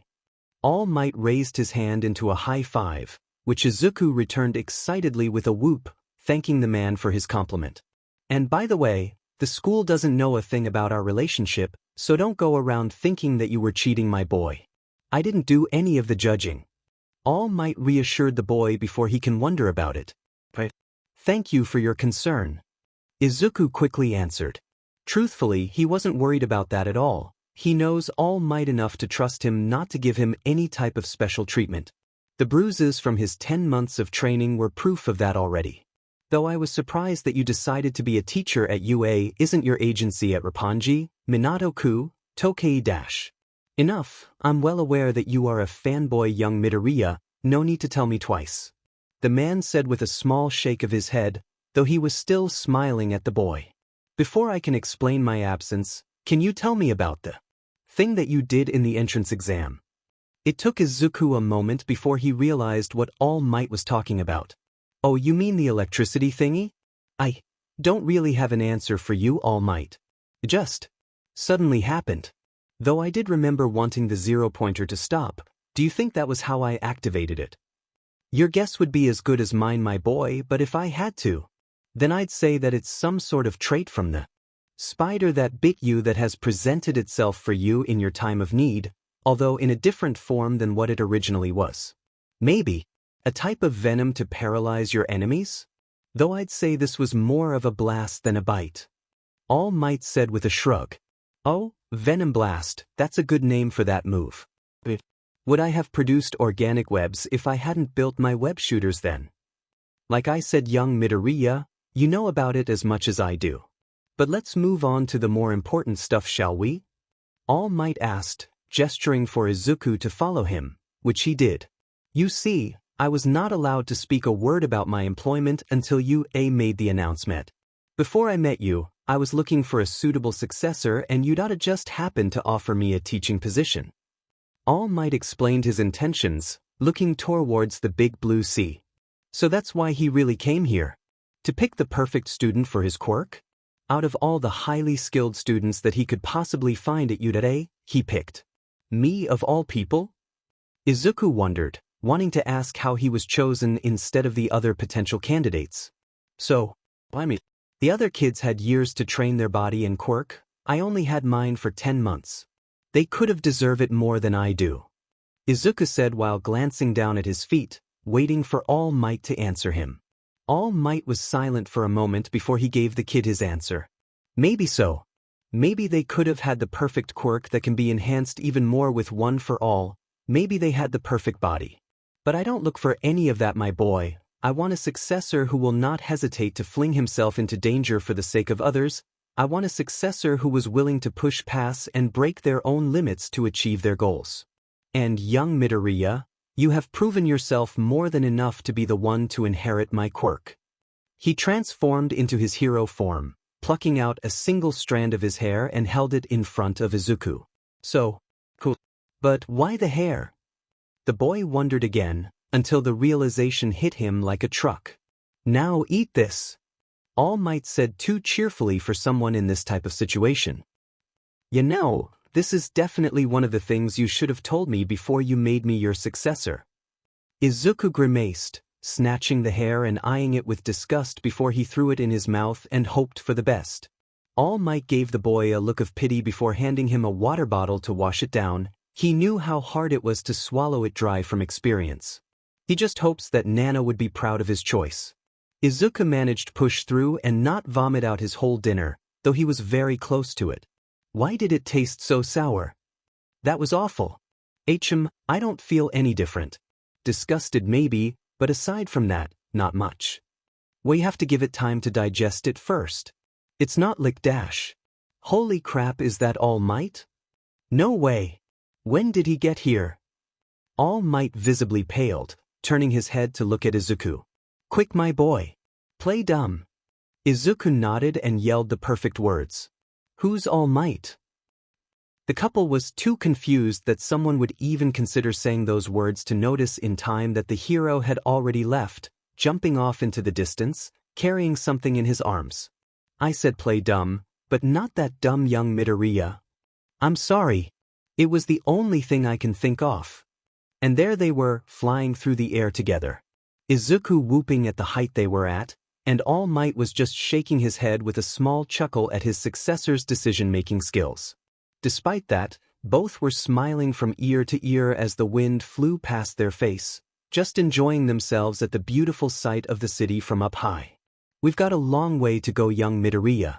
I just hope that I'll be there to help you cultivate both of your powers before my flames can completely disappear when my task is done. Yep, that's pretty deep. A few weeks later. You okay, Midoriya? You look nervous. Shinso asked, walking alongside his friend to his new school. His dad's already went to the school early in the morning to prepare for the orientation, or in Aizawa's case, one of his typical logical ruses that Shinso has yet to see for himself. Well yeah, I mean we're finally going to freaking U.A. In the hero course no less. How can I not be nervous? This is where All Might went to for his studies, for crying out loud. Did you know that he destroyed every single robot in his area during his entrance exam? Izuku rambled out, some of it too fast for Shinso to make out clearly. So he did what any friend would do in that situation, he whacked on the boy's head lightly to snap him out of his fanboying. Relax, Midoriya, you'll be fine. Though with your luck, you'll either snag yourself a girlfriend, or get expelled on the first day. Great odds if you ask me. Shinso joked, looking at his friend with a mischievous grin. If that's your way of calming me down, then it's not helping, like at all, Hitoshi. Izuku pouted at the boy, his face displaying slight blush from being teased. Not noticing at all that his friend has halted in his tracks, staring at Izuku with confused eyes. What? Did I say something wrong? I'm sorry if dash. No, you didn't do anything wrong. You just called me Hitoshi, that's all. The boy's eyes widened in realization. Oh, just kinda slipped out, I guess? Do you want me to call you by Shinso again? Nah, it's fine. It's about time you call me by that anyways. We've been friends for what? Almost 2 years? Besides, I'm tired of calling you Midoriya. Izuku sounds way better than just saying the color of your hair. Sure, Hitoshi shrugged casually, eyes still fixed on him, but now they showed appreciation instead. Thank you. Hitoshi. Come on. Let's go, we're gonna be late if we're not hurry. Izuku started to jog at a brisk pace, signaling for his friend to follow him. Yeah, no problem, Izuku. Oh, by the way, where's the Pomeranian? Not that I want to endure his presence, but wouldn't you want to go with him too? Firstly, stop with that nickname already, you know he hates that. Also, Kacchan already went ahead of time before us. Something about his ultimate exercise routine that he adjusted for you. Huh, dude's committed, I can give him that. And for your information, that is exactly why I call him Pomeranian. Hitoshi grinned again, still keeping up with Izuku. Whatever you say. They jogged quietly for a moment, until Izuku thought of a fantastic idea. Hey, Hitoshi, he said while hiding his expression from the purple-haired boy, tiny traces of a smirk on his freckled cheek. Let's race. Izuku pulled his sleeves up, revealing his smaller web shooters, and zipped away with the gracefulness of a gymnast, leaving his friend behind in a trail of dust. Try to keep up. He hollered back. Huh? What? Hey, no fair. Give me a pair of that. Hitoshi said while giving chase after his friend, cursing slightly under his breath at his slow reaction time. Maybe later. But right now, see ya, you Hitoshi. Izuku said, cackling loudly much to Hitoshi's expense. He doesn't exactly know where his surge of confidence came from or even why he decided that this was the time to race with his friend, but right now he was having the time of his life to even care about that. How the heck did you beat me here? Izuku said in disbelief. His friend was standing in front of the school gate, flicking through his phone like he was just simply waiting for him all this time and was not just in a race with Izuku a minute ago. Pure absolute spite and a lot of shortcuts. You ain't the only one who have some tricks up their sleeves, Izuku. In your case, literally. Hitoshi nodded towards the two web shooters that was on his friend's wrist, grinning like he had just won the greatest bet of the century. Alright, I kinda deserved that. I shouldn't have been so show-offy. Man, I didn't even see you. Izuku exclaimed, a bit tired and grumpy from his loss. I got my ways, now walk with me normally this time and tell me about the things on your arms. Hitoshi said, putting an arm over a sulking Izuku's shoulder and dragging him into the school. Admittedly, Hitoshi wasn't really expecting for Izuku to stop pouting and pull out a large notebook, detailing every little notes for his support item. His eyes sparkling more and more as he rambles on how they function, their designs, what powers them, what kind of things they could do, and even the slightly bigger version that was meant for his hero outfit. The purpled-haired boy was honestly getting more intrigued as his friend explains the ins and outs of his device, feeling like he just learned more about science than he ever did in a decade. Diamen Izuku, you said these were made from garbage scraps? That's kinda impressive actually. Any chance that you have an extra pair that I can borrow? Maybe teach me how to swing like you do. Hitoshi suggested with a wiggle of his eyebrows, trying to convince his friend. Izuku awkwardly laughs. That I can let you borrow them, sure, but I don't think you'll be able to swing around like me much. Well, maybe a few simple swing here and there, but swing like me? You'll probably dislocate your arms or worse if you tried. He explained with a tinge of disappointment. Yeah, let's delay on the swinging part or a little while. Still, could be useful for capturing villains, or fixing up my broken chair. Hitoshi added as a suggestion, still remembering all the times that it suddenly lurched backwards, making him fall out of his seat. You know what, maybe it can be a tape of some kind. I might have to adjust the web fluid formula a little bit to delay the dissolving process even longer, but it should work. Maybe if I use some. Izuku went on a muttering storm, mumbling about some chemicals that Hitoshi was not even bothering to figure out. He had enough science for the day, thank you very much. After a while of wandering the halls of today, they finally reached the gigantic door of their designated classroom. Class 1A, the hero class. God, it was still hard to believe that Hitoshi had managed to land himself into this course, and with his best friend of all people. He turned to see what Izuku's reaction was, only to find out the guy was still muttering about his devices. Hitoshi sighed and snapped his fingers near his friend's ear, startling him out of his trance. Hey, Earth to Izuku. We're here, dude, turn the muttering down a little bit. Really? Wow, the door's huge. You think it's to accommodate people with gigantification quirks? Izuku asked while fiddling with the straps of his backpack, nervous on the potential classmates that he would meet today. Wait, is Kacchan in this class or Class 1B? I forgot to ask him. Then the sound of a small explosion was heard from the room, along with the faintest sound of cursing. Never mind. Izuku stifled his giggling, glad that his other friend is in the same class as him.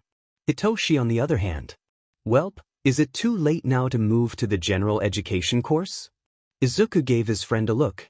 Come on, sure, Hitoshi, stop being so dramatic. He's not the same person from middle school anymore, he changed, you saw it yourself. But give him a chance and he might even surprise you. He said determinedly, giving his friend an exasperated sigh. Hitoshi rolled his eyes and moved to open the door, sliding the door out of their way. Revealing. Get your feet off right at once. Don't you feel shame for the degrading our school's property? You cretin. The same boy who had accused Izuku of sabotaging the other contestants scolded a familiar blonde. Is there some sort of stick up your butt? Why the F would I care for whoever made some shitty desk? Where the hell are you from? Katsuki growled out, his cocky look now present on his face. The guy seemed stunned for a moment, but answered the boy anyway. My name is Tenya Ida. I'm from Somei Private Academy. Somei? The DMN elite school? I'll have fun crushing you down to dust then. Katsuki sneered at the guy, getting a horrified reaction out of the boy. Crush me to dust? You delinquent. Are you even here to be a proper hero? The aghast boy questioned the blonde, who was looking pretty amused throughout their whole interaction. Katsuki was about to retort until he saw the two familiar bush of hair, one green and one purple. Oi Deku, I begs. Find you finally. I was about to give this DMN elitist what he deserves. Katsuki smiled menacingly, nodded his head towards the guy who was giving Izuku a look of recognition. It's you, the student said, unknowingly directing the whole room's attention to Izuku. Hi. Izuku waved politely to the staring class. Some waved back, some just turned back to their conversations. On the inside, the boy was freaking the F out. There were too many eyes on him than what he was comfortable with. The student, now known as Ida, marched towards Izuku with a stern look. Good morning. I'm from Somidash. Yeah, we get it, pal, now what? Do you want? Hitoshi asked, annoyed at seeing this guy again. Hitoshi, be nice. Anyways, I'm Izuku Midoriya and this ball of sunshine over here is Hitoshi Shinso. Nice to meet you, Ida, Izuku nervously introduced while patting his friend's back. Midoriya. You knew how the exam was set up, didn't you? Ida's eyebrows were still furrowed, expression still more intense than it should be in a situation like this. Izuku didn't know how to exactly respond to that statement, so he just stayed silent and wondered how all of this would play out. I didn't even notice it. I have misjudged you once again. It's truly hard to admit, but you were one step ahead of me the entire exam. Do you mean the rescue points? Because I had no idea they were even a thing. Izuku explained with a sweat drop, wondering how someone can be so serious about everything. Then, a soft voice spoke up from behind him. Oh, that curly hair. You're the plain-looking boy. Izuku turned around, eye widening at who he saw. It's the nice girl. She's here too. His mind also filled in that her name was something Uraraka, but he doesn't know why he knows that. You passed, just like Present Mike said. I mean, of course you did. You saved me. She gestured energetically, imitating the same moment that he held up the zero-pointer. A big wide smile displayed on her soft round face. Izuku turned red, still not used to a girl actually wanting to talk to him.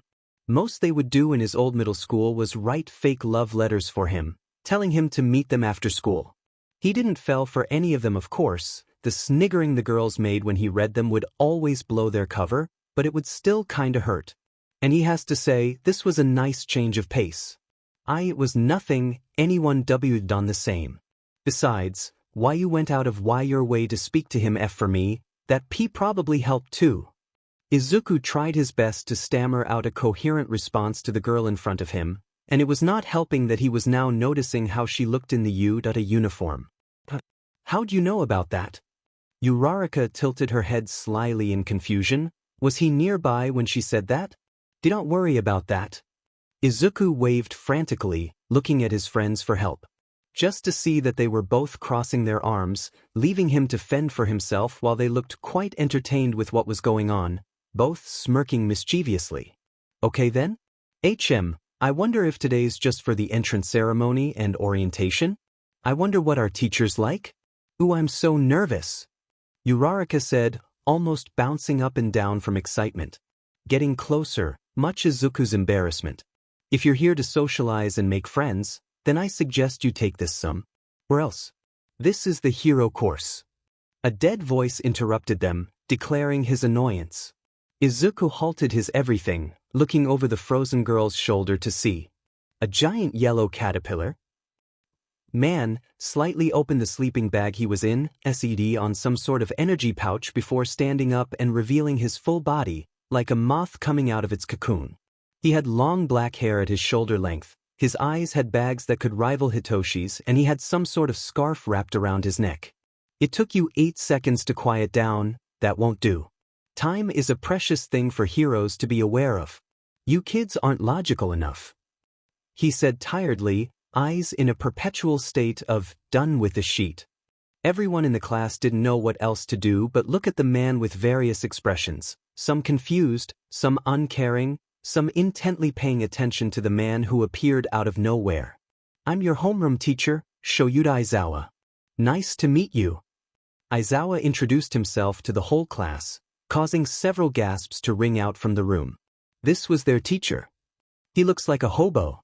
Aizawa sighed and took out some gymnastic uniform, throwing them quickly to Izuku, who caught many of them without much effort.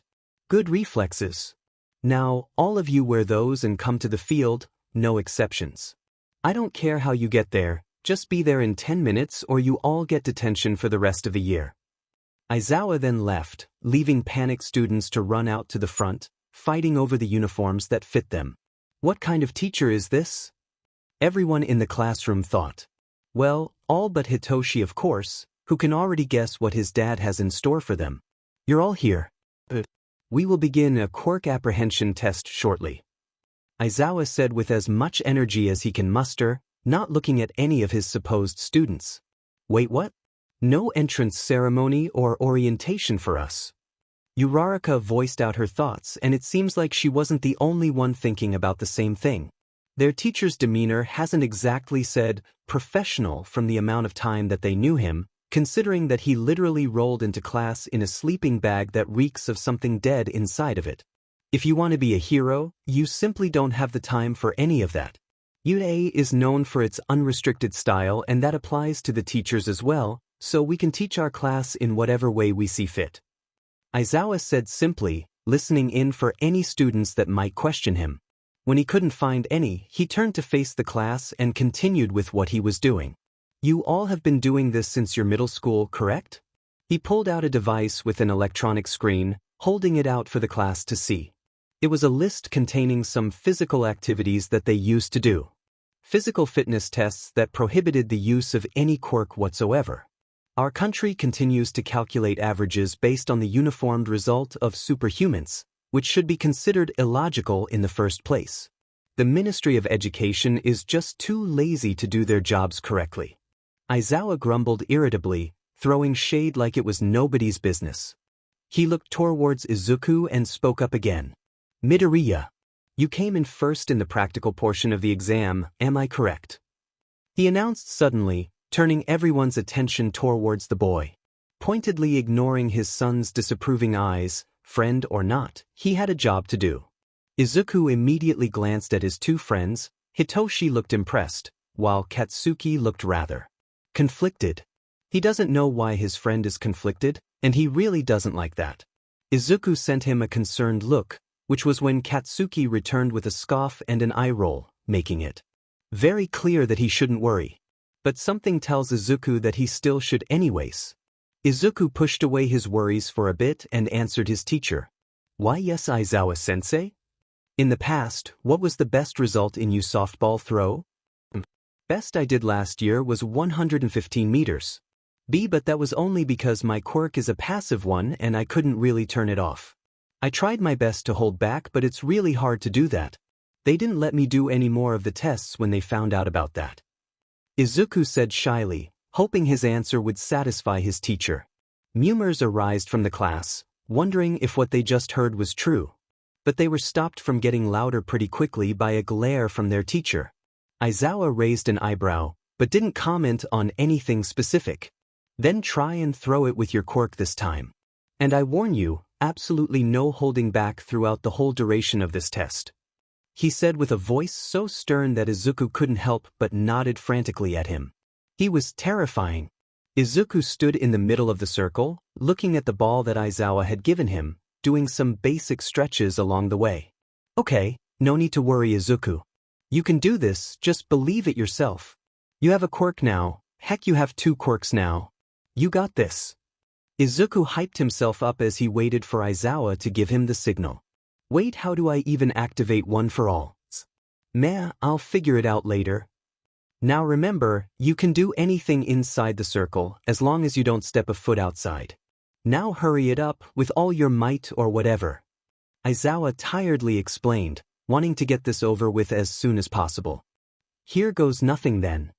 Izuku wound his arm back, his upper body lurching forward with an unexpected amount of speed, leading with his elbow in front of him to throw the ball in the most effective way possible, putting more power into the throw than he thought he could possibly muster.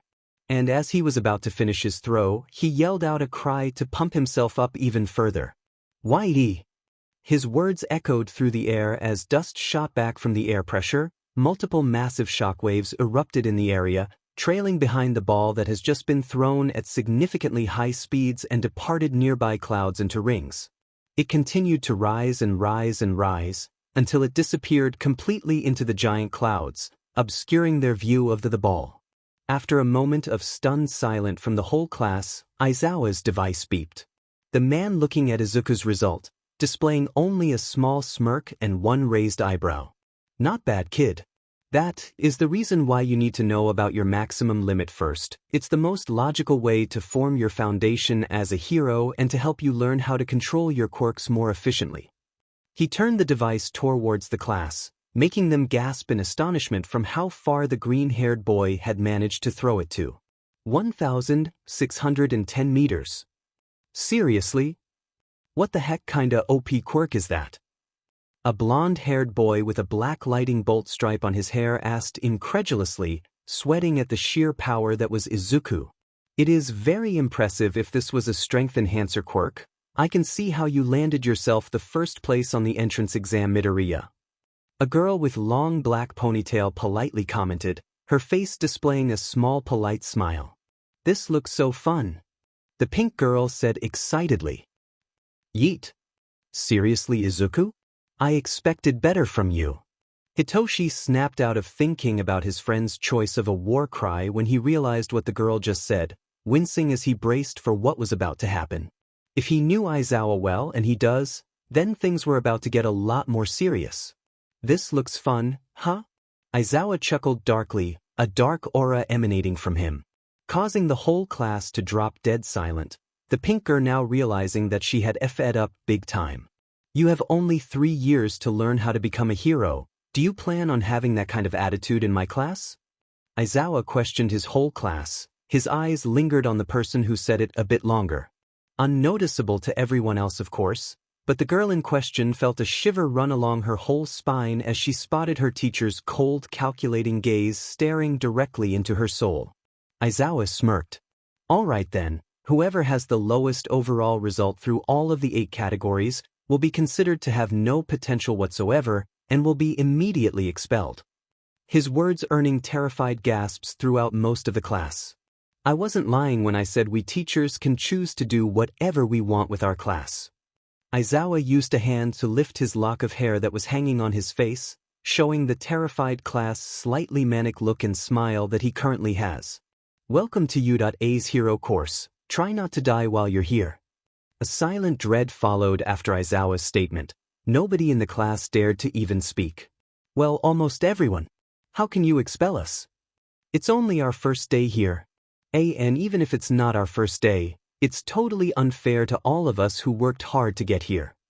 Uraraka said, trying not to show everyone that she was still terrified on the inside. Natural disasters. Aizawa simply said, confusing every student in the class. Enormous accidents, rampaging villains. He listed off, not leaving a room for them to interrupt him. Calamity is always right around the corner, and I'd say that life is full of unfairness. Heroes are the ones who have to find a way to correct all of that unfairness. If you were expecting to spend your time hanging out with your friends, then you'd be dead wrong. For the next 3 years, U.A will put you through the ringer as future heroes. That's why our school motto is Plus Ultra. Use all of your strength to overcome all the hardships. So bring it on already. Aizawa finished with a smaller manic smile, his pointer finger doing a come motion. Trial by fire, huh? If this is what it's like to be a hero, then it can't be helped. God damn it, Deku, you won't win that easily. Sheesh, dad, drama much? It's like you want to give your students nightmares. Now that the demonstration is over, it's for real from here on out. And so begins the quirk apprehension test of Class 1A. All of them too busy to notice a small drone watching them from above, with the letter painted on its side. Let's see what makes you so special, Mr. Midoriya. The robotic voice of the Chimera said in amusement, zooming in on the messy bush of green hair. First event, 50-meter dash. After a few students had gone with their turn, it was time for Katsuki and Izuku to move to their respective positions. Both were excited to have the opportunity to battle against one another, albeit in a race. Ready to eat some dust, Deku? Katsuki said in a challenge while stretching, a cocky toothy smile displayed on his features. Izuku politely giggled, sending him a smile in return. I don't think I can eat my own dust, Kacchan, you'll have to do it for me. He playfully winked, confusing Katsuki even further. It was still weird to see Deku having the ball to sass him, not that he wanted his friend to be afraid of him again, of course, it's just that he still feels like he doesn't deserve this, to have Deku as a friend again. 10 years of torment, 10 years of bullying, 10 years of loneliness should have made anyone hate him. It should have filled Deku to the brim with resentment and hatred towards Katsuki. But all he received back was kindness and forgiveness from the boy. It was still frustrating him for some weeks now. How can someone even be like that? You shouldn't even be here right now, you're more a villain than a hero. Shut up. I'm going to do my effing damnedest to make it up for the nerd. I don't know how the F I'm going to do that, but I'm gonna find a way, god damn it. Katsuki stopped arguing with himself just in time to hear the robot announce them both to get ready. On your marks. Get set. Go! Both Izuku and Katsuki shot off, using their quirks to their full advantage. Katsuki used his explosions to blast himself forward, and Izuku used his ungodly super strength to run past his friend, creating cracks on the ground as he passed the finish line 2 seconds before Katsuki does. 2.50 seconds. 4.13 seconds. That one earned him a proud grin from Hitoshi and an eye twitch from Katsuki, who was trying to compose himself. Deku! Katsuki growled, stomping his way towards the now mortified boy. Why is Kacchan? Izuku stammered, nervous on what his friend was about to do. Duh. Good job, nerd, I guess. Katsuki begrudgingly admits, still trying to keep his rage in check. And as he saw his childhood friend lit up like a birthday candle, squealing happily from the compliment that he just got, Katsuki smirked at the sight, feeling his chest warming up just from looking at the nerd's bright smile. Even if this was the only thing he could do for the nerd, he would gladly do it again in a heartbeat. Stop standing there and move, we don't have time to diddle-daddle, Aizawa said tiredly, still ignoring the shocked students that just saw the green-haired boy beat out the record of someone who had a freaking speed quirk of all things. Second event, grip test. 540 kilos. Are you a gorilla or something? The student with some weird elbows said in amazement, a wide toothy grin featured on his face. More of an octopus really. The guy with 6 arms explained casually, 3 of his multiple arms gripping tightly on the device. Nice comparison, though don't let Blondie over there hear that. Hitoshi jabbed a thumb towards Katsuki with a chuckle, already done with the grip test. He scored quite nice actually, 65 kilograms in one attempt. He'd say that was a new record for him. Aizawa-sensei? The shy voice of Izuku asked his teacher, still holding onto device without making an attempt to grip onto it. The group's attention diverted to him, wondering what's wrong. Aizawa furrowed his eyebrows together, a tired sigh left his mouth. Yes, what is it, Midoriya? Is there something wrong with the device? No. I just wanted to ask you what this thing's maximum capacity is. Izuku said, feeling slightly embarrassed for bothering his teacher. Aizawa raised an eyebrow, not really knowing why Izuku would ask such a question. Midoriya, I don't know why you would want to know that, just use all your power to grip on it. He said in annoyance, his voice raising a bit higher than it should. But regardless, these things can calculate up to 6 to dash. Crunch. Ons. Midoriya. What did you do? Aizawa rubbed at his eyes, mentally preparing for his future headache as he stares at the now pile of scrap in Izuku's hand. The nearby groups that was watching their interaction were gaping their jaws wide open, dumbfounded at the incredible strength that the green-haired student possessed. I was about to tell you that I destroyed one of these before, but I kinda got startled at your voice. Sorry? Izuku shrugged with a nervous and awkward chuckle, looking at Hitoshi to see that he was trying his best not to fall on his but laughing. That's strange, what's so funny? Hi, Shin, so stop laughing, I'm not awake enough to deal with you yet. Aizawa grumbled at his son, checking over Izuku's hand to see if any shrapnel had pierced his skin. Luckily, there was no visible damage, though it was strange that someone can deal this much damage without injuring themselves. He saw All Might himself pooched a robot not too long ago, and even he has some small scratches on his fist. Not a great comparison, but it was all he could think of at his current state of tiredness. You know what? At least you're Hitoshi's friend. Aizawa mumbled inaudibly and tiredly, letting go of Izuku's hand and sending him off to sit with his classmates who had already finished, leaving him to deal with their never-ending questions. He turned his head to the left just to see his son had the same sheet-eating grin he had, albeit a little bit smaller. Then his son signed something. It was subtle and it took him a moment to realize what he said, but he eventually made out the words anyways. You do know that I know lip reading, right? Third event, standing long jump. As Katsuki cleared the whole sandbox, he grinned confidently at Hitoshi, who just barely makes it in the middle of the box. How does it feels, eyebags, to lose to the future #1 hero? He sneers. The only reaction he got back was an exasperated eye roll and a sarcastic laugh. Oh yeah, it hurts so much. How could I ever live with such a defeat? I'll have to run away and hide my shame forever. Maybe I'll disguise myself and leave the country, where no one will figure out what my greatest shame in life is, not jumping far enough. Hitoshi dramatically, causing the student nearby him to burst out laughing. Dude, you're funny. Wanna be friends? The boy with the bright yellow hair asked with a handshake. Yeah. Sure. And Hitoshi took his hand, shaking it unenthusiastically. Awesome. Hey, by the way, what's your quirk? I haven't seen you use it for the tests. The guy asked innocently, not noticing that Hitoshi had paled significantly. There it was, the question that he hoped nobody would ask, the question that he would always try to avoid. He grimaced more. He should have figured that this would happen. It always does eventually. But before he can say anything, the gruff voice of Katsuki answered. His quirk is none of your business, so F off. If he wanted to tell you, he would have already done so. Katsuki growled out, jabbing his finger onto the boy's chest. Eyes furrowed together in a threatening manner, even almost protective? Hey man, it's cool. If he doesn't want to tell me, it's fine. Jay just wanted to do an icebreaker, that's all.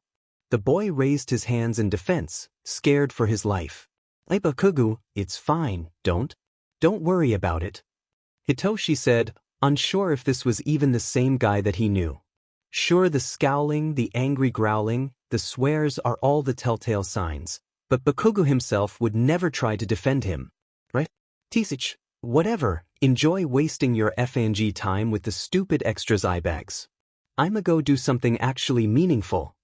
And he stomped off, glaring at the other students who were looking at him. What the F are you looking at? F off. Still him. Geez, what's his problem? The boy said while smoothing out his clothes, grinning awkwardly as he does so. That's actually him in a good mood, don't worry about it. And as for your question, brainwashing. I can control anyone who responds to one of my statement, but it only activates when I want it to so. Don't worry. Hitoshi looked away from the boy, closed his eyes and held his breath. He knows that his dad said that Yurei wouldn't be the same, but he finds that kinda hard to believe. He just has to see it for himself first. The boy's eye widened for a bit, but then it was quickly paired with a gigantic goofy smile on his face. That's an amazing quirk. There's so much that you can do with a quirk like that. No wonder you're in the hero course. The guy said with a friendly pat on Hitoshi's back, startling him out of his surprised stupor. Maybe Yurei isn't going to be that bad after all. Thanks. My name's Hitoshi Shinso, yours? Denki Kaminari, at your service. Seiken Y-. Hey Hitoshi. I'm done. Izuku came over, interrupting Siro while he was talking. Oh, hey Izuku. You done already? Did you clear it or not? I wasn't really paying attention. Hitoshi smiled softly, happy to see his friend had joined him. I did. But did you see the girl with the frog quirk? She jumped so much farther than even Kacchan.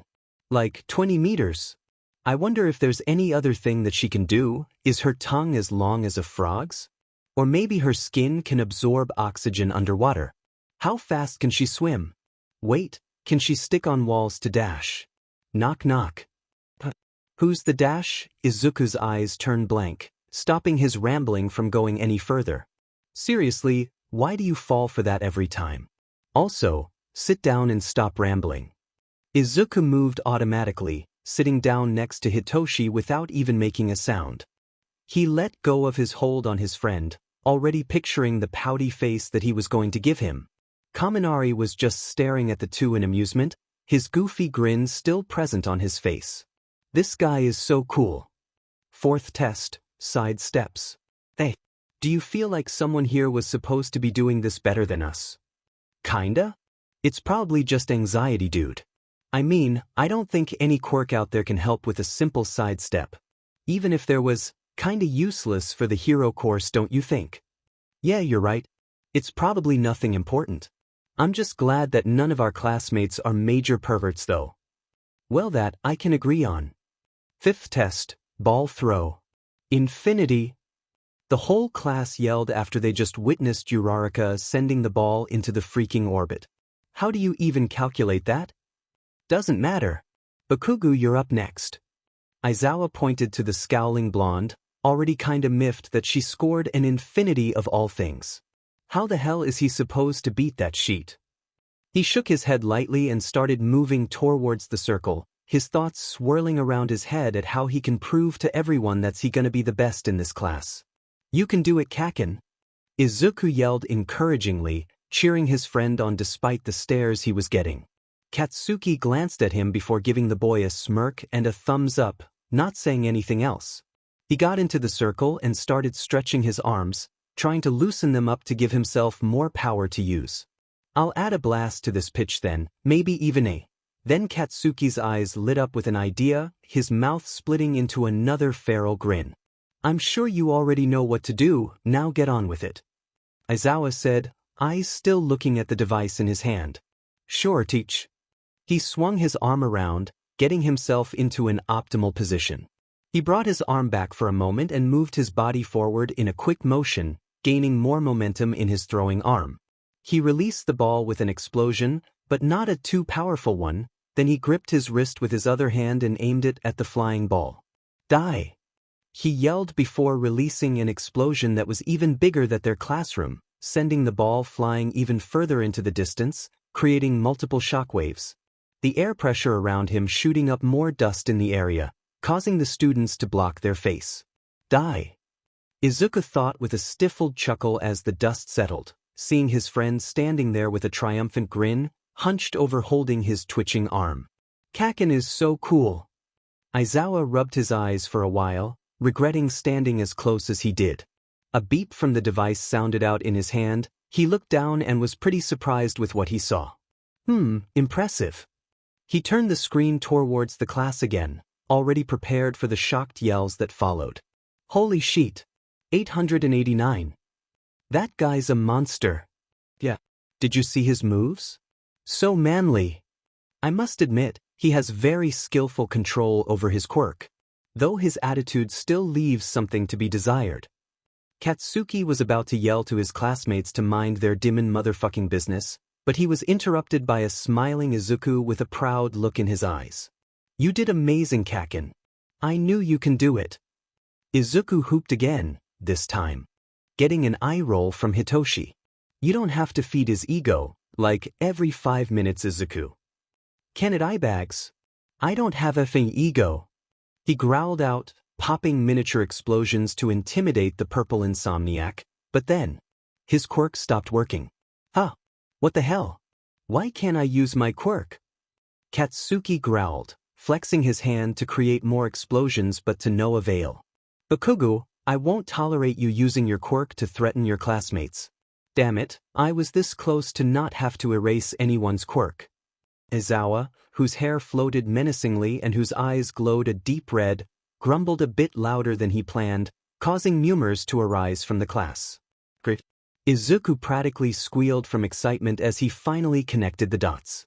You're the erasure hero, Eraser Head. You can temporarily erase the quirk of anyone that is in your line of sight. Can I have your autograph? And he pulled a notebook and a pen out of somewhere, not noticing that his friend next to him was blushing at his friend's fanboying over his dad. It wasn't like Izuku hasn't fanboyed over his dad before, but just seeing him doing it in front of his dad was a whole nother thing entirely. The rest of the class was still confused on who Eraserhead was. Eraser? I hadn't heard of him before. I think I heard of him once on the news. Isn't he an underground hero or something? Izawa groaned, now activating his quirk on the whole class, scaring them from making any further comments. Ugh, remind him why he took up the job to be a teacher again? Oh right, Nemuri signed him up without his consent. God damn it. Quiet down already and stop making me use my quirk, I have dry eyes. Maybe later, Midoriya. Izawa said grumpily, finally closing his eyes to let them rest for a moment, taking out some eye drops along the way. What a waste of an awesome quirk. The whole class collectively thought, still deathly silent. Get back to the class, Bakugo, we're wasting time. Izawa said to Boy, walking away to prepare for the next event. Be it as it may, the class had already showed him that they had some serious potential already. These next few tests are just for him to see them suffer for a bit.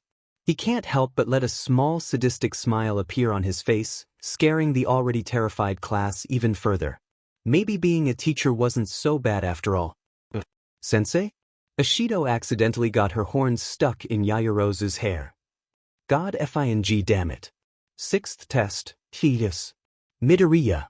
Midoriya. You can stop now. Everybody else have already finished.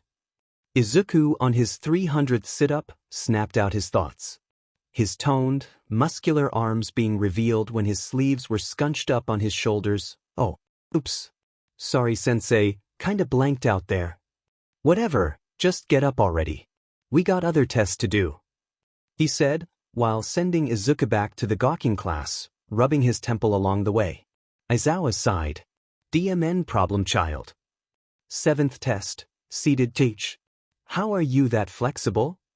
The dude with the weird elbows yelled at Izuku, who had already done his test and was doing a split for fun, while he was struggling to even straighten his arm all the way to his toes. It's just my quirk. Here, I can do this too. Izuku said while pulling his hand backwards to touch his own arm, flabbergasting his classmates even more with his demonstration. Do you even have bones? Probably. Izuku said with a shrug, walking away towards Katsuki and Hitoshi. Both were trying their best to not burst out laughing. Izawa just gave up on trying to understand Izuku's quirk and proceeded to discreetly slam his head repeatedly into a nearby wall. Sure, Netsu showed him the boy's file, and Hitoshi kinda explained it to him a while ago, but things just doesn't add up. How can a quirk just manifest out of nowhere? How can someone be so powerful with such a simple quirk? And why can't he erase it? 8 test, distance run. It was a good effort, Midoriya. The girl with a long black ponytail, who was still sitting on her motorbike, complimented the sweat-drenched Izuku that was still gasping for air on the ground. At least we now know you still have limitations. Izuku panted for a little bit before speaking again. You know, why did I decide to do an endurance race with a motorbike again? He stood up slowly, getting his bearings on his now sore legs. Because you're an idiot UFNG nerd. Now stand up, Deku, you're sweating over my shoes. Katsuki lent Izuku a hand, pulling him up and steadying him. Thanks, Kacchan, I needed that. Izuku held up a fist and Katsuki's eyes widened, who wasn't really expecting for his friend to initiate anything like that at Katsuki for at least a little while longer. Katsuki looked at Izuku, looked at Hitoshi, looked at his friend's fist, then sighed, and reluctantly returned a fist bump of his own. Whatever, nerd. Painfully ignoring the bright smile that Izuku was giving him. And with that, the quirk apprehension test of Class 1A was finally over. Alright, I won't drag this out any longer, let's quickly announce the results. These are your score from each of the tests, summed up. I won't waste my time explaining it, so I'll just show you. Izawa clicked the device in his hand and a hologram containing everyone's ranking was shown. Izuku felt pretty proud of the place he got. Second place isn't half bad. He was beaten out by the ponytail girl, Momo Yaoyorozu, who seemed to have a creation quirk of some kind, so yeah, wasn't gonna beat that anytime soon. Hitsushi got a pretty decent ranking despite not using his quirk in the test, landing him in 16th place, clearing the danger of being expelled. Katsuki was. Well, he got 3rd place, which wasn't that bad, but Izuku can tell that he was not happy with the outcome. At least he wasn't in 4th place, that would have been bad. That honor went to a Shudo Todoroki? Why does that name sound so familiar? ODMN, Hagakure. Someone called out, getting many of the students to glance at the hologram again. They all winced, seeing what rank the student in question got.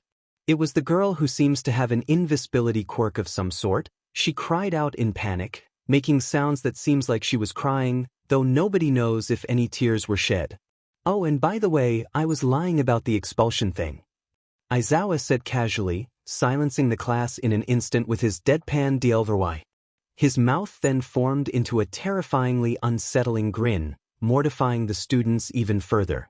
It was a logical ruse to draw out the upper limits of your quirks. Most of class screamed out from the realization that they just got tricked by their own teacher. Izuku, on the other hand, was realizing something else entirely. That smile. Or have I? No way, no freaking way. Izuku's eyes widened as he connected the dots. Every interaction between Hitoshi and Aizawa is making more sense. The moment that Aizawa almost called Hitoshi by his given name, the giant bags that they both shared under their eyes, the unsettling smiles. He glanced at Hitoshi, seeing that Katsuki had also done the same, being the other person who had also seen his sheet-eating grin many times before, his expression somewhere between a confused shock and an enraged realization. Hitoshi looked at the two and also gave them the same grin, now raising their suspicion even more. Izuku looked like he wanted to know more, but he was interrupted by Aizawa clearing his throat. With that out of the way, we're done. Your documents about the curriculum and such are in the classroom. Give them a look. He turned and glanced at Katsuki, Izuku, and Hitoshi. And FNG winked at them. Like, this man apparently has a sense of humor, kind of winking. What the F dash? How the F is our homeroom teacher your FNG dad eyebags? Katsuki asked, somehow not loud enough for anyone else to hear the conversation between the three of them. He's been teaching here longer than I have lived with him. Bakugo, I don't even know how he even got this job in the first place. The man has an absolutely distaste for loud, obnoxious noises, which is kinda ironic now that I think about it. Hitoshi mused with a quiet chuckle, remembering all the times Shoyuta opened the door to the shower just to stop Hisashi from singing. Those days were fun. Well, whenever he returns, that is. But, Hitoshi, why didn't you tell me? Izuku asked, a little bit sad that his friend never even told this to him. He knows that he isn't owed that, but it still kinda stings. Hitoshi looked almost apologetic before he grinned again. Sorry, Izuku, Dad's kinda wanted to keep it a secret for as long as they can, being heroes and all that. Thankfully, they allowed me to tell you when we're in you, though I would rather have the dandelion over there to not know any of this. Huh? You calling me soft or something? I'll kill you. The blonde growled out, soliciting some glances over to them, but other than that, their classmates were slowly getting desensitized to his personality, and it has only been 2 hours since meeting the hot-headed boy. Kacchan, come on. Izuku drawled with a small smirk. You know he's just kidding, you are literally the opposite of soft, everyone knows that. He laughs good-heartedly, shaking his head in delight between his two friends. He wonders for a very brief moment if this would have happened if he hadn't been bitten by that spider, but pushed it aside quickly enough. Whatever Deku, you're lucky I find you tolerable. Katsuki grumpily said, huffing out a puff of air in fake annoyance. Really? The great Katsuki Bakugo finding someone else tolerable? You really going soft for Izuku? Hitoshi said in a hilariously scandalous tone, making Izuku snicker and the blonde in question to scowl again. You shut the F up or I swear I'll shove your own foot up your butt eyebags. Katsuki said loud enough to be heard by the people nearby before stomping aggressively back to the classroom. Ida was appalled and Momo just has disapproval written in her eyes, clearly not appreciating the unnecessary foul language. He didn't deny it. Izuku mumbled inaudibly, a soft, grateful smile was on his face as his childhood friends stomped off to their class. Their friendship probably isn't going to be the same as they used to be when they were kids, but this is probably the next best thing that could have happened to Izuku this year. Now, should I go and ask All Might how one for all works? All Might, why aren't you in the teacher's lounge? Aizawa asked, his tone still dead as usual. Aizawa, you sneaky little liar. A logical ruse? If I remember correctly, April Fool's was last week. All Might said with a teasing voice, not noticing whether or not it was annoying his colleague, which it was. He was wearing an obnoxious yellow pinstripe suit, with a dark blue tie around his neck, turning him into more of an already bright beacon of attention.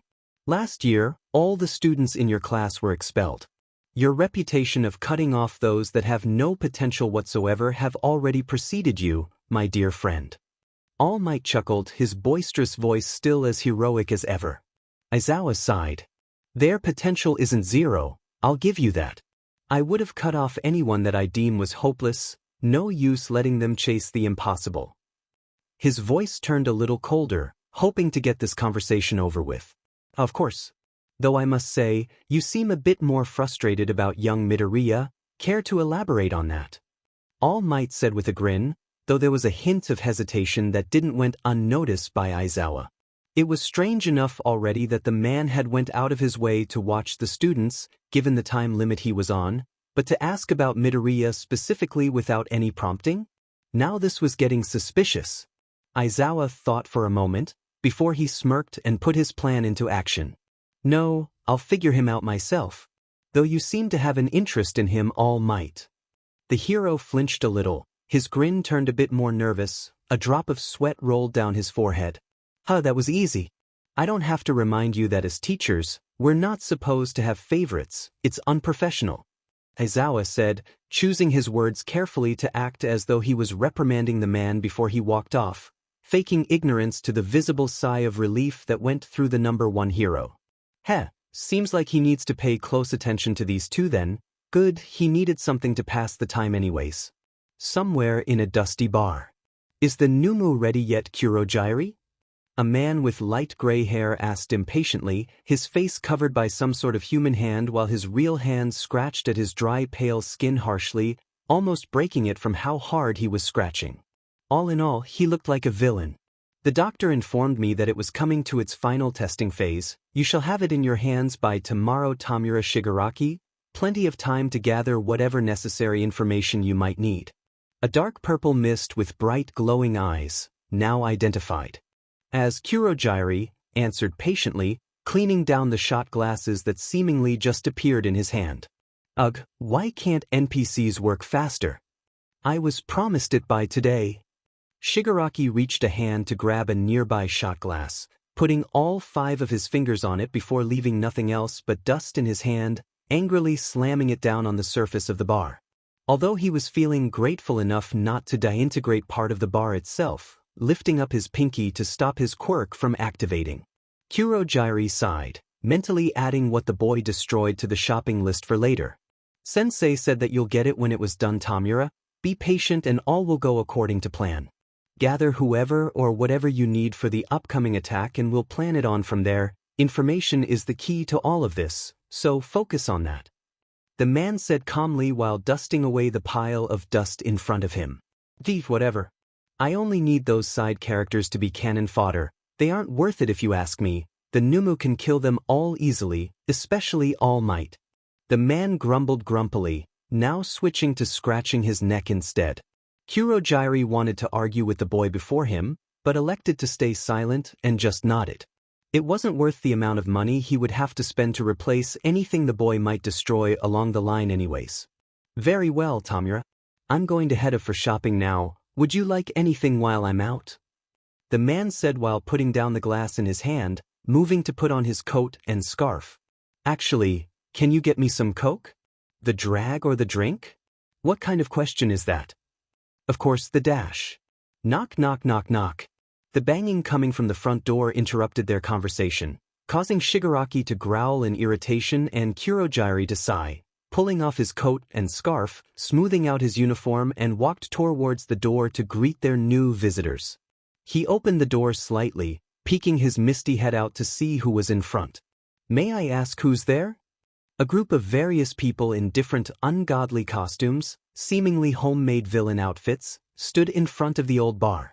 Some of them can clearly be seen to have some sort of a mutation quirk, with some emitters sprinkle in here and there, maybe even a few transformation types, though it was clear that they all came here with one objective in mind. You the one that got a job for us?